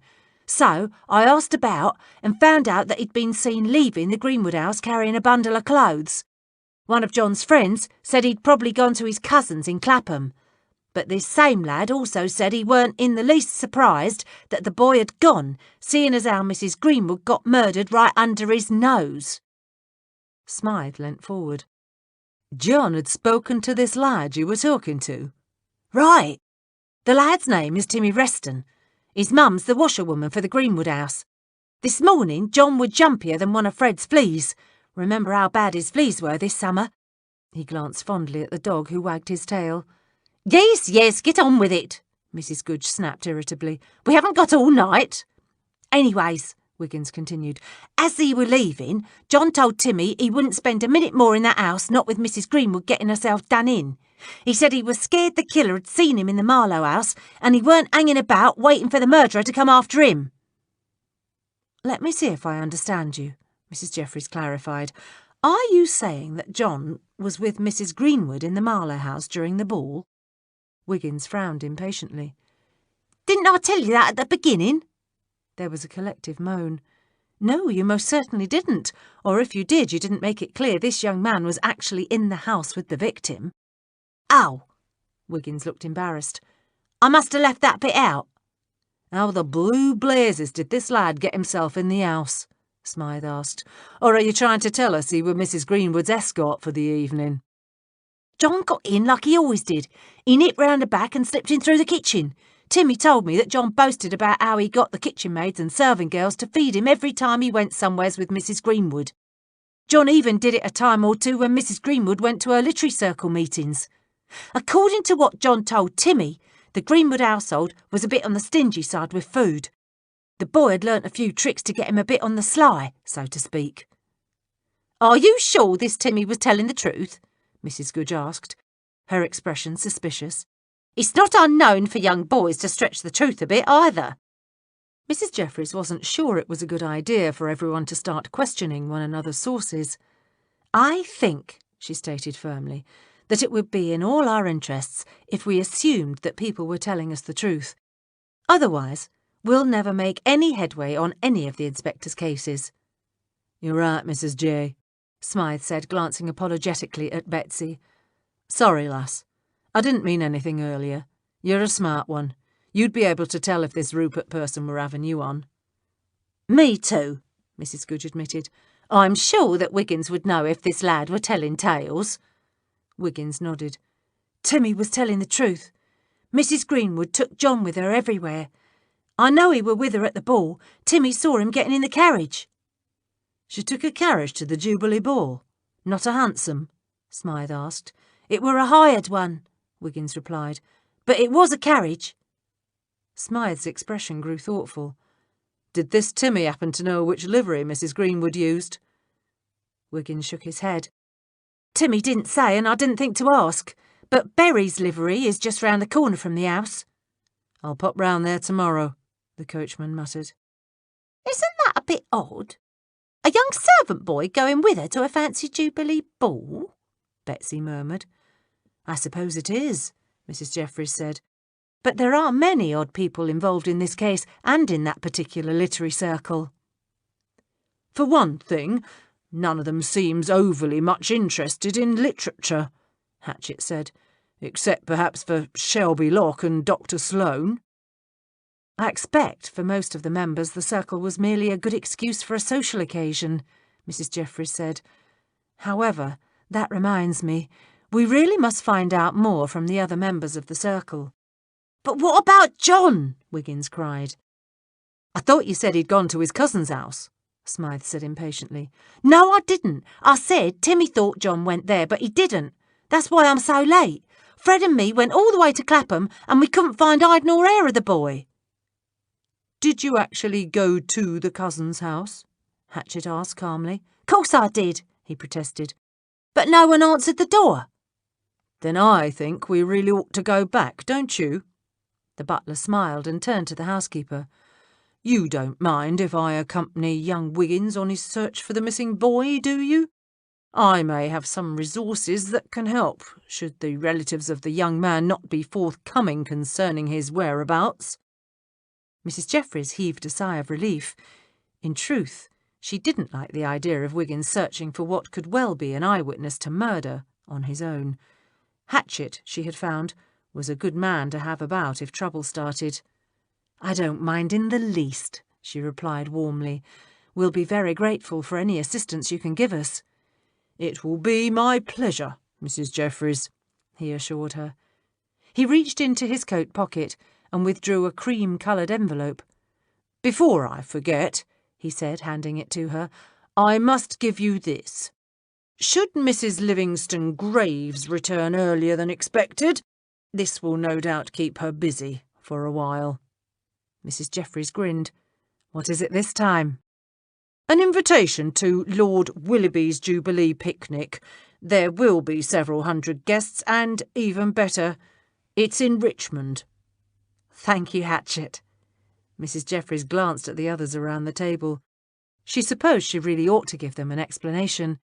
But before she could speak, there was a blood-curdling howl from outside. Fred cringed and slithered under the table. "What in blazes is that?" Mrs. Goodge exclaimed, heaving herself to her feet. "Sounds like a bunch of tomcats sniffing after a—" Smythe broke off as another howl sliced through the air. "Oh, no!" Betsy said. "It's that wretched Alphonse. He sounds like he's being clawed to death." "What's Alphonse doing out?" Mrs. Jeffries asked. She noticed that no one made a move to go and rescue the unfortunate feline. "He pushed himself out through the kitchen window," Mrs. Goodge said calmly as she sat back down. "Wouldn't have thought the blighter could do it. The window is only open a crack and his backside is bigger than a side of beef." "Well, isn't someone going to rescue the poor thing?" Mrs. Jeffries demanded. "I know none of us are fond of Mrs. Livingston Graves or her cat, but, honestly, Alphonse is hardly able to defend himself." "Meow!" Another howl shook the air. No one moved for a moment. Then Smythe sighed and climbed to his feet. "I'll do it. Mind you, if the blooming creature digs his claws in me, I'll let him spend the night outside. Do that fuppy cat a world of good." The house was very quiet the next morning, but that was to be expected. Sundays were always quiet. Since Mrs. Jeffries had taken over the management of the household, she'd made it clear that the day of rest wasn't just to apply to the master of the house, but to the servants as well. The inspector, naturally, hadn't seen anything wrong with this arrangement, and had even offered to boil his own eggs for breakfast. Mrs. Jeffries wouldn't hear of that. She was quite adept at boiling eggs herself. Everyone was out sleuthing. Hatchet had shown up several hours ago to pick up Wiggins and Fred. Betsy had decided to see what she could learn by concentrating on the other members of the literary circle, and Smythe had gone off on some mysterious errand he refused to tell anyone about. Mrs. Goodge had taken to her room, claiming she needed to think, but leaving the back door open in case any of her sources showed up with information. For all intents and purposes, Mrs. Jeffries and the inspector were alone. As she brought his breakfast tray up from the kitchen, she went over the various pieces of information they'd gathered thus far. She sighed as she nudged open the dining-room door with her foot. So far, she had absolutely nothing. The beginning of the pattern she was starting to discern yesterday evening had completely unravelled. This crime simply had no motive. Hannah Greenwood was not well liked, but they could find nothing that would make anyone want to actually kill the woman. Lucinda Marlowe was a lovesick girl, but gracious, Mrs. Jeffries thought as she put the inspector's eggs on the table. Half of London was filled with lovesick girls. Nor was she the first young woman to rifle through a young man's belongings in hopes of learning his true intentions. Shelby Locke was in love with Rowena Stannock, but that gave him no reason to murder Hannah Greenwood. The victim hadn't been standing in the way of Locke's desire for Mrs. Stannock. Dr. Sloane's actions were suspicious, and his story about being out in the gardens during the murder was probably a lie. But then again, he could be telling the truth. Mrs. Putnam might have missed seeing him. Mrs. Jeffries paused, her hand hovering over the rack of toast. But Mrs. Greenwood had visited Sloane on the day she died, and Sloane had not seen fit to mention this to the police. Perhaps Mrs. Greenwood did know something about Sloane, something he'd killed to keep secret. And then there was Rowena Stannock. Mrs. Jeffries frowned. Both Warburton and Locke were in love with her. Warburton followed her to London from the country. When she spurned his affections, he was bitter enough to cast aspersions on her reputation. Was he bitter enough to kill? She shook her head. Perhaps he was, except that Mrs. Stannock wasn't the victim. And what about Edgar Warburton? Where did he fit in? He certainly hadn't cared about the Hyde Park Literary Circle, so why didn't he leave once Mrs. Stannock had made it clear her affections were engaged elsewhere? According to what she'd learnt, Mrs. Stannock and Mr. Locke's association had been going on for several months. The inspector bounced into the room. "Good morning, Mrs. Jeffries." He spotted the delicate china coddlers.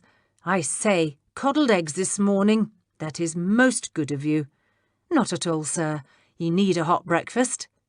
She poured herself a cup of tea and sat down beside him. Despite spending half the night thinking about this case, the best course of action she'd come up with was to get the inspector to double-check where everyone was at 10:30. Furthermore, it was becoming increasingly apparent that everyone's story must be verified in some fashion, and, of course, she had to find a discreet method of letting the inspector know about Lucinda Marlowe's theft of Locke's notebook. "Will you be continuing your investigation today?" "It may be the day of rest for the rest of the world, but the pursuit of justice never stops." He reached for his teacup. "Barnes should be here soon, and we'll be off." Mrs. Jeffries clucked her tongue sympathetically. "Are you going back to the Marlowe house, sir?" As the inspector had no idea where he was going this morning, he shrugged. Well, I'm not sure. The only reason I mention it is because of what you told me on your last case, sir." She calmly sipped her tea and waited for him to take the bait. "My last case?" "Why, yes, sir, don't you remember? You told me that whenever you got stuck in the middle of an investigation, you always went right back to the source, the scene of the crime, the circle of suspects." She smiled. "I said that?" Witherspoon gave her a puzzled frown. "So, naturally, I assumed that you'd be going back to the Marlowe house and questioning the servants again." She sighed. "It's so very easy for one to forget the most important things when one is rattled. Being present in a house where a murder is committed would naturally upset the staff, but once one gets over the shock of the event, then one can quite clearly remember details that had completely slipped one's mind." As understanding dawned, his confused expression cleared. "I say, that's a jolly good idea. I was considering going back to Dr. Sloane's this morning. I mean to ask him about Mrs. Greenwood's visit to him the day of the ball. I want to look at those contest poems as well. Lady Cannonberry's statement got me to thinking. If Dr. Sloane was hiding that satchel, then I'd better find out why. But that can wait until after I've questioned the Marlowe servants again." "You know, sir," Mrs. Jeffries said cautiously, "I've been thinking about that missing notebook." "What notebook?" "Mr. Locke's." "Oh." Witherspoon dug into his eggs. "That one. What about it? I'm not certain it's all that important. It probably doesn't have anything to do with Mrs. Greenwood's murder." "I'm sure you're right, sir," she continued, "but I've been thinking about it anyway." She laughed airily. "It seems to me that there's really only one place it could be. The Marlowe house." Before she could explain, they were interrupted by a loud pounding on the front door. Mrs. Jeffries started. "Gracious! Constable Barnes is making a racket." She got to her feet and hurried toward the hall. Throwing open the door, her eyes widened in surprise. "Well, don't just stand there gaping," Mrs. Livingston Graves snarled. "Help me in!" Her elegant pink dress was muddy and torn at the sleeve, and her plumed hat leant to one side, its once white feather broken and hanging askew. Tendrils of lank brown hair straggled around her neck, and as Mrs. Jeffries helped her into the house, the woman hobbled precariously. "Goodness, Mrs. Livingston Graves, what happened?" "I say, Mrs. Jeffries, is that Constable Barnes?" Witherspoon asked as he came out of the dining room. He stopped dead in his tracks at the sight of his cousin. "Goodness, Edwina, what on earth happened to you? Are you all right?" "Of course I'm not all right," she yelled. "I've spent half the night in the most wretched inn, and then I had to get up at the crack of dawn to get a seat on the train. But that horrid little toad of an innkeeper kept me haggling over the bill so long, I missed the train. Then I had to hire a carriage." "Oh dear," he murmured. "You had to hire a carriage? But why didn't you just wait and take the next train?" "Because I wasn't going to stay in that awful place another minute," she cried. "It was bad enough being stuck there as long as I was. But that's not the worst of it. As we were coming back to London, the carriage lost a wheel. I suspect the driver was drinking. Then I slipped and fell in the mud. To top it off, once that imbecile of a driver had repaired the wheel and we were on our way again, the blasted door flew open every time we rounded a curve. It was awful, positively awful. And I mean to do something about it." "Oh dear." The inspector started forward. "Hello, hello," the cheerful voice of Constable Barnes called from the doorway. Witherspoon took one frantic look at his dishevelled and enraged relation, and then leapt for his hat and coat. "I'll leave you in Mrs. Jeffries' capable hands," he spluttered and hurried toward the door. "We'll talk this evening when I return. I'm sure we can get everything sorted out then." "But you can't leave now, Gerald," she protested. "That carriage driver was drunk. Surely that's against the law. And that conveyance was certainly unsafe. There must be a law against that. You can't go now. You're the police. I want to press charges." Smythe pulled out a shiny new florin and waved it under the housemaid's nose. "Does this help your memory any?" The girl smiled, revealing a half-broken front tooth. She snatched at the coin and dropped it into the pocket of her apron. "By rights, I shouldn't be talking to ye," she said, "but seeing as how you're a fella that pays his way, I expect I can remember a bit more than I told them coppers." Smythe nodded. He wasn't surprised that the maid hadn't shared everything she knew with the police. Why should she risk her living for the sake of a murdered woman she didn't even know? "So, what can you tell us now, love?" "It weren't much," the girl shrugged. "I usually works down in the kitchen. I'm the second scullery maid. But because of all the people coming for the ball, the housekeeper sent me upstairs to work. I was supposed to keep the punch bowls filled." She laughed softly. "And it were a hard task, too, the way them toffs was drinking. Anyways, I had to run back and forth between the second pantry and the dining room. Well, just as I was coming out of the dining room, I saw that Mrs. Stannock having a right old row with Mrs. Greenwood, the woman what was murdered." "Were you able to hear what they was arguing about?" "You'd a had to be deaf as a post not to hear 'em," she replied. "My name's Lena, by the way." She gave him a coy smile. Smythe, who was male enough to be flattered by her sudden interest, was also smart enough to realise that it was probably the coins from his pocket and not his person that piqued her attention. "Lena's a nice name," he replied, giving her a slow smile. "Real pretty, like you. But you were telling me about the argument."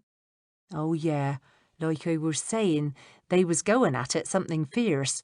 Not screaming or nothing, but kind of hissing at each other. I didn't reckon they'd appreciate me trotting back and forth under their noses, so to speak, so I ducked behind the curtain and waited for 'em to finish." "Right," he thought, "and I'm the King of Spain. The girl had been deliberately eavesdropping." "And what was they on about?" he prodded. He schooled himself to be patient. "Mrs. Greenwood was telling the other woman Mrs. Stannock her name is, that she'd see to it that she wouldn't be able to show her face at one of their meetings ever again." Mrs. Greenwood was threatening Mrs. Stannock, then? Lena frowned impatiently. "That's what I said, Annette. Then Mrs. Stannock claimed she didn't give a tinker's damn about their group. That didn't sit well with the old lady. She got all red in the face and said she'd see to it that some feller, I didn't quite catch his name, wouldn't be wanting to come sniffing after Mrs. Stannock no more, not when he heard about her Douglas." "You sure the name was Douglas?" She nodded. "There's nothing wrong with me hearing. The name was Douglas, all right. Anyway, as soon as this Mrs. Greenwood said it, Mrs. Stannock got all quiet, didn't say nothing. Then Mrs. Greenwood started laughing. A right horrible laugh it was, too. She told her she were going to pay for what she'd done. She'd see to it that no one ever spoke to Mrs. Stannock again, and as soon as this feller heard about Douglas, he'd be finished with her, too." "And then what happened?" Smythe asked. "Then Mrs. Stannock turned and run off." Lena shrugged. "I think she were crying. She were in such a state she rang smack into the buffet table." "Then what did she do?" "She righted herself, took off down the hall, and went up the stairs." "What time was this?" "It must have been close to 10:30. "What did Mrs. Greenwood do?" Smythe asked slowly. "She went after her." "Are you sure this is the correct house?" Hatchett asked. "I'm sure," Wiggins replied. They were standing in front of a small grey brick row house off Victoria Road in Clapham. The paint was peeling around the windows, the door-stoop was dusty, and the street was littered with trash. They'd knocked several times to no avail. Hatchett knocked again, this time pounding hard enough to make the windows vibrate. "There's no one home," a disgruntled female voice rang out from above. They both looked up to see a frizzy blonde-haired woman glaring at them from the top window of the house next door. Hatchett took off his top hat. "Excuse me, madam. I'm so sorry my knocking disturbed you, but do you have any idea when the family will return?" "It's Sunday," she replied irritably. "They've gone to visit their gran. They'll not be back till tonight. Now, quit that pounding and let a body get some sleep." "We can't hang about till tonight," Wiggins moaned. The woman started to close the window. Hatchett yelled, "Excuse me, madam. I'm so terribly sorry to be a nuisance, but did they have a young boy with them?" "A young boy?" She stared at them suspiciously. "Who are you, and why are you asking all these questions about the Hickmans?" Hatchett gave her his most engaging smile. "The young man we're inquiring about is called John. He's cousin to the Hickman family. I'd like to offer him employment with my mistress, Mrs. Crookshank, but she needs him to start working for her right away. She's leaving for Scotland early tomorrow morning and wants someone with her to look after her trunks. John was recommended to us as an honest lad in need of a position." The woman hesitated. She spent several seconds staring at Hatchett, and then raked Wiggins with a hard glance. Finally she sighed. "You'd best be telling the truth, because I'll remember what you look like. If you're up to no good, I'll know about it. But I don't want to take the chance on John missing out on getting work. Lord knows they—" she jerked her thumb at the Hickman house— "can't afford another mouth to feed." "Thank you, madam," Hatchett said solemnly. "I assure you we've only the boy's best interests at heart. If you would be so good as to tell us where the Hickmans went, we'll trouble you no further." "You'll be wanting to find the Purty house, then. Their granny's name is Hazel Purty." She started to shut the window.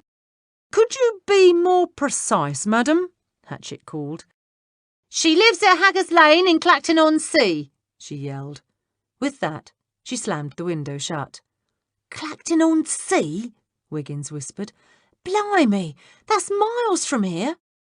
Hatchett popped his elegant top hat on and leapt spryly off the door-stoop. "It's hardly the end of the earth." "We'd better just nip back and try to have a word with John tonight."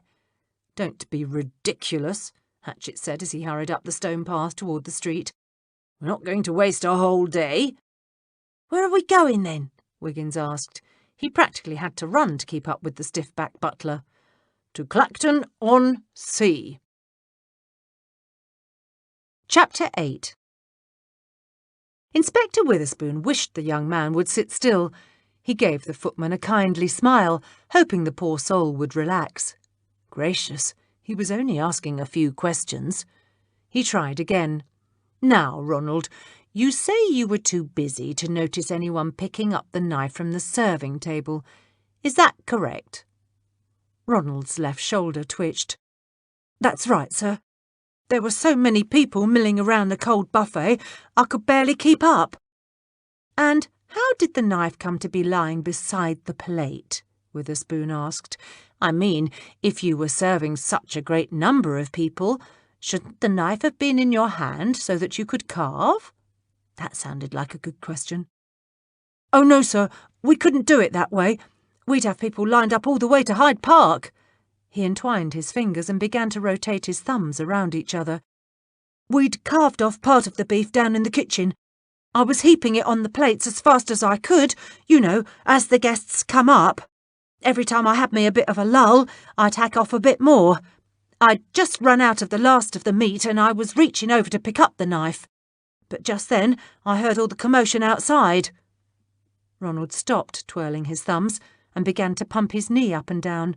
"Naturally, I run out to see what was going on. And there was me carving knife sticking straight out of that poor lady's back. Blow me for a game of tin soldiers, I thought. I'll never use that ruddy knife again." Witherspoon sighed silently. Questioning the servants was turning out to be only minimally better than staying home and facing his cousin.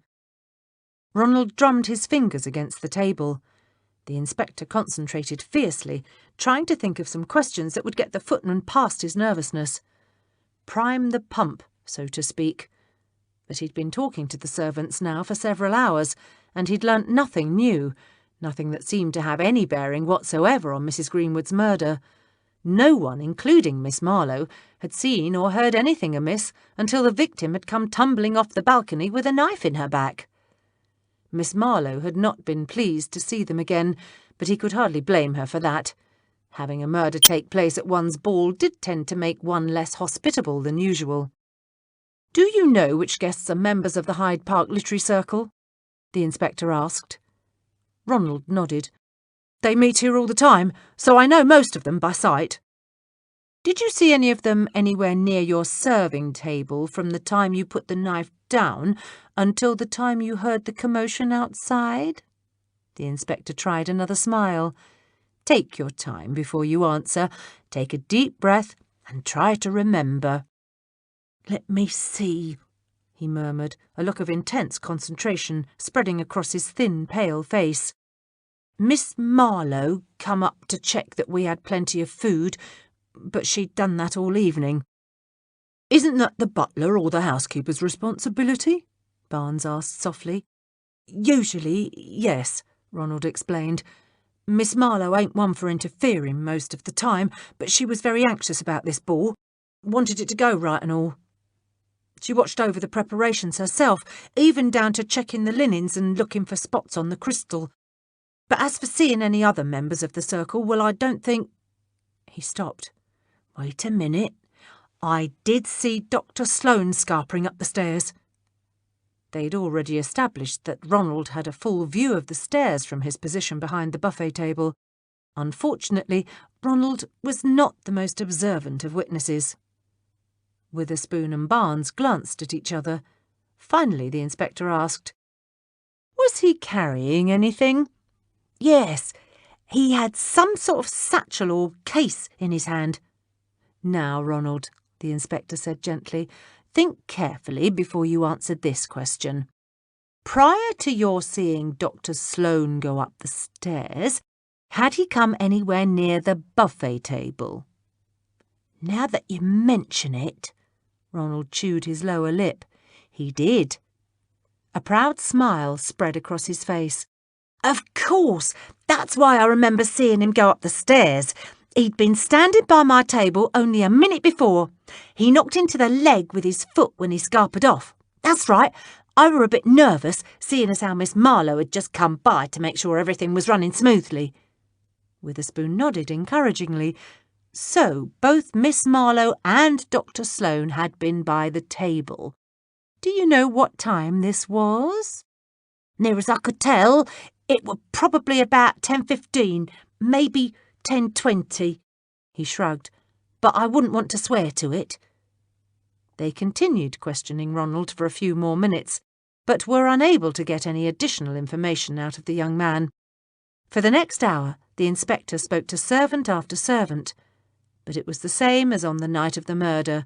No one had seen or heard anything. "How many more do we have to talk with?" Witherspoon asked Barnes. The constable squinted at his notebook. "Only two, a scullery maid named Lena Crammer and Rupert Malloy. That's the butler." A young woman appeared at the doorway. "Mrs. Craycroft says you want to ask me some questions." "Yes, please come in and sit down." Witherspoon hoped this young woman could be of help. "You're Miss Lena Crammer?" She nodded, her dark head bobbing as she took the seat that Ronald had just vacated. Her face was narrow and sharp, with a beaked nose, hazel eyes, and a slightly protruding mouth. "Right, I'm a scullery maid. I've worked here for the best part of a year now." "And you were on duty the night of the Jubilee Ball, is that correct?" "That's right." Lena slipped her hands in her pockets and fingered the coins the big man had given her. She smiled, remembering how he'd told her to tell this copper everything she'd told him. Claimed this one was a good copper. Not that there really was such a thing, but blimey, he'd paid good money for her to tell the truth, so she supposed she might as well, Lena thought.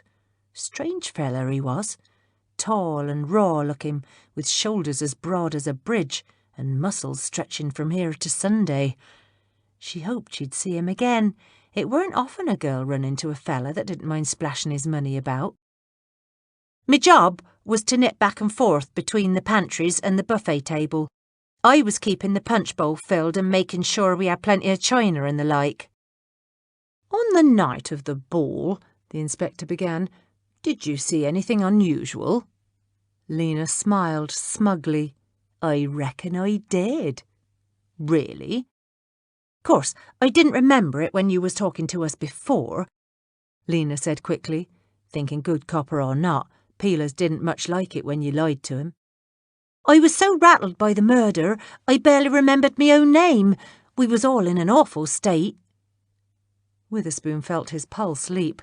Finally they were getting somewhere. Perhaps he would be able to solve this murder after all.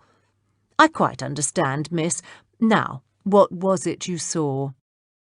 "It were a few minutes afore that Mrs. Greenwood come tumbling off the balcony. Her having a row with Mrs. Stannock," Lena explained. "You saw Mrs. Greenwood and Mrs. Stannock arguing?" Witherspoon clarified. "They were hissing at each other like a couple of she-cats," she replied, her eyes glittering with excitement. "Course, as they were standing in the hallway blocking me way to the pantry, I had to nip behind a curtain till they was finished."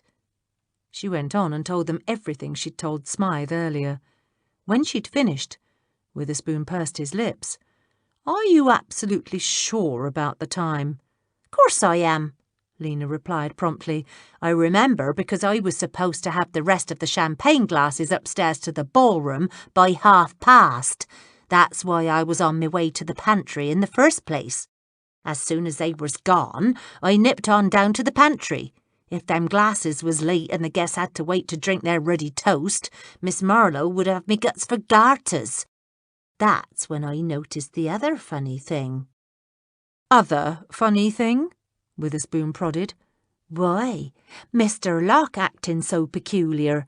Mind you, at the time I didn't think nothing of it, but later I got to thinking, and it seemed to me he were acting a mite funny." "You'd seen Mr. Locke do what?" Barnes asked patiently. "I'd seen him come down the hall and slip out the side door." The inspector frowned. "What time was this?" "About 10:20, Lena replied. Now, there weren't much odd about that. Guests slip in and out all the time, but we keep that side door bolted. Mr. Locke threw the bolt and stepped outside. I thought he were after a breath of fresh air, so you see, what was odd was the door was unlocked. But a few minutes later, when I went to get them glasses, I noticed someone had bolted it again. Then I got to thinking, if Mr. Locke were after a bit of air, why didn't he go out to the terrace? I see, Witherspoon murmured. Actually, he didn't see a thing. I suppose one of the other servants could have bolted the door. She shook her head. Not likely. I was the only one going back and forth down that hall. The only place it goes is to the china pantry. The other servants was using the back stairs. The inspector wasn't sure what to make of the girl's story, if she was telling the truth, and he couldn't really think of a reason for her to lie. Then it appeared as though they'd better have another talk with Mrs. Stannick, and with Mr. Locke. Lena cocked her head to one side. I reckon that's about it. Witherspoon suddenly thought of something. You appear to be a most observant young woman, he said. Do you remember seeing Mr. Warburton during the evening? A sly look crossed her face. I saw him earlier in the evening, she said slowly, but after that I'd say you'd best speak to Dulcie if you want to know what he was up to. Dulcie who? Dulcie Willard. She's the upstairs maid. Lena shrugged. She's out today. She won't be back until this evening. But if I wanted to know about Mr. Warburton, I'd talk to her. Did you get her nibs settled then? Mrs. Goodge asked. Mrs. Jeffries nodded. Yes, finally. Gracious, I feel rather awful. I sent the woman off to get her out of our way, but I didn't expect she'd have such a wretchedly miserable experience. Don't fret yourself over it, the cook muttered. Probably do her good. Give her a bit of excitement in her life. True, but I wasn't trying to get her killed. She's exaggerating, don't worry. Give her a few hours' sleep and she'll be right as rain. Did she take the bait? That's why she's taking a nap, Mrs. Jeffries answered. She wants to be fresh for the Jubilee picnic. Cool. She isn't very bright now, is she? Mrs. Goodge shook her head in disbelief. You'd think after what happened she'd be suspicious of any more invitations. People believe what they want to believe, Mrs. Goodge, Mrs. Jeffries replied thoughtfully.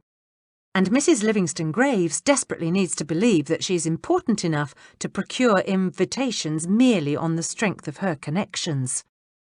What connections? Just because her late husband was related to some minor viscount?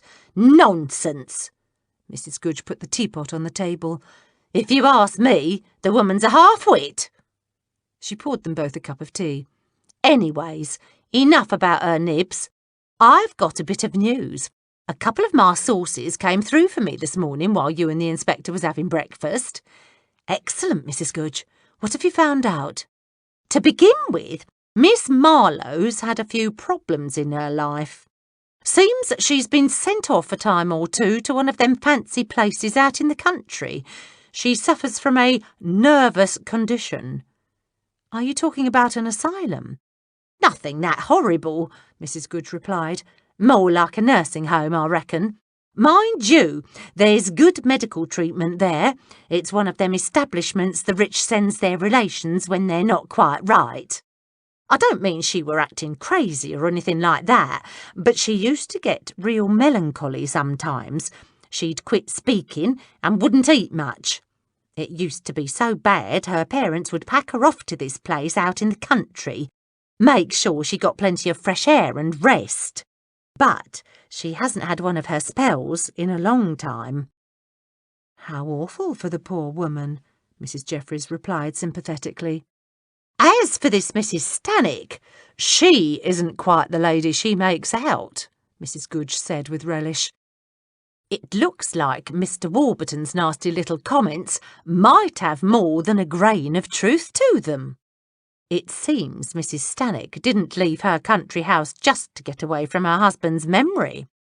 Seems there was a scandal hanging over her head.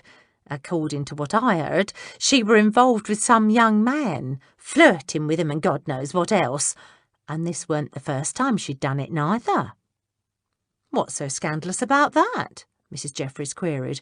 Mrs. Stannock wouldn't be the first widow to have a few flirtations. It were more than a few, but that's not what got tongues wagging. With this last young man, Mrs. Stannock weren't in the least serious about him, but he was dead set to have her. He proposed and she refused. The next day, he were dead. It was supposedly an accident, but there were some that whispered it was suicide. I can see why people talked and why Mrs. Stannock felt it necessary to leave her home. Being the cause of a suspected suicide would harm any woman's reputation. And that's not all. You'll never guess who the man was? Mrs. Goodge paused dramatically. Mrs. Jeffries knew better than to rush her. She enjoyed her small triumphs far too much to be hurried along. Of course, she'd already guessed who the unfortunate young man was, but she wouldn't let on for the world. It would spoil the cook's whole day. Who? Douglas Beecher, Hannah Greenwood's son. Have you finished with your questions, Inspector? Lucinda Marlowe inquired politely. Sitting on the settee in the drawing-room, she made a lovely picture of feminine beauty. On her lap was an embroidery hoop, and at her feet a fluffy white cat slept curled on the rug. Yes, Miss Marlowe, we've finished for the present. For the present? She arched one eyebrow delicately. Do I take that to mean you'll be returning? Witherspoon didn't know. But he wasn't going to give up until he had this case solved. We may. Naturally, we'll try not to disrupt your household routine any more than necessary. My household has already been interrupted, she said with a faint smile. A murder taking place at one's ball virtually assures one's routine is disrupted.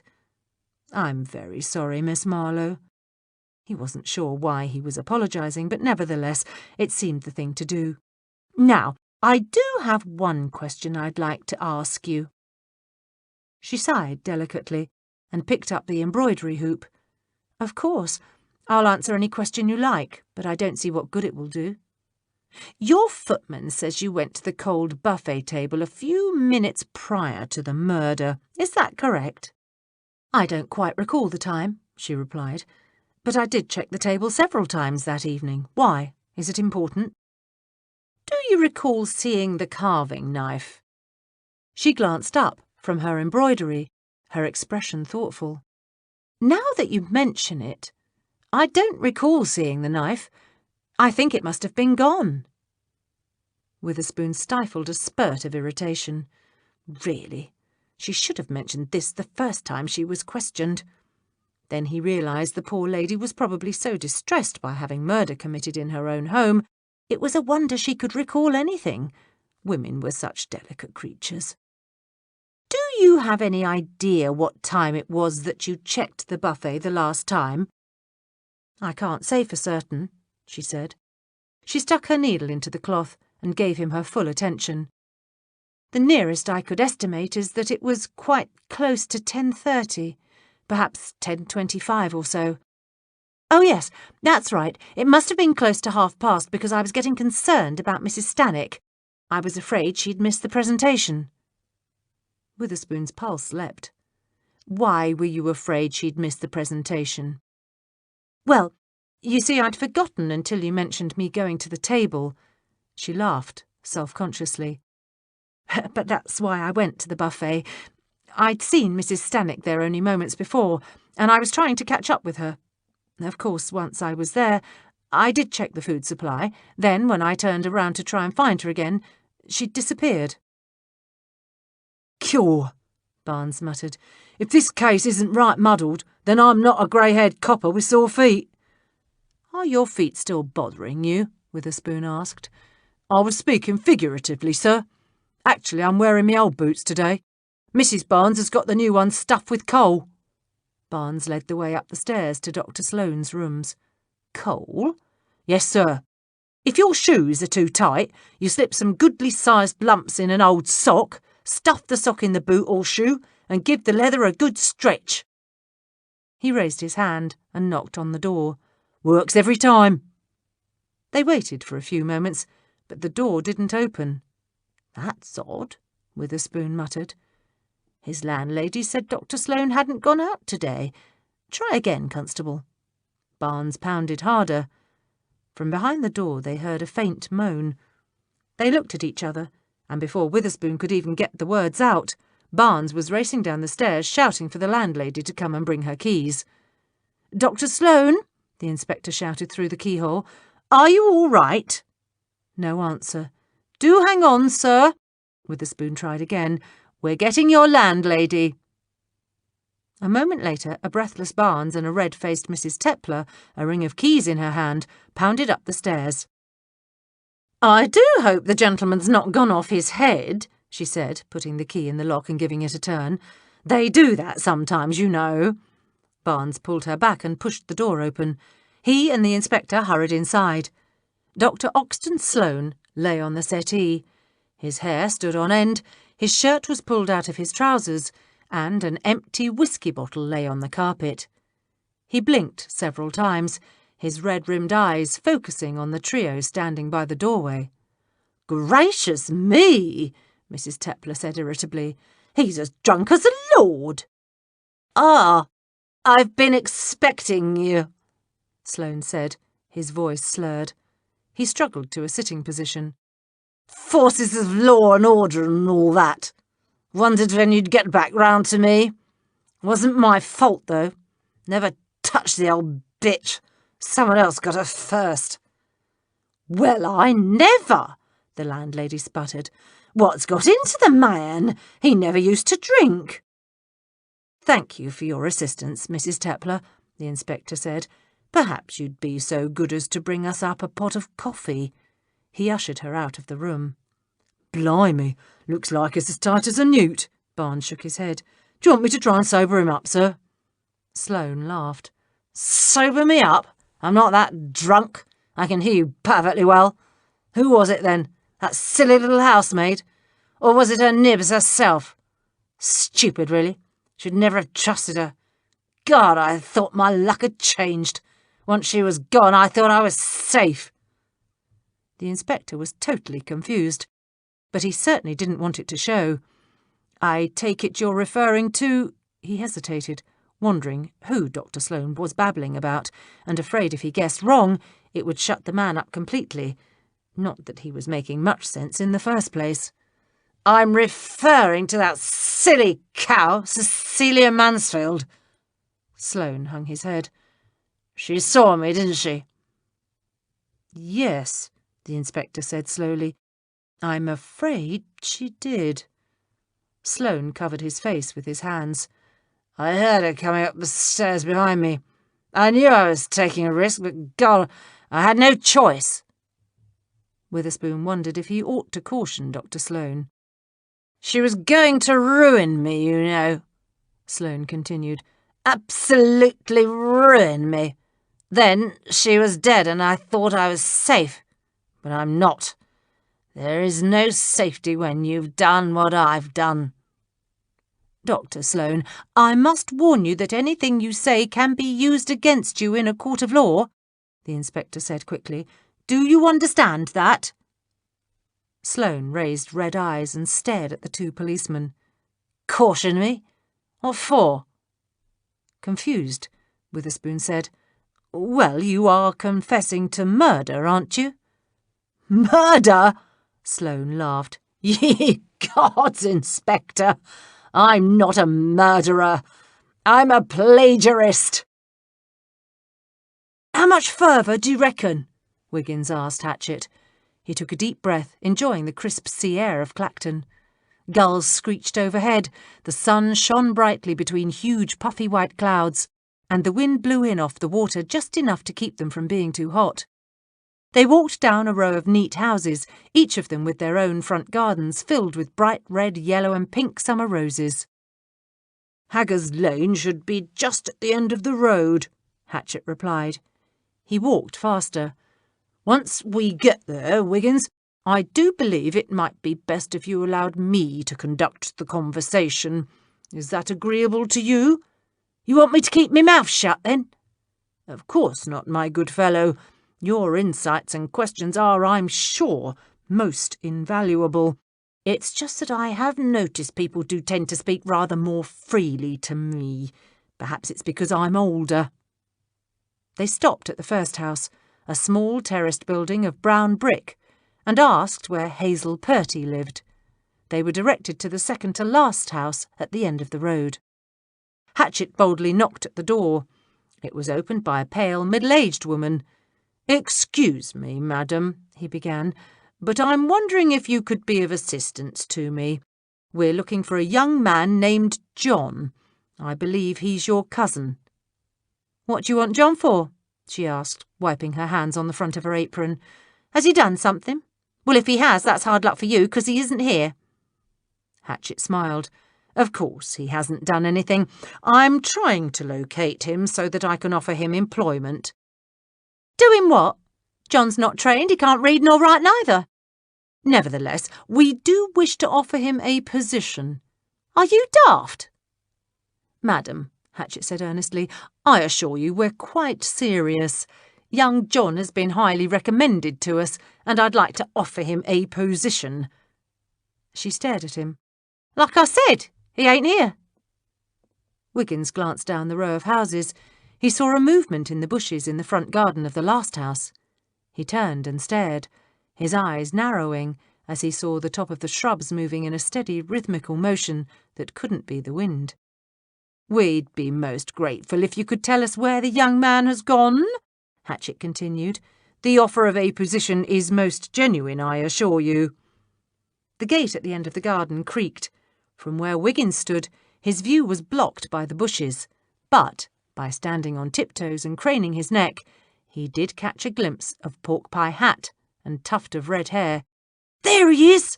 Wiggins cried. John must have heard him, because a second later they heard the sound of footsteps pounding off down the road. Wiggins took off after him. "Here now!" the woman shouted. "You leave the lad alone or I'll have the police on you!" Hatchett doffed his top hat as he joined the pursuit. "Thank you for your assistance, madam," he called as he charged after Wiggins. "I think we can find the young man on our own." They raced after the boy.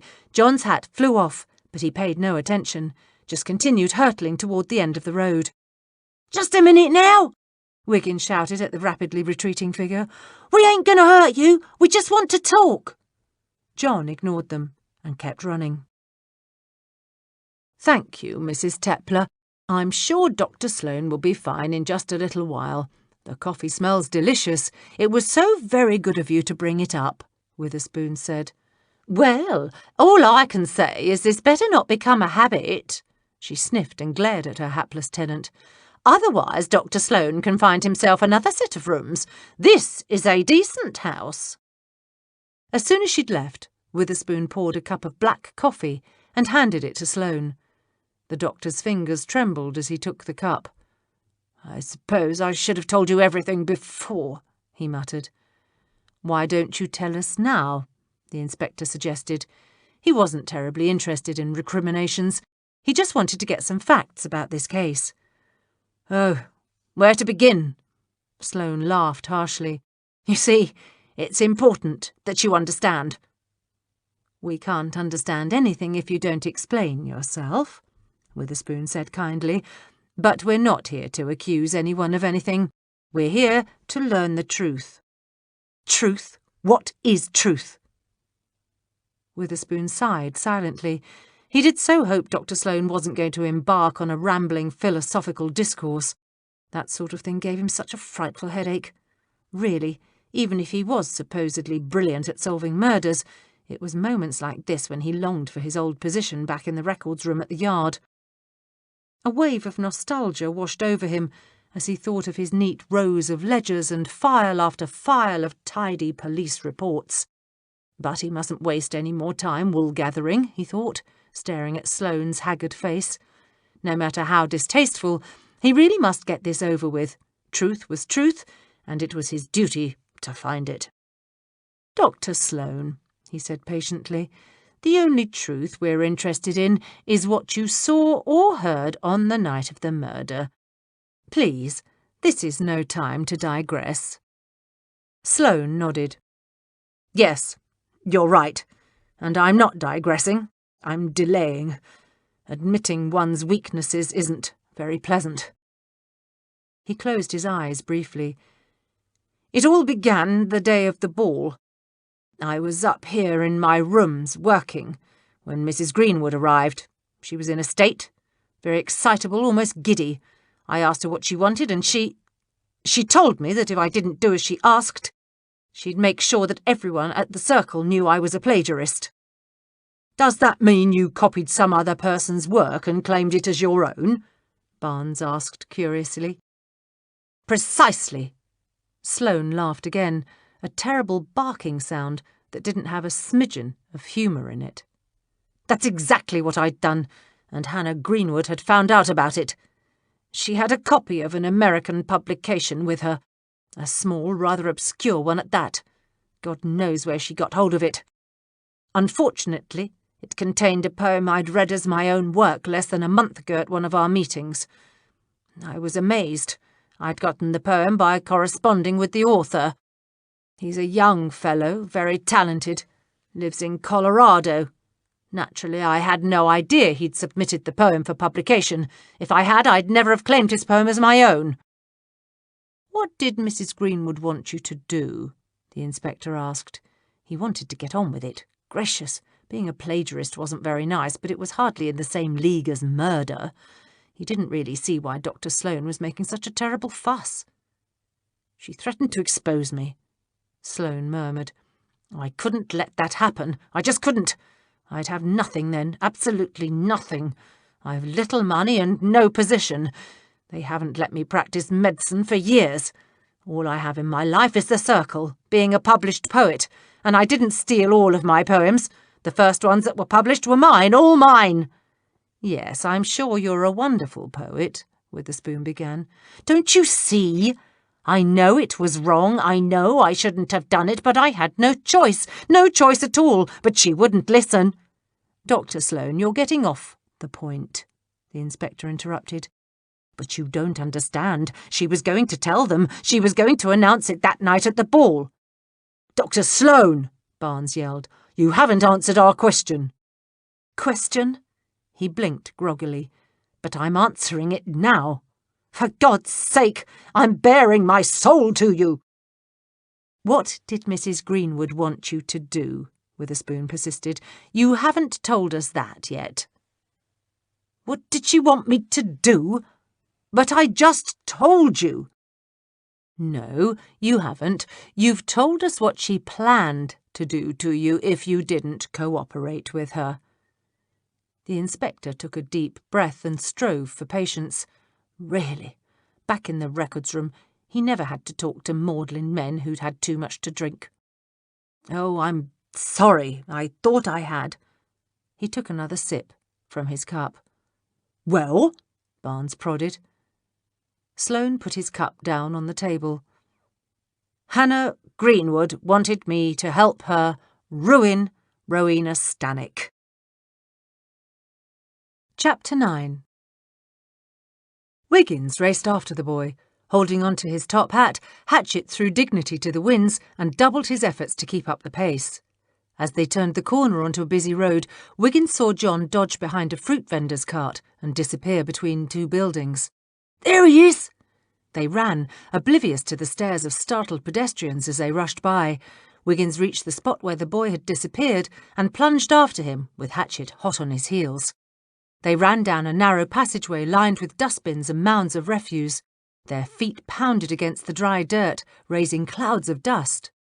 At the end of the passage, John turned sharply to the right.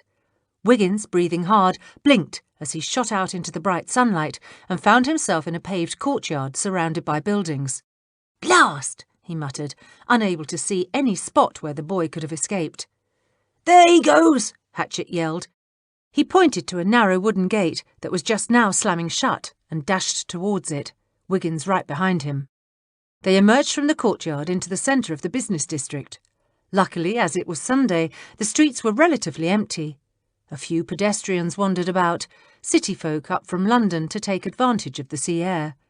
A carriage rolled leisurely up the street, and a group of men taking the sun in front of the hotel stared at them curiously as they burst out into view. But John paid them no heed. He simply ran as if the devil himself were on his heels. Twice Wiggins was almost in grabbing distance, but both times John managed to elude his grasp. The third time he was close to the fleeing boy, he shouted, "I only want to talk to you!" He lunged for John's coat. "Leave me be, you ruddy bastards!" John yelled. He jumped over a low wall. Wiggins hurdled the wall, his foot snagged on the top, and he landed flat on his belly, gasping as the air was knocked out of him. Hatchet ignored him and hurried after the retreating figure. "Get up!" he shouted to the footman. "He's headed for the train station!"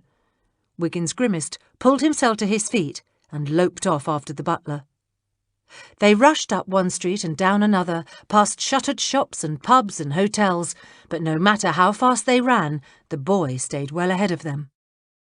As he rounded a corner, Wiggins saw John slip through the iron gate surrounding the station. Hatchet, red-faced and holding his side, pointed to the spot where he'd gone inside. "Hurry! There's a train leaving. If that boy gets on it, we'll never get our hands on him." Wiggins charged toward the station, but he wasn't fast enough. Just as he reached the platform, he saw the boy nimbly leap onto the still open baggage car. "Well, hell's bells!" Wiggins said in disgust. His legs were on fire.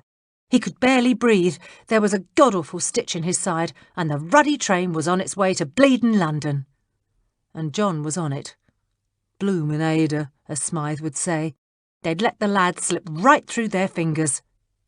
Shoulders slumped in defeat, he went back to where Hatchet stood by the gate. "I didn't make it," he admitted morosely. "The little nipper got to the baggage car just as the train pulled out. He's gone. What'll we do now?" Hatchet wiped his face with a pristine white handkerchief as he considered the matter. "I think," he said slowly, "we'd better get back to London on the next train." "What good will that do us?" Wiggins protested. "We've already lost him. Who knows where he'll go next?" "Well, he certainly won't be coming back here," Hatchet said. He took off his top hat and smoothed a lock of white hair off his forehead. "I had the distinct impression he was not a welcome addition to his cousin's household."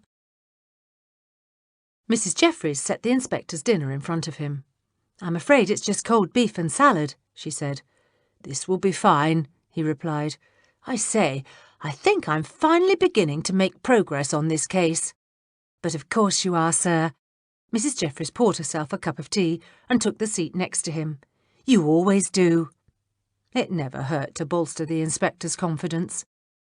She wondered how she was going to slip him the information regarding Hannah Greenwood's son. She'd already decided to say nothing of the boy John accompanying Mrs. Greenwood to the ball.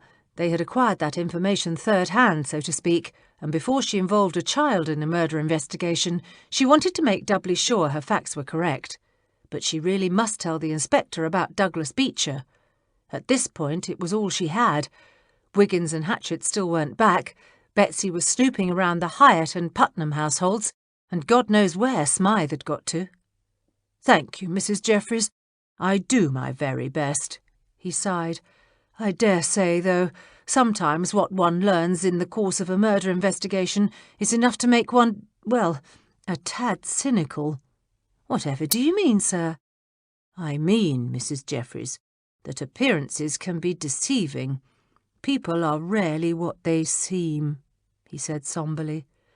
"Take this Hyde Park Literary Circle, for instance. One would naturally assume that all of the members came together for a common love of literature. You know, to discuss the great works of writers like Shakespeare or Mr. Dickens or even that American fellow, Mr. Edgar Allan Poe. But I don't believe that's at all true about this particular group. It seems to me that half of them joined just so they'd have somewhere to go and gossip, and the other half joined so they could avail themselves of romantic liaisons or to avenge themselves on one of the members." Mrs. Jeffries regarded him curiously. "Gracious, sir, that is a rather dark view." "Take our victim, Hannah Greenwood." He waved his fork for emphasis. She wasn't in the least interested in books or poems. I take it she was one of those more interested in the social aspects of the circle rather than the intellectual ones. Worse than that, Witherspoon exclaimed. She joined for the sole purpose of ruining Rowena Stannock. According to what Dr. Sloane told us today, Mrs. Greenwood holds Mrs. Stannock responsible for her son's death. Seems the Stannock woman was leading him on, and when she refused him, he walked in front of a train. The chap's name was Douglas Beecher. He was Mrs. Greenwood's son from her first marriage, and her only child. How dreadful! And on top of that, the inspector continued, Mrs. Greenwood threatened to expose Dr. Sloane as a plagiarist if he didn't help her ruin Mrs. Stannock socially. I say, sir, you have been very busy today. She gave him her most encouraging smile.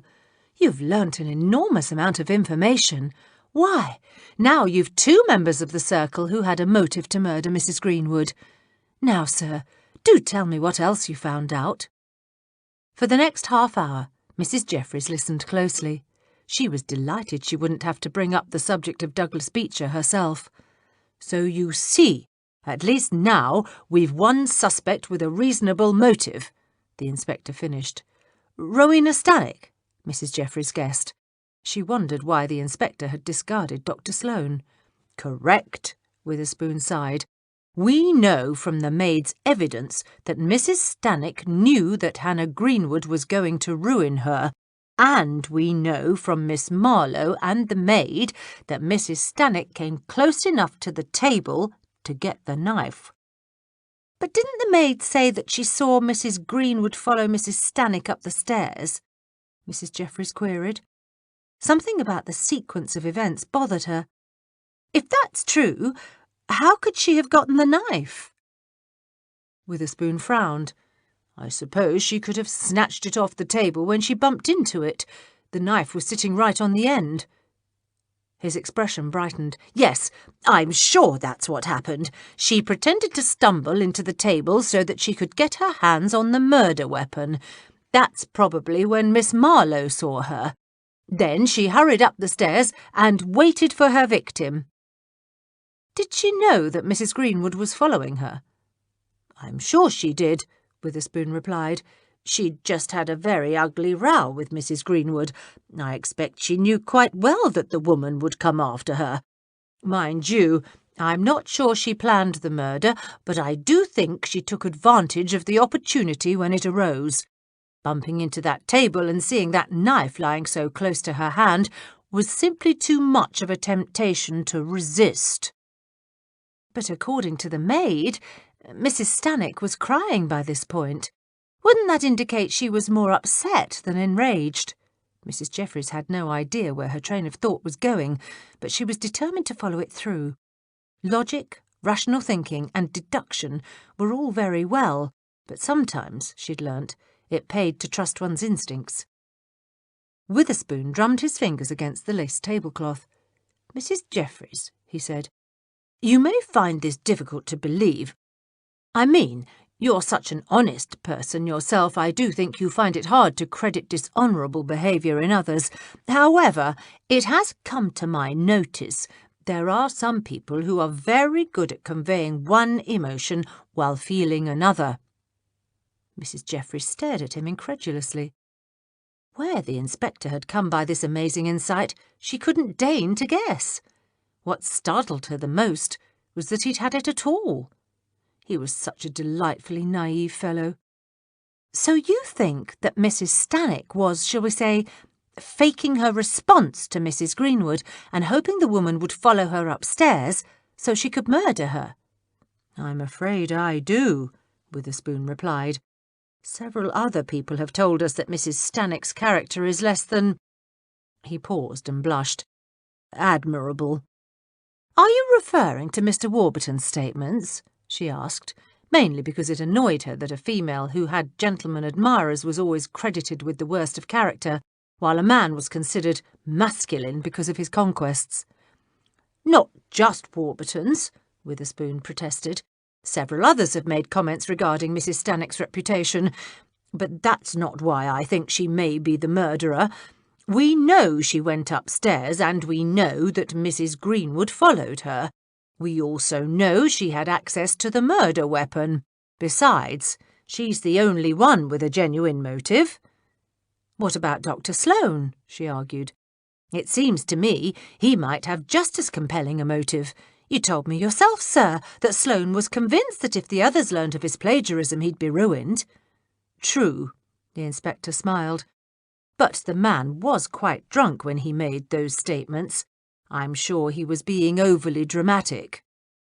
But if he really believed she could ruin him, sir, perhaps he was driven to do something desperate.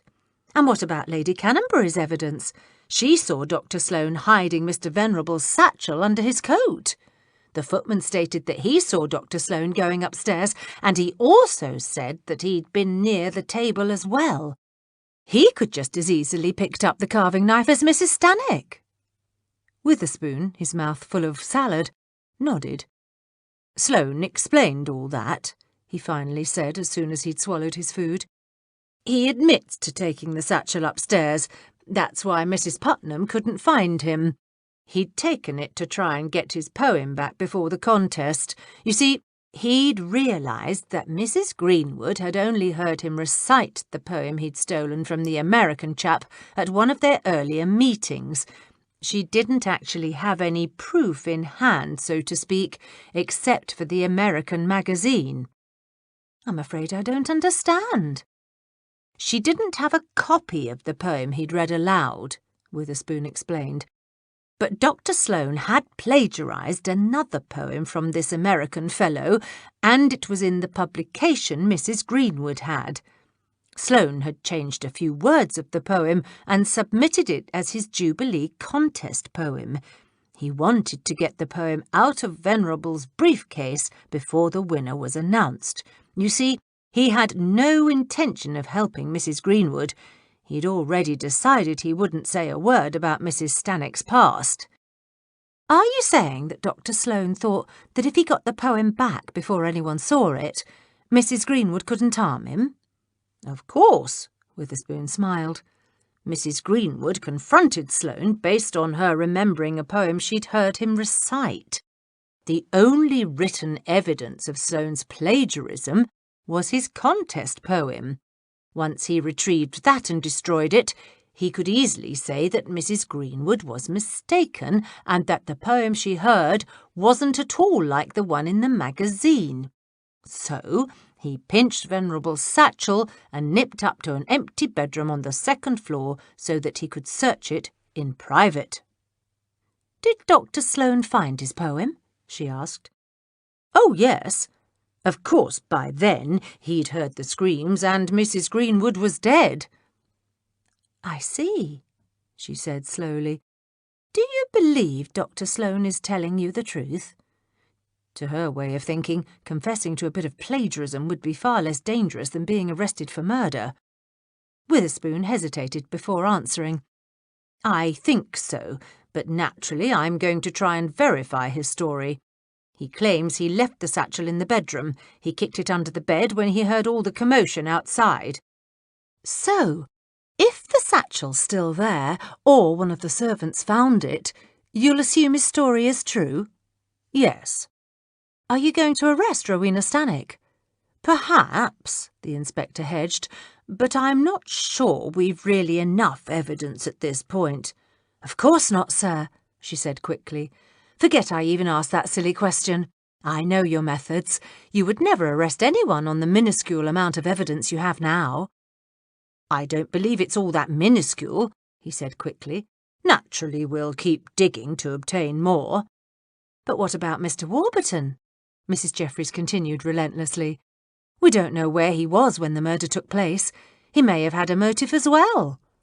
As soon as she said the words, she knew she was stumbling in the dark. So far, they had absolutely no indication that Edgar Warburton had any reason to murder Mrs. Greenwood. He barely knew the woman. Or did he? Have you established, in fact, that the two weren't better acquainted than appearances would indicate? She asked. Perhaps Mr. Warburton had something to do with Mrs. Greenwood's son. She knew she was grasping at straws, but she desperately wanted the inspector to keep looking. He was a very good policeman, but unless some other suspect or evidence turned up, he'd eventually have to act on what he had now. Rowena Stannick would be arrested for the murder of Hannah Greenwood. Perhaps she'd actually been the killer, but there was something tickling the back of Mrs. Jeffries' mind, something that made her want to keep at it. "I suppose we could follow up that course of inquiry," he murmured softly. "It certainly couldn't hurt, and of course one doesn't want to risk arresting the wrong person." "I'm sure you'd never do that, sir." "I say," the inspector mumbled as he reached for his water glass and took a sip, "the house is awfully quiet. Isn't it a bit late for everyone to be out? I do worry about Betsy when it starts to get dark. She is a rather innocent young woman, and the streets aren't all that safe, you know, despite our best efforts." "Don't worry, sir. Betsy is doing some household errands, but she knows to take a hansom home once the sun goes down. And Wiggins is off with Looty Bell's butler, Hatchet. I do believe he's a tad lonely since Looty's been in America." "Good, good. I know I worry too much. But you must admit, Mrs. Jeffries, policemen do see too much of the dark side of life." He sighed dramatically. They heard the front door open, and then a moment later, a high-pitched giggle. "I dare say that sounds like Betsy now," Witherspoon said. Mrs. Jeffries didn't think so. For one thing, Betsy didn't use the front door, and for another, she certainly wouldn't come in laughing her head off. From the hallway they heard a feminine voice burst into the first stanza of God Save the Queen. "Gracious, that doesn't sound like Betsy, sir," she declared, getting to her feet and heading for the door. Before the housekeeper reached her goal, Mrs. Livingston Graves, a silly grin on her face and her bonnet askew, lurched into the room. She propped herself against the doorway. "Good evening, Mrs. Jeffries. Gerald?" Her voice was slurred. "I've had the loveliest time." Mrs. Jeffries stopped dead. From behind her she heard the inspector gasp. "Mrs. Livingston Graves," she said cautiously, "are you all right?" "Edwina?" the inspector said, rising from his chair. Edwina burped. "Oops!" She giggled and shoved away from the door. "Guess that one slipped out." Weaving slightly, she walked toward the dining table. Mrs. Jeffries looked at Witherspoon. His jaw gaped open as he stared at his dishevelled cousin. "Edwina," he said, "perhaps you'd better sit down." She stumbled on the hem of her dress, and Mrs. Jeffries, who was right behind her, grabbed her arm to steady her. "Thank you," Mrs. Livingston Graves said, giving the housekeeper a big smile. "I tripped." She burped again. "Oops, there goes another one. Mustn't do this on Tuesday," she rambled. "Mr. Freely's coming, you know." As Mrs. Jeffries helped her into the chair, she caught the scent of liquor. The moment the woman's backside made contact with the chair, she sighed, placed her arms on the table, flopped forward, put her head down, and closed her eyes. "Egads, Mrs. Jeffries!" Witherspoon stared at his cousin with alarm. "Do you think we ought to call the doctor? She seems quite ill." "She's not in the least ill," Mrs. Jeffries replied dryly. "She's passed out. Drunk." "Are you sure it was Warburton?" Smythe asked. He gave the fat, greasy publican his most intimidating stare. He wanted to let him know he wasn't to be trifled with. It wasn't often he used his size to intimidate people, but he wasn't sure he trusted this bloke. Fella's eyes were shifty. The barman pocketed the half-crown Smythe had placed by his beer mug. "It were Warburton, all right," he said. "And that weren't the first time it had happened either. The man's got a bit of a reputation with some of the girls round here now. Some of them won't go with him at all." Smythe hissed softly. This miserable, squalid pub was in one of the worst areas of the East End. Hard, dangerous. And the girls who plied their trade round here were just as hard and frequently just as dangerous. If they'd put the word out about Edgar Warburton, a rich mark if ever there was one, then the bastard had to be worse than he'd thought. "What was the girl's name?" Don't know her proper name. The barman shrugged and slapped a dirty tea towel at a fly that had landed on the counter. But she used to be known round these parts as Dolly Jane. Used to be known. Smythe didn't much like the sound of that. She's dead. Died right after it happened. What'd she die of? Warburton's beating? Nah, she were used to the beatings, he replied casually. Besides, he paid her well for her trouble. She died of the consumption. He leant forward, his small blue eyes glittering with greed. Look, if you're looking for something like Dolly Jane, I can fix you right up. Half the girls that come in here all... No thanks. Smythe couldn't keep the contempt out of his voice. I ain't interested. I just want to be sure you're telling me the truth about Edgar Warburton. Course I am, mate, he replied. It's just like I said. He comes in here once a week or so. The girls start coming in round 6 in the evening. Warburton flashes a bit of coin. They go off together, and the next time I see the girl, she's usually got a few bruises showing. He gave a short, ugly bark of a laugh. And Warburton's a real odd duck. Dolly Jane told me something funny about him right afore she took sick. And what was that? He wasn't sure he really wanted to know. She said the last time she were with him he kept calling her by another woman's name. What name would that be? Wrinkles creased his fat, greasy face as though he were concentrating, and it really hurt. Don't know that I can remember, he finally mumbled. It's been a while, you know. A body can't recall every little thing. Smythe couldn't decide if he was angling for more money or if he was genuinely stupid. To be on the safe side, he reached into his pocket and pulled out another half-crown. This help you remember? He asked, slapping it on the counter next to the beer. Reckon it does, mate, he said, snatching the coin. He kept calling her Rowena. Nice name, ain't it? He chuckled. One thing I'll say about Warburton, he's a right hard man to please. Only went with the pretty ones. Liked 'em young, too. Dolly Jane couldn't have been more than 15. By the time Mrs. Jeffries got Mrs. Livingston Graves upstairs to bed, the inspector had retired and the servants were gathered in the kitchen. Was she really drunk then? Mrs. Goodge asked. As a lord, Mrs. Jeffries replied. I must say I was quite surprised. Mrs. Livingston Graves is the last person I would ever guess was a secret drinker. However, I do believe her overindulgence may work to our advantage. I don't think she'll be bothering us tomorrow. From the look of her, she'll probably stay in bed all day. Cure, Smythe said. If we'd known that was all it took to keep the old girl out of our way, we could have been slipping her gin all along. He grinned to show he was jesting, and Mrs. Jeffries relaxed. She'd been concerned about the coachman. He'd arrived back at Upper Edmonton Gardens looking like he was carrying the weight of the world on his shoulders. It was good to see him smile, even if it was at Mrs. Livingston Graves's expense. As soon as they were all settled, Mrs. Jeffries told them everything she'd learnt from the inspector. So you see, she concluded, unless one of you has come up with anything else, it appears as though Rowena Stannick is our leading suspect. Sounds to me like she probably did it, Mrs. Goodge said.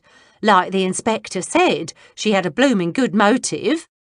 For a woman like her to be ruined socially would be the end. But she weren't the only one with a motive, Smythe protested. What about this Locke fellow? Seems to me if he was really in love with Mrs. Stannick, he'd want to protect her. And no one knows where he was during the murder. Wasn't Mr. Locke outside? Hatchett ventured. That's what he says, Smythe replied. But he could have come back in, seen the women having a go at each other and nipped up the back steps when he saw 'em going up the main staircase. Lena, the maid, admitted she were deliberately keeping out of sight. Maybe Locke slipped in when she weren't looking. But how would he have obtained the knife? Mrs. Jeffries asked. The footman didn't report seeing him anywhere near the buffet table. But he couldn't say Mr. Locke hadn't been there either, Smythe argued.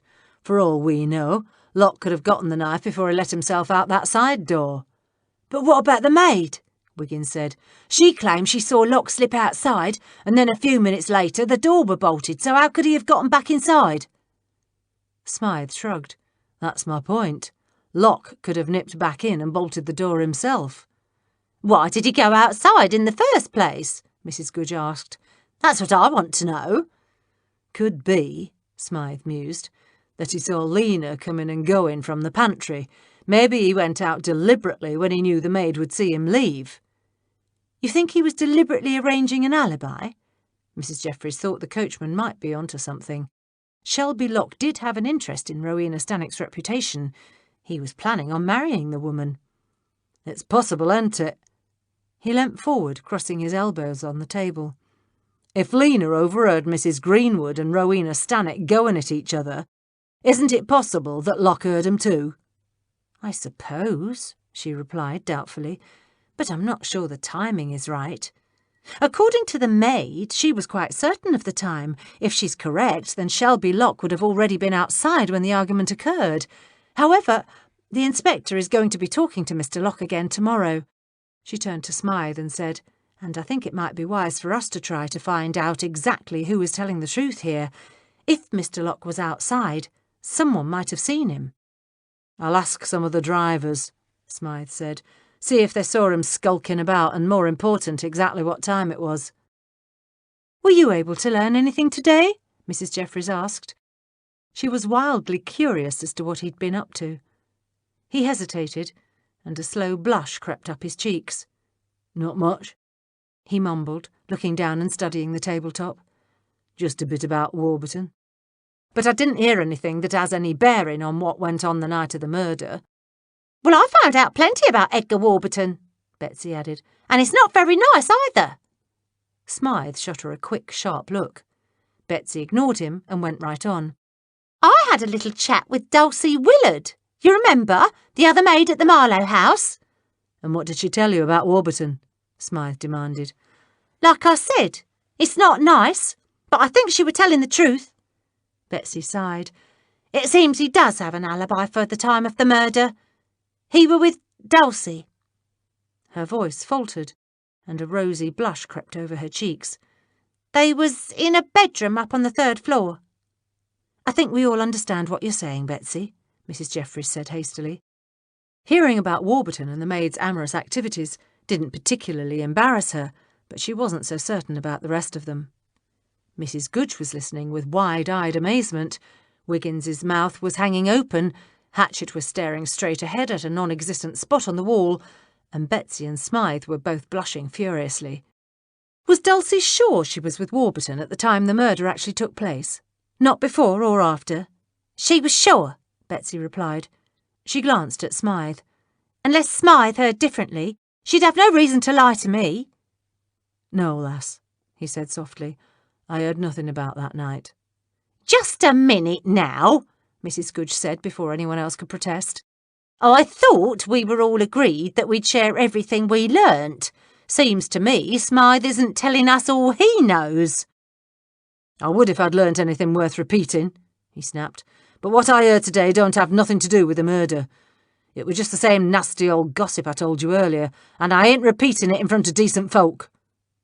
He clamped his mouth shut and sat back, his expression utterly determined. In that case, Mrs. Jeffries said soothingly, why don't we hear what the others have to say? Hatchett, she smiled at the butler, you and Wiggins seem bursting with news. Actually, Mrs. Jeffries, Hatchett began, we do have news of sorts. He told them how he and the footman had successfully followed John's trail to Clacton. I believe, he concluded, that Wiggins's earlier information is correct. John did see something the night Mrs. Greenwood was murdered. Did he tell you that? Mrs. Jeffries asked. No. Unfortunately, as soon as we arrived at the Hickman home, he ran off. Wouldn't have thought the little blighter could run so fast, Wiggins muttered. I've still got a bit of stitch in my side from chasing him all over Clacton. Mrs. Jeffries ignored Wiggins's grumbling and looked at the butler. Then what makes you think John knows something?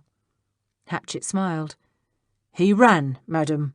That means he was scared. The moment we appeared, he took off like a bat out of hell, if you'll pardon the expression. I believe he was genuinely afraid of us. Unfortunately, he managed to leap onto the London train before we could allay his fears. Blooming boy slipped right through our fingers, Wiggins muttered. However, the butler continued, though we have momentarily lost the lad and his whereabouts are still unknown, we do have a plan." Wiggins snorted. "Fat lot of good that's going to do us." "Now, Wiggins," Hatchett chided, "don't be such a naysayer." "I'm not," he protested, "but I don't see what good it's going to do hanging about the Greenwood house." "I take it that's your plan," Mrs. Jeffries interrupted. Hatchett nodded. "Precisely. My theory is that the boy will go back to some place with which he's familiar." "Why not go back to his cousins?" Betsy asked. "Wouldn't he be more likely to go to his kin?" Hatchett shook his head. "I don't think so. I think he'd be afraid that would be the first place we'd look. My guess is that he'll go back to the Greenwood house. I suspect he might make contact with Timmy Reston or one of the other children in the neighbourhood." He paused. "Actually, Wiggins and I went there before we came here. We spoke to Timmy." "Had he seen John?" Mrs. Jeffries asked. "No, but Timmy did tell us something else," Hatchett said gravely. "Something which leads me to believe that John could well have seen the murderer that night." "He could have been lying his head off too," Wiggins protested. "I don't think so," Hatchett replied, shaking his head. He looked at Mrs. Jeffries. "Timmy Reston is John's friend. He wouldn't deliberately give us information that might land the lad in big trouble." "What kind of trouble?" Mrs. Goodge asked. "Well," Hatchett said thoughtfully, "from the start I've wondered why John was so frightened. Then I realised it might be because he'd seen the murderer. But from what we know, the only way John could have seen the killer was if he was on the 2nd or 3rd floor of the house. But how could he possibly be there? He'd admitted going to the kitchens and talking a few cooks and scullery maids out of a bite to eat, but the kitchen in the Marlowe house is 2 floors below the place he'd have to have been to see anything useful. So I asked Timmy about it. After a good bit of hemming and hawing and trying to evade the question, Timmy admitted that John probably had been on the 2nd or 3rd floor that night.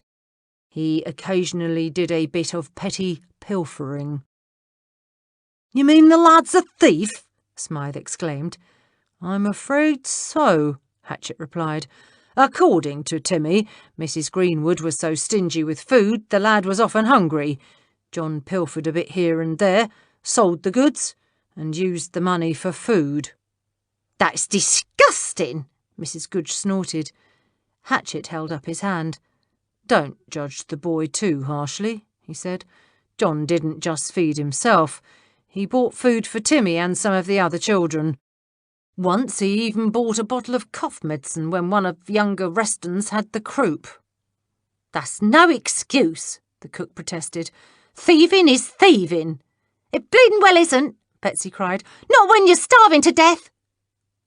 Shocked, they all looked at her. "Sorry," she mumbled. "I shouldn't have yelled. But I don't think it's right to condemn the boy because he lifted a few trinkets to buy a bit of food. If that nasty old Mrs. Greenwood had paid him a decent wage and fed him proper, he wouldn't have done it." "How'd you know he wouldn't have done it?" Mrs. Goodge said. "Maybe he just likes stealing." "Have you ever been hungry?" Betsy demanded, staring at the cook. "Have you ever had to walk the streets with your belly touching your backbone and wondering if you was ever going to have a hot meal and roof over your head again? Have you ever been so hungry and so scared that you didn't give a fig for what anyone else thought was right? You'd do whatever you had to stay alive." Smythe reached over and laid his hand on Betsy's arm. "Easy, lass," he said softly. "No one's condemning the boy. We'll not be handing him over to the police when we find him." Betsy sank back in her seat and stared at her lap. She was deeply embarrassed. Her outburst was so obviously personal that you'd have to be deaf, dumb and blind not to realise she'd been talking about herself, about her own past. Mrs. Goodge patted the maid's shoulder. "I didn't mean to upset you, Betsy," she apologised softly. "Sometimes my tongue runs away with me. I know what you're saying, though. Before the inspector gave me a position, I was scared too." Betsy lifted her chin and gave the cook a shaky smile. "I'm sorry too. I shouldn't have said anything, not to you anyway. You feed half of London in this kitchen." Mrs. Jeffries cleared her throat.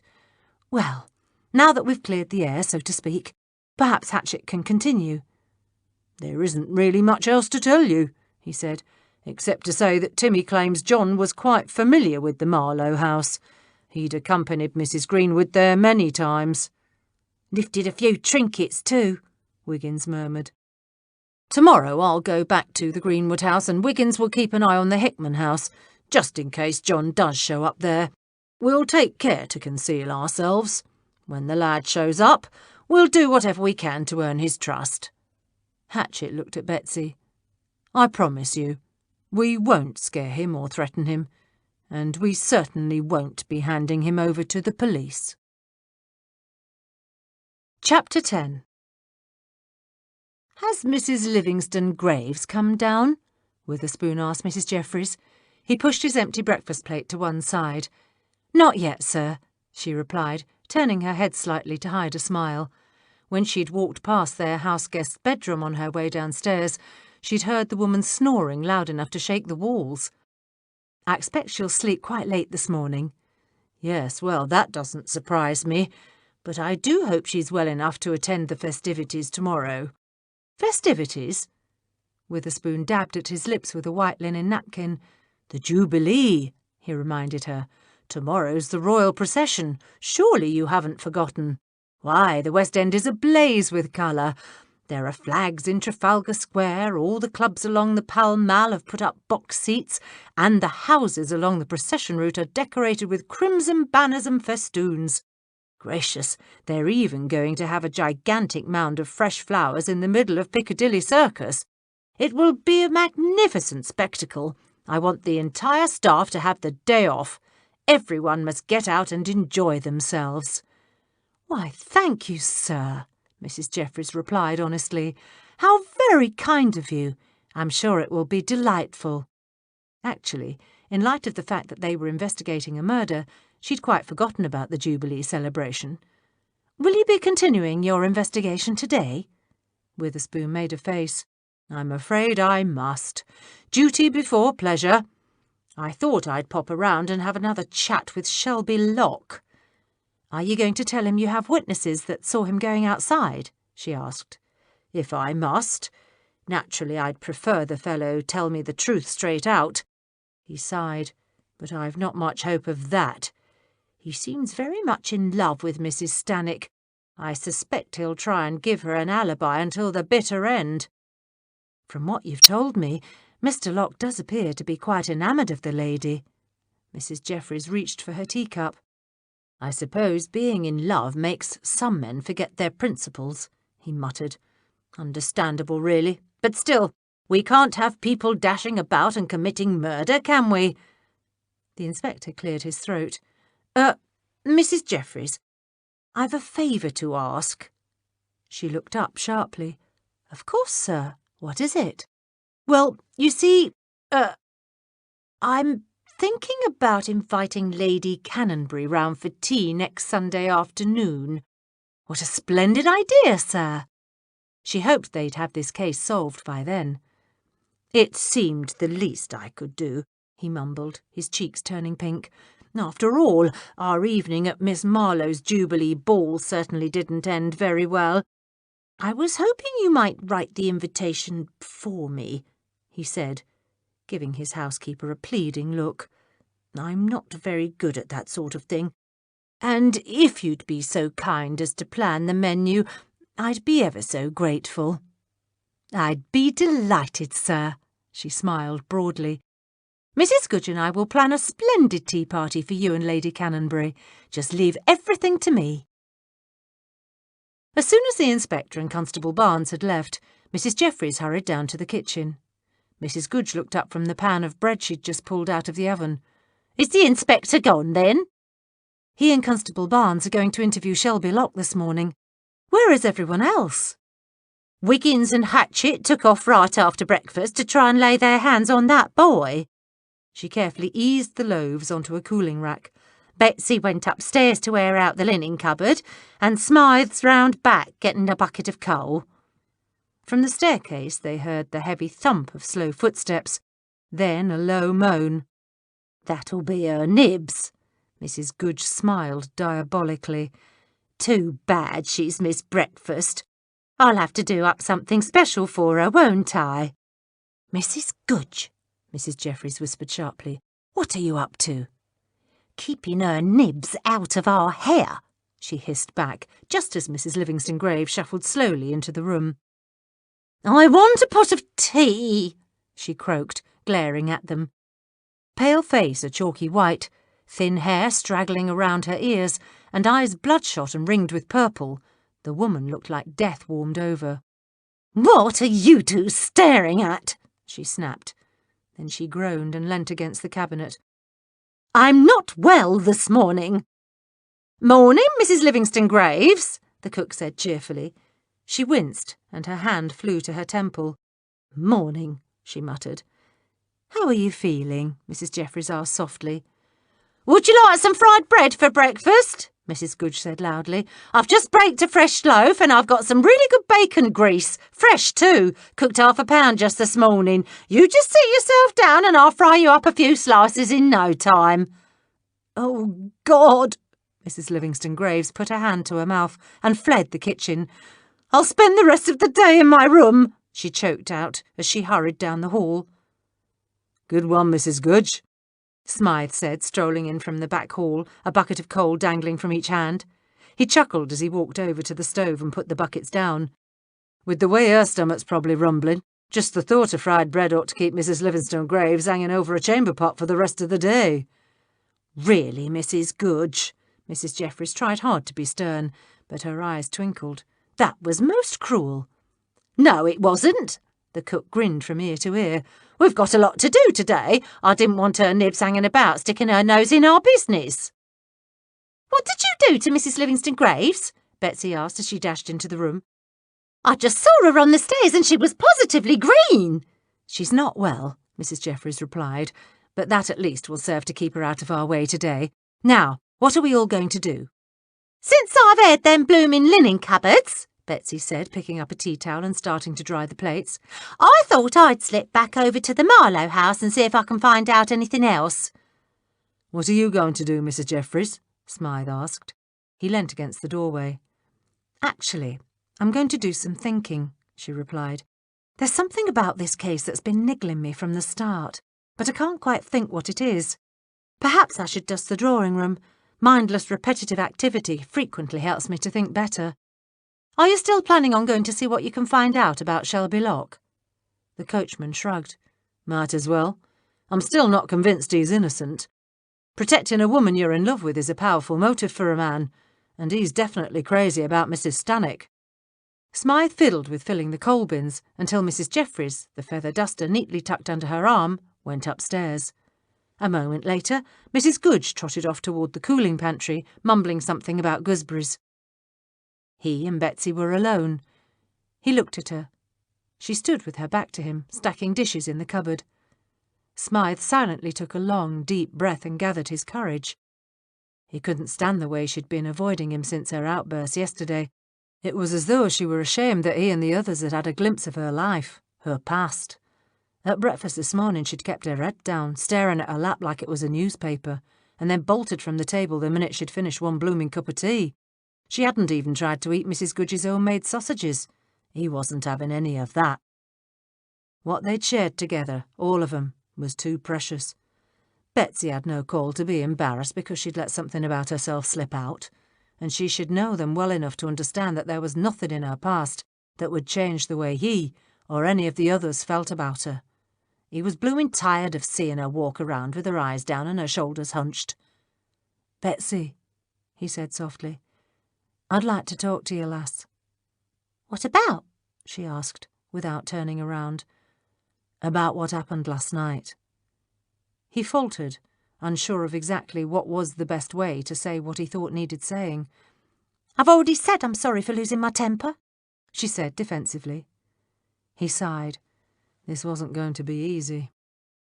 "Betsy, no one's looking for any apologies. I'm trying to tell you we understand.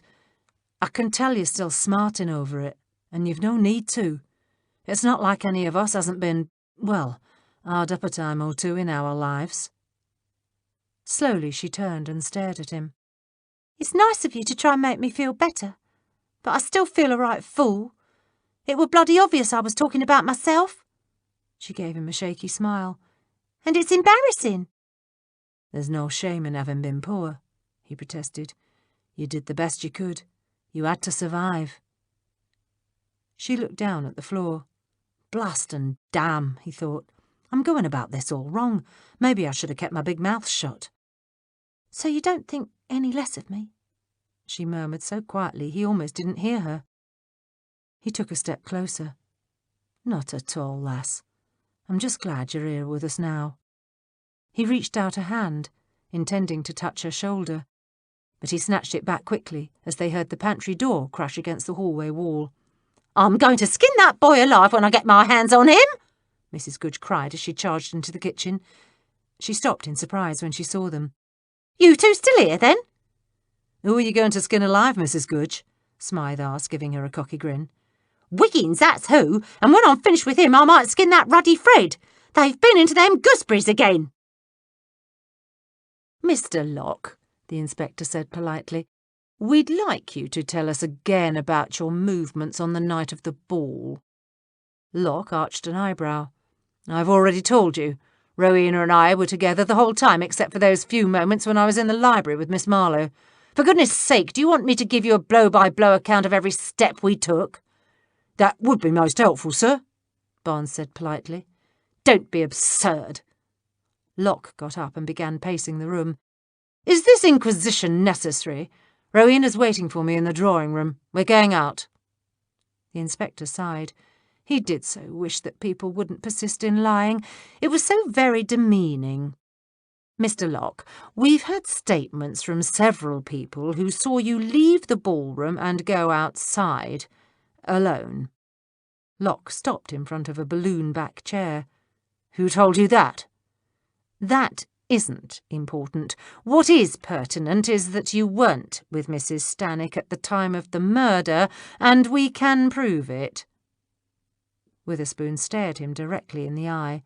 "Not only were you outside, but Mrs. Stannick was seen going upstairs after she'd had a rather heated argument with the murder victim. An argument, by the way, that was overheard by a witness." The colour drained out of Locke's face. For a moment he didn't say a word. "Rowena didn't do it," he finally said. "I don't care what anyone says they saw or heard. She didn't like Hannah Greenwood, but for God's sake she didn't kill her."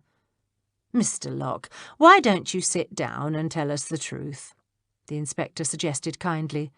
The man had gone so pale, Witherspoon was afraid he might faint. "I'm sure we can clear this matter up very quickly once we have all the facts." "Facts?" He laughed harshly. "What have facts to do with hatred?" Sighing wearily, he dropped into the chair. "I'm not sure where to begin," he said. "I suppose everything began to go wrong when I asked Lucinda to come into the library with me. But you already know about that.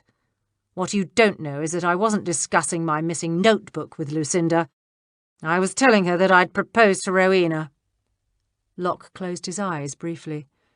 "I shouldn't have done it, you know. None of this would have happened if I hadn't left Rowena alone. That old witch couldn't have threatened her if she'd been with me." "By old witch, I take it you're referring to Mrs. Greenwood." Witherspoon wanted everything crystal clear. Gracious, with these people one never knew to whom they were referring unless one asked.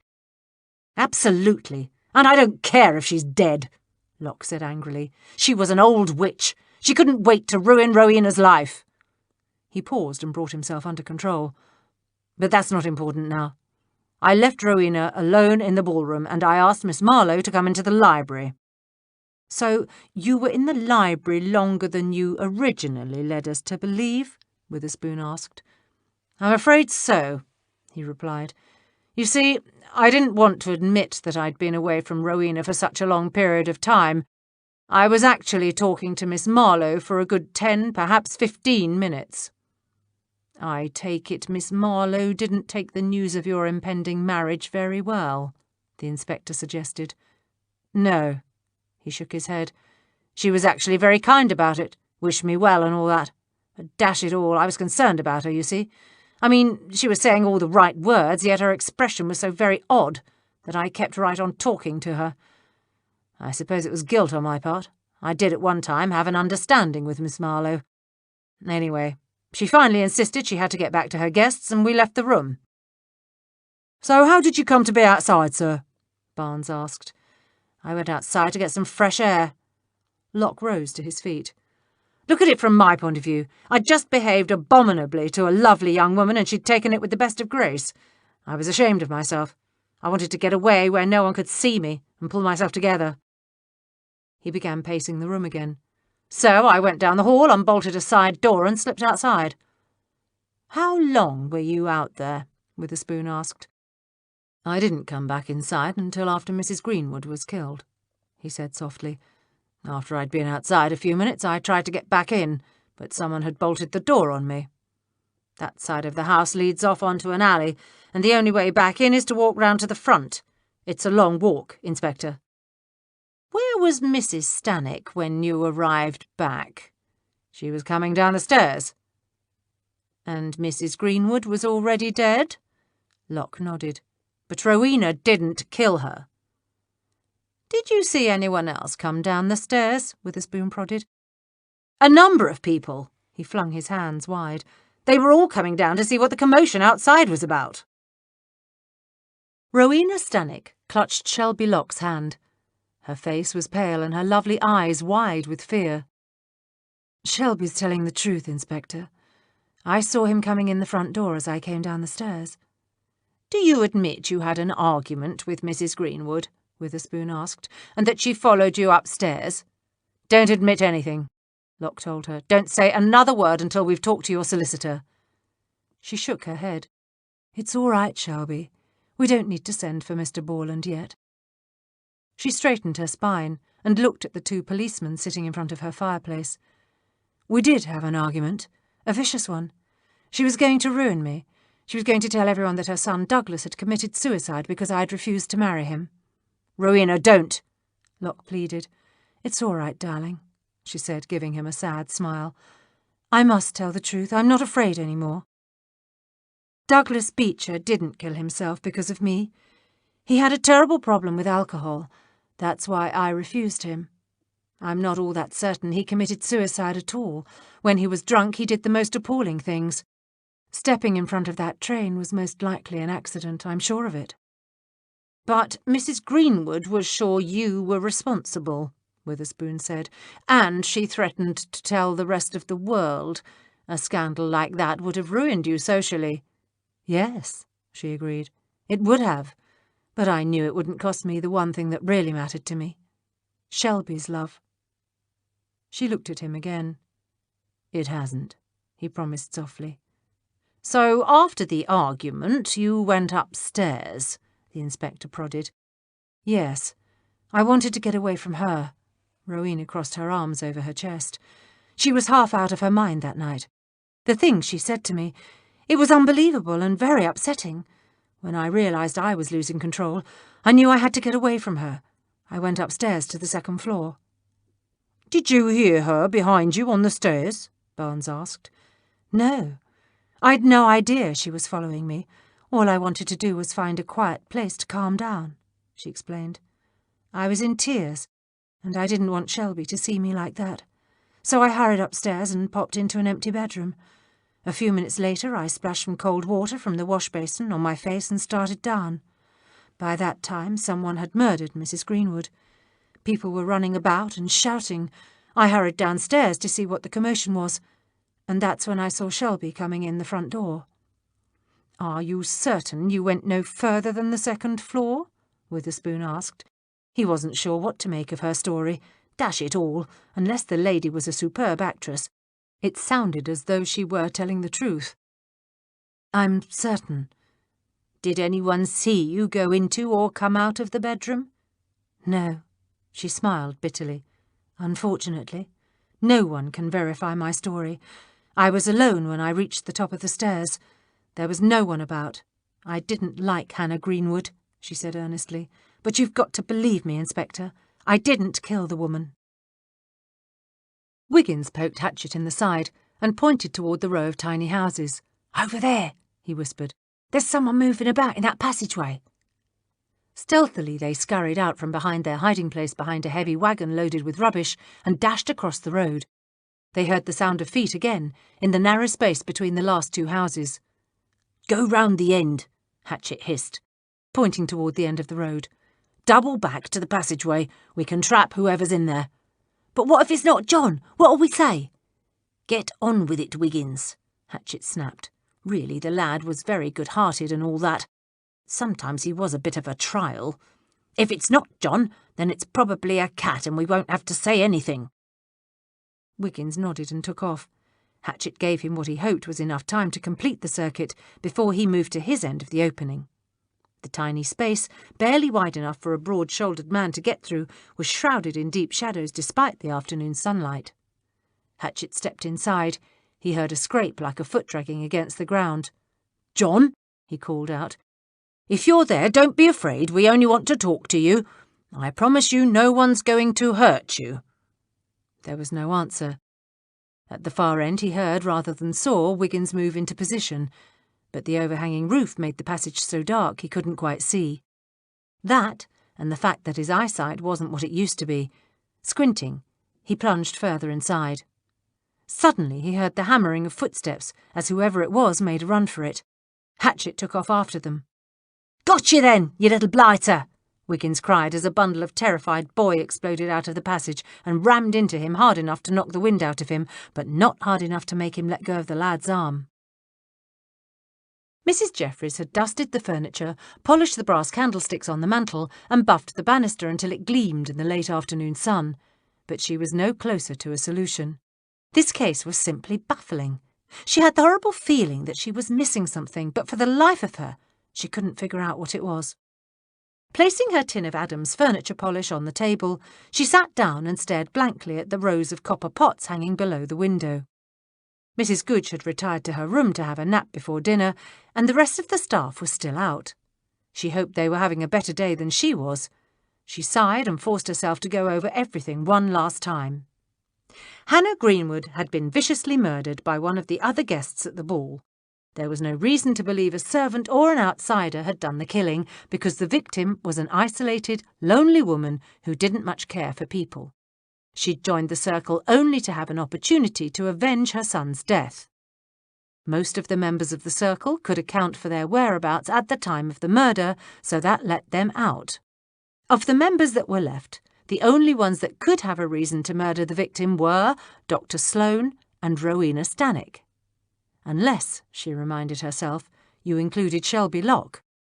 But his motive would only be reasonable if he'd known that Mrs. Greenwood planned on ruining Rowena Stanek's reputation, and they had no evidence that he'd known anything of the kind. She made a mental note to talk to the inspector as soon as he came home. Dr. Sloane's motive was fairly weak, or was it? He'd confessed to being a plagiarist, far less dangerous than confessing to murder, and, perhaps, far more clever. Edgar Warburton. She made a face of distaste. Smythe had quietly told her the rest of the information he'd picked up about Warburton before breakfast this morning. She didn't much blame the coachman for not wanting to repeat what he'd heard in front of the rest of the household. Wiggins would have blushed to the roots of his hair. Warburton was obsessed with Rowena, enough so that he called other women by her name. But if they believed Dulcie Willard, he did have an alibi for the time of the murder. "Mrs. Jeffries?" Startled, she jerked her head around. "Yes, Mrs. Livingston Graves. Is there something I can do for you?" "Do you happen to have a stomach powder?" she asked, clutching her midsection. She staggered over to stand at the far end of the table. "I'm a bit under the weather today." "I'm sorry you're not feeling better." Trying to keep a straight face, Mrs. Jeffries got up and went to the cupboard underneath the window. Rummaging around inside, she found a tin of Dinaford's fluid magnesia. "I'm afraid this is the best I can do," she said, holding it up. Making a face, Mrs. Livingston Graves reached for the medicine. She suddenly looked up at the window and gasped. "Oh, no! It's Mr. Freely! He's not supposed to be here until tomorrow! Oh, dear, I can't receive him now!" Mrs. Jeffries peeked around Mrs. Livingston Graves and saw the back of a man paying off a hansom driver. "Would you like me to tell him you're indisposed?" she asked. The man turned around. "Thank God!" Mrs. Livingston-Graves breathed a heartfelt sigh of relief. "It's not Mr. Freely, but from the back it certainly looked like him. I must get back to bed. I don't want to be ill tomorrow. Mr. Freely is escorting me to the royal procession." Clutching the tin to her scrawny bosom, she hurried from the kitchen, muttering to herself with every step. Mrs. Jeffries shook her head. Considering the state their house-guest was in yesterday, it was a wonder the woman had any notion of what this Mr. Freely looked like. At dinner that night, the inspector told Mrs. Jeffries about his meeting with Shelby Locke and Rowena Stannick. "So you see," he finished, "Mrs. Stannick does not have an alibi at all." "Neither does Mr. Locke," Mrs. Jeffries pointed out. "I'm afraid he does," the inspector replied. "After we talked to both of them, Barnes and I checked with the carriage and hansom drivers who were outside the Marlowe house that night. One of the drivers remembers seeing him."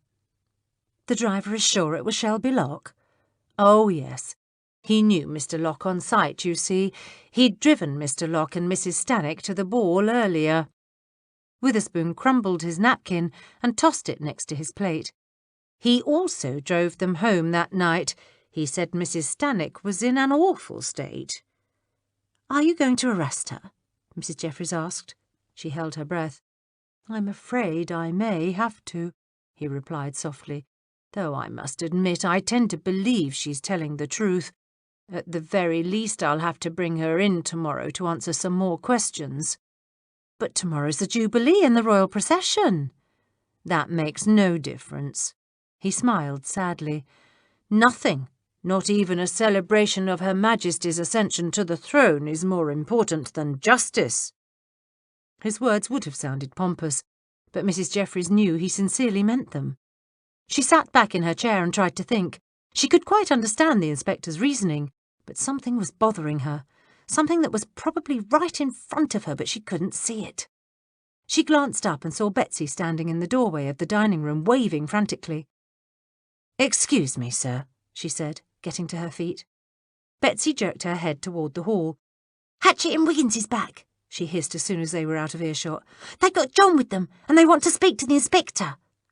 Goodness, Mrs. Jeffries frowned. That could cause all sorts of problems. "Hatchett's got it all figured out. He's going to send John round to the front door. John's going to claim he came to see the inspector because he heard he was an honest copper. The boy won't let Honest talk to any of us," she said quickly. "Is that all right with you?" "Fine," Mrs. Jeffries replied. "Send the boy around. I'll get the inspector into the drawing-room." John stared suspiciously at Witherspoon. He hoped them toffs wasn't having him on. If he ended up in Cold Bath Fields or Newgate, he'd be right narked. Mind you, they'd done all right by him so far. Filled his belly with a hot meal before they begun asking all their questions, and that white-haired gent had promised him work. "Now, young man," Witherspoon began, "my housekeeper says you're here to see me about the murder of Mrs. Greenwood. Is that correct?" "That's right," John replied. He'd been well coached on exactly what to say. "I come here instead of going down to the station, 'cause I heard you was a good copper. Not like some of them others. I don't like having anything to do with the police, not if I can help it. But I've heard about you, and I reckon this might be important." The inspector smiled at the boy. He was really quite flattered. Gracious, perhaps he was becoming a tad famous. "Finding Mrs. Greenwood's murderer is important," he said, "and you did right to come to me. But really, my boy, you've no reason to fear the police. We're here for your protection." John grinned. The bloke looked like he actually believed what he said. "Now," Witherspoon waved at the settee, "do sit down." He waited until the boy had seated himself. "What is it you want to tell me?" "It's about Mrs. Greenwood," he began. "About her getting herself done in. I were there that night." "There?" the inspector echoed, looking confused. "Where?" "At the Marlowe house," John explained. He hoped he didn't muck this up. This was going to be the tricky part, telling the copper what he'd seen without telling him why he was hiding up them stairs. "You see, I worked for Mrs. Greenwood. She always took me with her when she went out anywhere." "Why did she do that?" he asked curiously. John shrugged. "Who the bloody hell knows? I think she were half crazy, but I'm telling the truth. If you don't believe me, you can ask Mrs. Hackshaw. That's her sister. She'll tell you." I didn't say I didn't believe you, the inspector said hastily. It's just that's a very odd thing to do. I think she wanted company, John said. Not that she ever talked that much. Anyways, like I was saying, she took me with her all the time when she went out. Did you accompany her to Dr. Sloane's rooms on the day of the ball? He asked. Yeah, I did. John scratched his nose. Even for her, she were in a strange way that day. Kept mumbling to herself about vengeance and justice and how she'd have 'em both. By the time she come out the old gent's rooms, her eyes were all bright and shiny like, and she were laughing her blooming head off. Scared me some, I can tell you. Yes, I'm sure it did. Like I said, she took me with her even to that ruddy ball, John continued. She got out of the carriage, then she told me to stay close 'cause she wouldn't be staying too long. Give me strict instructions to be in front of the house at 10:30. 10:30, the inspector murmured. Right. Now, it gets a bit boring hanging about on the streets, so I nipped round and slipped in the kitchen door. He flushed in embarrassment and stared down at the carpet.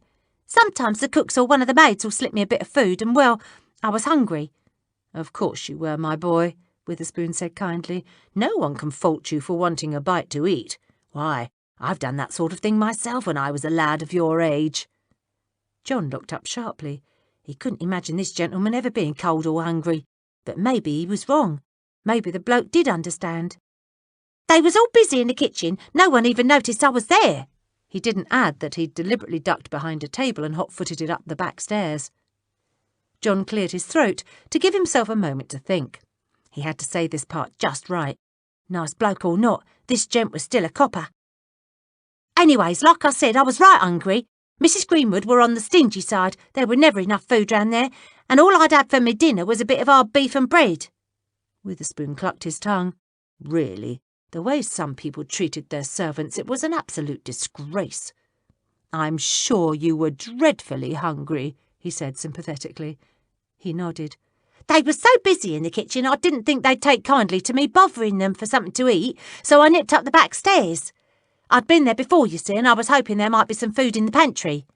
Yes, I quite understand. There was, John grinned, and there was no one in there either, so I helped myself to a couple of rolls and some ham, slapped 'em together like. Then I heard footsteps coming and, well, I didn't want anyone to see me helping myself to the food, so I left and scampered up the back stairs to the second story. There's a nice little nook up there that's covered by a long curtain. I hid myself away in it. How long were you up there? John knew he was on thin ice here. He'd spent a good 2 hours upstairs, but he could hardly explain his activities to the police. Well, he said hesitantly, I don't rightly know. There was lots of people coming and going, and then a couple walked by. They was giggling and, well, I think they was kissing. They come right up to where I was hid. I was afraid they was going to open the curtain and see me, but at the last second someone called out to 'em and they left. But I knew I'd better not hang about where I was, so I waited till there was no one about and I nipped up to the next floor. So now you're on the 3rd floor, Witherspoon stated, trying to keep everything straight in his mind. Right, John said. I was tired by this time, so I tucked myself away in a corner behind the stairs and kept my eyes and ears open. It got tiring after a while, even though I could see the floor below if I peeked over the side. I was there for a long time. Finally, when I thought it might be getting close to past, I figured I'd better scarp her. Mrs. Greenwood would be madder than a skinned cat if I was late. I was just getting out my hiding place when all of a sudden here she comes up the stairs. For a minute I thought I'd been found out and she was up there to tear a strip off me. But she didn't even look at me, kept right on going. A funny look on her face. She continued up the stairs, Witherspoon clarified. Is that correct? That's right. I wondered where she was going. Wasn't nothing up there but the attic and a box room, but that's where she went all right.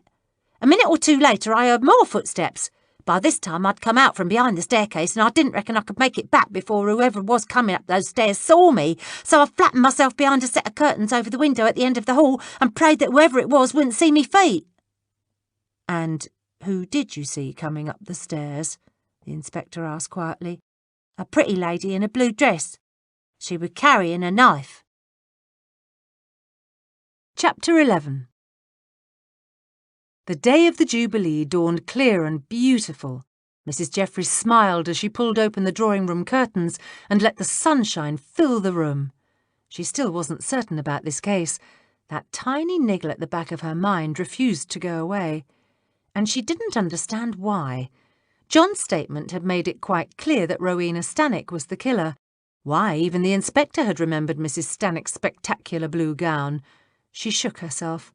Really, she must be getting old and fanciful. A smidgen of doubt hovering in the corner of one's mind was no substitute for facts. And besides, she told herself, as she started for the kitchen, once John got a good look at Mrs. Stannick today, all her concerns would be laid to rest. The boy had no reason to lie. She smiled again as she recalled the adroit manoeuvres of last night. Her staff had done her proud. Just as the inspector was wondering where to put John for the night, Hatchet, as planned, had shown up. Upon hearing the inspector's dilemma, he'd immediately volunteered to take the lad home with him. As he'd said to Inspector Witherspoon, "It wouldn't do for the defence counsel to find out the Crown's only eyewitness was living with the policeman who solved the case." Actually, Mrs. Jeffries thought as she marched down the back stairs to the kitchen, she didn't see what difference it made where the boy stayed.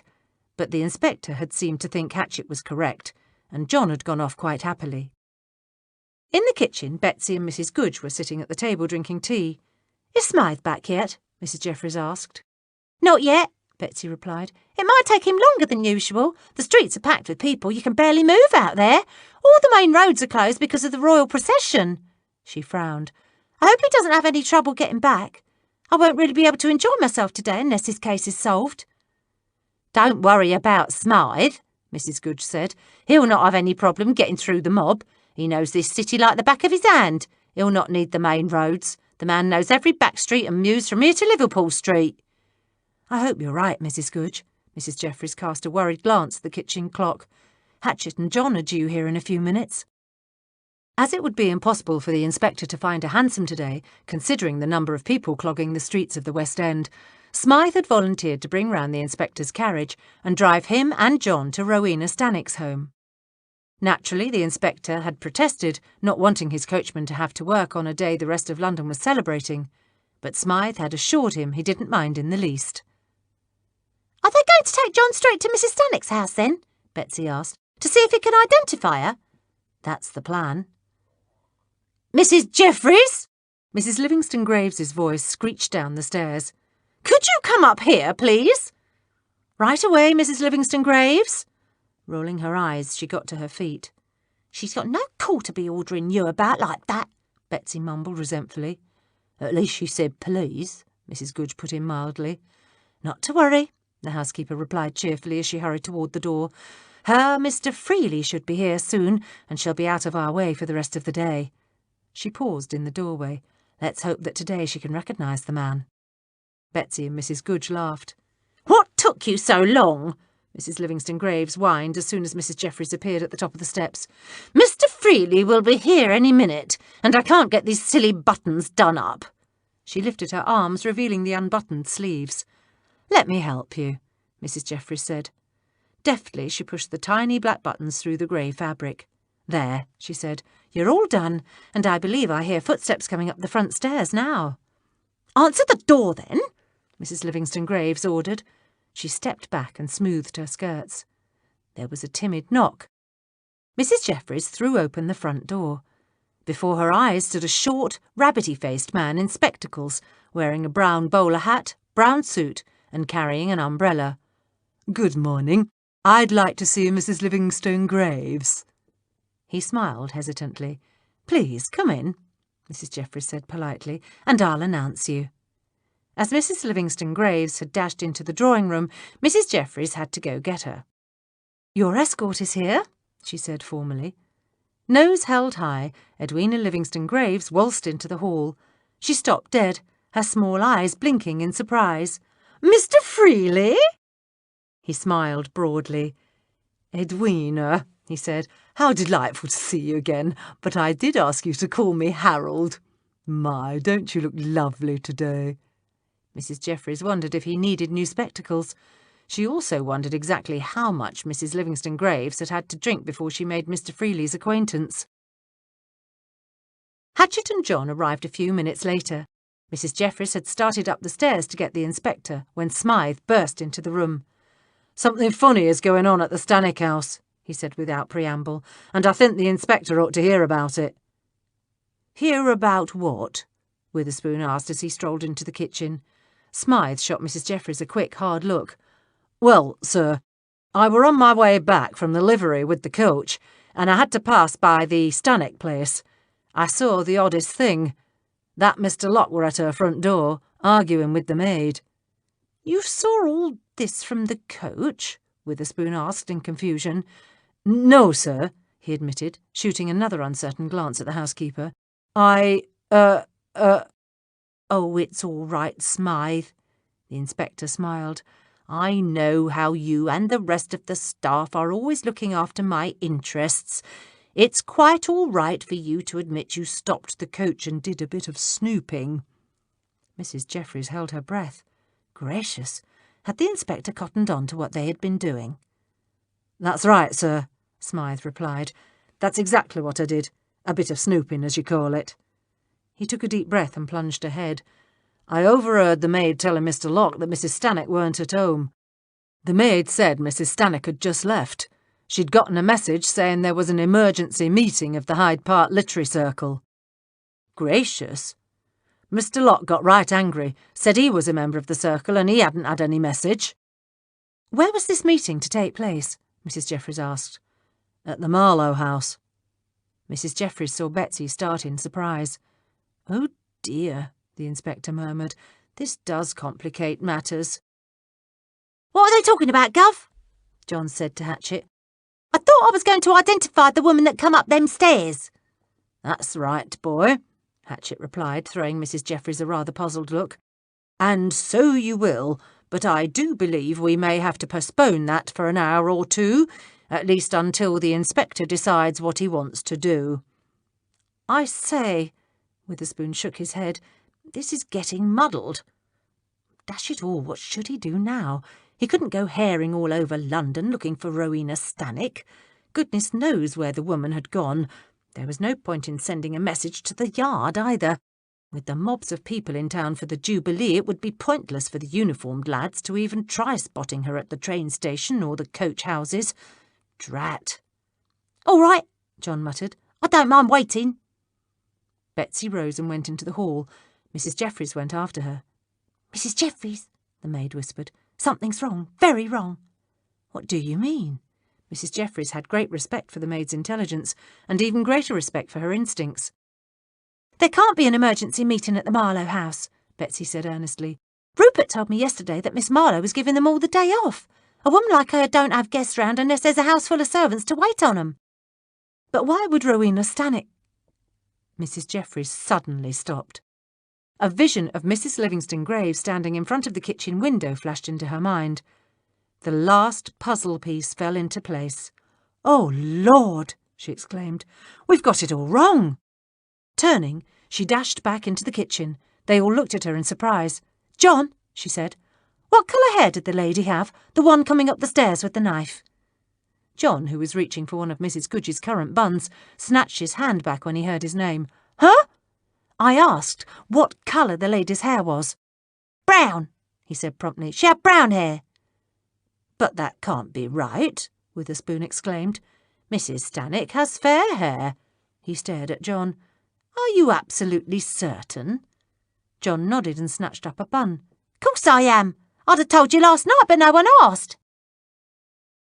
Smythe cracked the whip in the air and urged the horses down the narrow mews. Blast, they'd never make it to the Marlowe house in time, and he had a bad feeling about this one, real bad. Do hurry, Smythe, Witherspoon called from below. We're almost there, he yelled back. He pulled the reins hard, guiding the animals round a sharp corner and onto the small road that connected with the mews behind the Marlowe house. Smythe set the brake and jumped down. This is as close as we can get, he said, jerking open the door. There's too much traffic out front to get through, so we'll have to go round. Witherspoon, Hatchet and Wiggins, accompanied by Fred, jumped out of the carriage. They raced down the road. When they arrived at the front of the Marlowe house, Witherspoon was breathless, Hatchet was red in the face, and Fred was barking his head off. Stay outside with Fred, the inspector told the footman. Hatchet, you and Smythe come with me. Wiggins nodded and quieted the dog while the inspector banged the brass knocker hard against the wood. From inside, they heard a scream. Egads!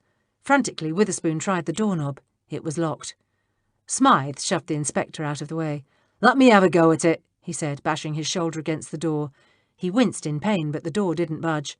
"This way," Hatchet called. "You'll never get through that door. It's solid mahogany." They whirled around and saw Hatchet shove a booted foot through the front window. From inside, the screams started again. Fred started barking again. Within seconds, they'd kicked the glass out of the way and climbed inside. The screams were louder now, frantic. Running, fearing the worst, the three men charged for the drawing room. Smythe had no trouble shouldering that door open as he hurtled himself into the room, the others right behind him. He came to a screeching halt at what he saw. Behind him, Witherspoon and Hatchet froze. Lucinda Marlowe had a knife to Rowena Stannick's throat. "Don't come any closer," she warned. Now, Miss Marlowe," the inspector said gently. "We don't want anyone to get hurt, do we?" Lucinda laughed and jerked her captive's head back farther. "Of course we do, you stupid fool. That's why I've got a knife." Smythe looked helplessly at Hatchet. The inspector didn't dare take his eyes off that awful knife. He tried again. "Miss Marlowe—" "Shut up!" she ordered, pushing the blade harder against her victim's throat. "Just shut up and let me think." Rowena whimpered, and without moving, pleaded with her eyes for the inspector to save her. "Please," she moaned, "let me go." "I told you to be quiet," Lucinda snapped. "This is all your fault. You should have already been dead." She yanked Rowena's head back farther and dug the blade in deeper against the woman's throat. Rowena screamed. Witherspoon didn't know what to do. He couldn't stand and watch a helpless woman be murdered before his eyes. Suddenly Fred burst into the room, barking his head off. Lucinda Marlowe yelped in surprise and tightened her grip on Rowena's hair. Rowena screamed again. The confused dog, sensing that something was terribly wrong and not knowing what it was, lunged at the two women. The knife went flying in the air as they fell backwards. Hatchet slammed his foot down on the blade seconds after it clattered on the floor. Smythe leapt across the settee and made a grab for Rowena Stannick. The inspector, who'd never mishandled a female in his life, wished he were anywhere else but here, did his duty and pounced on Lucinda Marlowe. He didn't really have to do much, though. Fred had already taken care of her. Sitting on her chest, he wagged his tail as he licked her face. "Gor blimey," Wiggins said from the doorway. "I'm sorry about Fred, but he heard the screams and I couldn't hold him back. He thought something was happening to the inspector." "How did you know it were Lucinda Marlowe?" Mrs. Goodge asked as soon as everyone but Witherspoon had returned. Poor Witherspoon had arrested Lucinda Marlowe. He was going to spend the rest of Jubilee Day taking statements and filling out forms. "I didn't know until Betsy mentioned that Miss Marlowe had given her servants the day off." Mrs. Jeffries pushed the plate of cakes down the table to John. "How did that make you realise what was going on?" Betsy asked. "The inspector gave us the day off." "Yes, but the inspector is a very rare sort of human being." She picked up her teacup. "As I said from the start, something about this case bothered me. Yesterday, when Mrs. Livingston Graves saw that man get out of the hansom cab, she thought it was Mr. Freely. As soon as he turned around, she realised her mistake." She looked at Betsy. "When you told me that Lucinda Marlowe had given everyone the day off, everything fell into place." "I still don't get it," Wiggins mumbled. "It's very simple," Mrs. Jeffries explained. "So simple that none of us understood until it was too late. Hannah Greenwood was never the intended victim. She was murdered by mistake." "Mistake?" Smythe mumbled. "Lucinda Marlowe murdered the wrong woman. Rowena Stannick told the inspector the truth," Mrs. Jeffries continued. "She hadn't gone up that second flight of stairs, but Lucinda Marlowe didn't know that, remember? She'd seen Rowena go upstairs, and that gave her the perfect opportunity. She followed her, went all the way to the balcony at the very top, shoved the knife in her back and toppled her over." "But she didn't kill Mrs. Stannick," Smythe said. "But she didn't know that until it was too late." Mrs. Jeffries smiled. "All she saw was a slender blonde woman in a blue dress going upstairs. Miss Marlowe has very poor eyesight." "That's right!" Betsy exclaimed. "Rupert told me she wears spectacles when there's no one about." "It's a wonder we figured it out at all." Annoyed with herself for being so dense, Mrs. Jeffries shook her head in disgust. "It was so obvious from the start. From the moment we learnt that Shelby Locke's poems had been stolen, we should have known." "Huh?" This from Mrs. Goodge. "Don't you see?" Mrs. Jeffries explained. We've been looking at it backwards from the beginning. Mrs. Greenwood was never the intended victim. All along it was Rowena Stannick. I think Miss Marlowe started planning to murder Mrs. Stannick from the moment she realised she'd lost Shelby Lock forever."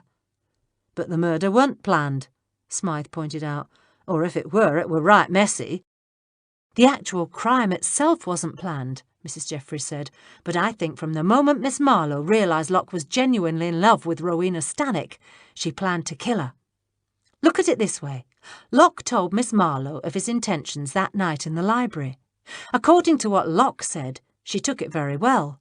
She should have. She'd had plenty of time to prepare herself. They leave the library, and she watches Shelby let himself out the door at the end of the hallway. Then, from her vantage point somewhere in the dining room, she sees Rowena stumble into the buffet table and go upstairs." "But wouldn't she have seen Mrs. Greenwood following Mrs. Stannick?" Hatchett asked. No, you see, she wanted to make sure she had some time alone with Mrs. Stannick, and the one person liable to disturb them was Shelby Locke. So she hurried down the hall and rebolted the door. It was at this point that Mrs. Greenwood started up the stairs, but Miss Marlowe couldn't have seen that. She hurries back and starts up, but she doesn't realise that Mrs. Stannick has ducked into a bedroom on the second floor. All she sees is a blonde-haired woman in a blue dress going up to the third floor." She paused. "Of course, you know the rest." "But how did she get downstairs so quick after she'd done the murder?" Wiggins asked. "The back stairs," Mrs. Jeffries replied. Once the commotion started, all the servants had run outside to see what was going on. Miss Marlowe had a clear run at it. She dashed down, rushed out onto the terrace, and it was at this point that she realised she killed the wrong woman. The inspector didn't get home until late that night. Betsy, Smythe, Wiggins and John had gone out with Hatchett to see the lights and decorations. After that, the butler was treating them all to a late supper. No one had seen hide nor hair of Mrs. Livingston Graves, but Mrs. Jeffries refused to worry about the woman or to say anything to the inspector. From the look of him, he'd had a very trying day. Mrs. Jeffries placed a cup of cocoa in front of him as he sat glumly at the kitchen table. "There, sir. This ought to help revive your spirits." "Thank you, Mrs. Jeffries, but I'm not sure anything can revive me." He took a sip and closed his eyes briefly. "She's quite mad, you know. She kept telling us over and over that she had to kill her." "Was it jealousy, sir?" "No," he replied. "Some may call it that, but it was really madness." He toyed with the handle of his mug. "Do you know, I couldn't quite get her to understand that she'd killed the wrong person, that her first victim had been Mrs. Greenwood and not Mrs. Stannick. But she wouldn't believe it. She kept insisting that Mrs. Stannick, Rowena as she called her, wouldn't stay dead." "She sounds quite mad." "She is," the inspector sighed. "But I doubt she'll stand trial. Her solicitors are already working on her case. The family stepped in immediately, of course. They don't want any scandal. I finally asked her. I said, 'Miss Marlowe, surely you didn't think you'd get away with murder? You were bound to get caught.' Do you know what she replied? She gave me this very bizarre smile. It was as though she could see right through me, and said, 'Why should I think they'd catch me? They never did before.'" It was several days before the household settled back into its normal routine. Mrs. Livingston Graves had crept back to Upper Edmonton Gardens in the wee hours of Jubilee Day. She and Alphonse left for home the next morning. No one was sorry to see either of them go. Mrs. Jeffries and Mrs. Goodge were in the kitchen making a provisions list when Betsy burst into the room. "Look at this!" she cried, putting a bright gold coin on the table. "Someone's left it on my pillow." "I got one too," the cook said. "As did I," Mrs. Jeffries added. She picked up the coin. "It's a Jubilee sovereign," she explained. "Newly minted. See, here's the date. 1887. Someone wanted us to have a souvenir." "Did everyone get one?" Betsy asked. "One what?" Wiggins asked, as he and Smythe entered the room. Fred trotted along behind them. "One of these." Betsy showed him the coin. "Found it on me pillow this morning," Wiggins answered. "Me too." The coachman sat down next to Mrs. Jeffries. The tea kettle began to whistle, and Betsy and Mrs. Goodge made tea. "I wonder who gave these to us," Betsy said. "Do you think it was Mrs. Livingston Graves?" "Not bloomin' likely," Smythe replied. Mrs. Jeffries looked doubtful. "I shouldn't think so, Betsy. Mrs. Livingston Graves didn't strike me as a particularly generous soul." "Maybe it was Hatchett," the cook guessed. "He's a right kind-hearted man. Look at the way he took John in and give him a position." "Wonder what Lutie Bell would think of that," Smythe grinned. "We can ask her herself in a few moments," Mrs. Jeffries said, nodding her head toward the back door. "That sounds like her coach pulling up now." A few moments later, Lutie Bell, loaded down with gaily wrapped packages and followed by a grinning Hatchet, charged into the kitchen of Upper Edmonton Gardens. "I'm downright mad at the bunch of you," she exclaimed, dumping the packages on the table. "But seeing as I brung this stuff thousands of miles, I'll give it to you anyways." "Why, Lutie, whatever is the matter?" Mrs. Jeffries asked. "Madam is rather annoyed that in her absence we investigated a murder," Hatchet explained with a smirk. "The minute my back's turned," Lutie grumbled, giving Betsy a quick hug, "someone gets themselves murdered and I miss it." She cuffed a grinning Wiggins on the ear and patted Mrs. Goodge on the hand. Smythe laughed and scooped the elderly American woman up in a bear hug.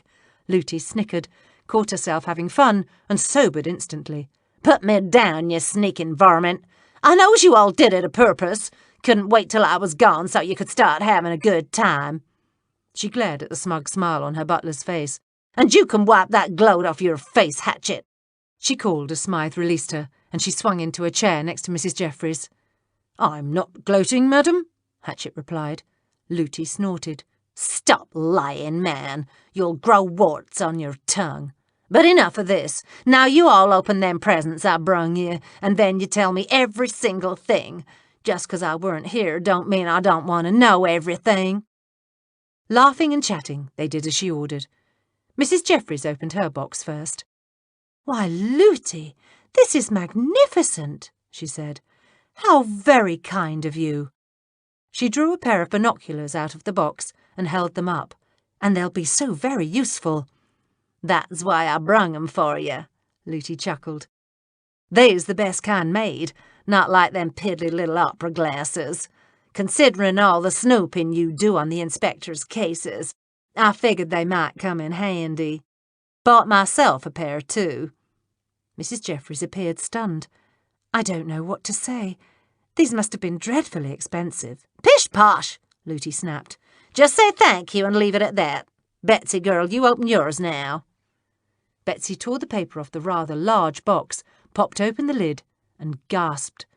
"It's a travelling bag," she cried, pulling the brown leather case out. "Well, open it up," Lutie ordered. Betsy sprung the catches. "Look at this! It's got everything in it." Carefully, she drew out the removable centre. "Ivory brushes, soap box, toothbrush box, glove stretchers.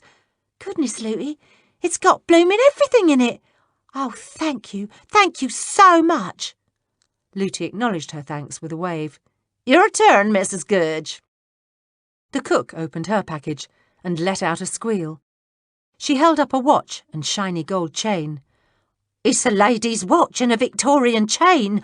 Oh, really, Lutie, I shouldn't accept this. Pish-posh," Lutie said again. "What's the good of having money if I can't spend it on my friends? I bought that watch in New York, and you're danged well going to enjoy it." "Can I open mine now?" Wiggins asked, clutching his package. At Lutie's nod, he ripped open the box. "Gor blimey," he cried, drawing out a pair of shiny black boots. There was elaborate engraving on the leather. "Those are cowboy boots," Lutie told him, "and I had to guess about the size, so you best try 'em on." Smythe opened his last. He tossed the lid to one side, and his eyes widened. "Well, show us," Betsy ordered, as he continued to stare at the contents of the box. Slowly, holding his breath, he drew out the gun and held it up. "Don't worry," Lutie said. "It's not loaded." "Blimey, Lutie Bell," he muttered with a wide smile. "You sure know how to surprise a bloke." "It's a Colt 45, Lutie said chattily. "I picked it up in Colorado. Thought you might like it. Hatchet said he'd be glad to teach you how to use it. I know how to use it, Smythe replied as he studied the weapon. But thanks for the offer. He glanced up and faltered as he saw all of them staring at him. You know how to use that weapon? Mrs. Jeffries queried softly. Well, he sputtered, not very well, but I did use one a time or two when I was in Australia. I didn't know you was ever in Australia, Betsy said hastily. How come you never said anything? Smythe was quite sure he'd already said way too much. Mrs. Jeffries had been giving him funny looks all morning. Maybe buying them sovereigns hadn't been such a good idea. But blast! He'd wanted them all to have a remembrance, and them sovereigns was worth a pretty penny, enough so that Betsy wouldn't ever have to feel destitute again. She'd have a little something to hang on to if he weren't around to look after her. All right, now that you've had your presents, Lootie ordered, settling back in her chair. Tell me all about this latest murder. Mrs. Jeffries, after giving Smythe one last puzzled glance, did just that. When she'd finished, Lootie shook her head. Sounds like y'all did a right fine job. Did the inspector ever find out what Lucinda Marlowe meant? You know what I mean, when she claimed the police hadn't ever caught her before? Mrs. Jeffries shook her head. No, right after she made those statements, she stopped talking. Faking being crazy? Lootie suggested. I don't think she's faking, Smythe put in. The woman's as mad as a March hare. The inspector did tell me that they suspect Lucinda Marlowe may have murdered her brother, Mrs. Jeffries explained. She was nursing him when he died. He spoke to the Marlowe physician. The doctor admits he was surprised when the Marlowe son died, because he'd been on the mend. Right before he'd become ill, he and Lucinda had had a terrible row over some young man. He'd ordered her not to see him again. Then he died. Lucinda did as she pleased. But whether she murdered her brother or not, no one will ever know. Lootie shrugged. I reckon we won't. Still, I'm sorry I missed it. You don't mind about John? Betsy asked quickly. I mean, this is twice now you've had to take on more staff because of one of our cases. Once before, Lootie had taken on a young girl and given her a position because of her involvement in one of the inspector's murder investigations. Essie Tuttle's worked out real well, Lootie replied. Hatchet snorted. Course, she drives Hatchet crazy. The American cackled with glee. She does love talking about books and politics. It was your idea that I teach Essie to read, he complained. So you've only yourself to blame if the girl becomes an anarchist. Fiddlesticks. She ain't no anarchist. Essie just likes a good argument. She grinned wickedly. And Hatchet's her favourite target, he being such a fan of the established order and the monarchy. But as long as this John don't get a case of sticky fingers, we'll get by just fine. He seems a smart boy. That's very good of you, Lootie, Mrs. Jeffries said. Well, like I said, I'm right sorry to have missed everything, Lootie said. Course none of you are to blame. It's all her fault. Whose? Hannah Greenwood, the victim? Mrs. Jeffries asked. But she didn't plan on getting murdered. Who said anything about Hannah Greenwood? Lootie exclaimed. I'm talking about Queen Victoria. It was her dang Jubilee that sent me running for the hills. Well, never again. This is the last time I'm gonna miss me a murder. Thank you for listening to Mrs. Jeffries on the Ball by Emily Brightwell, narrated by Deryn Edwards.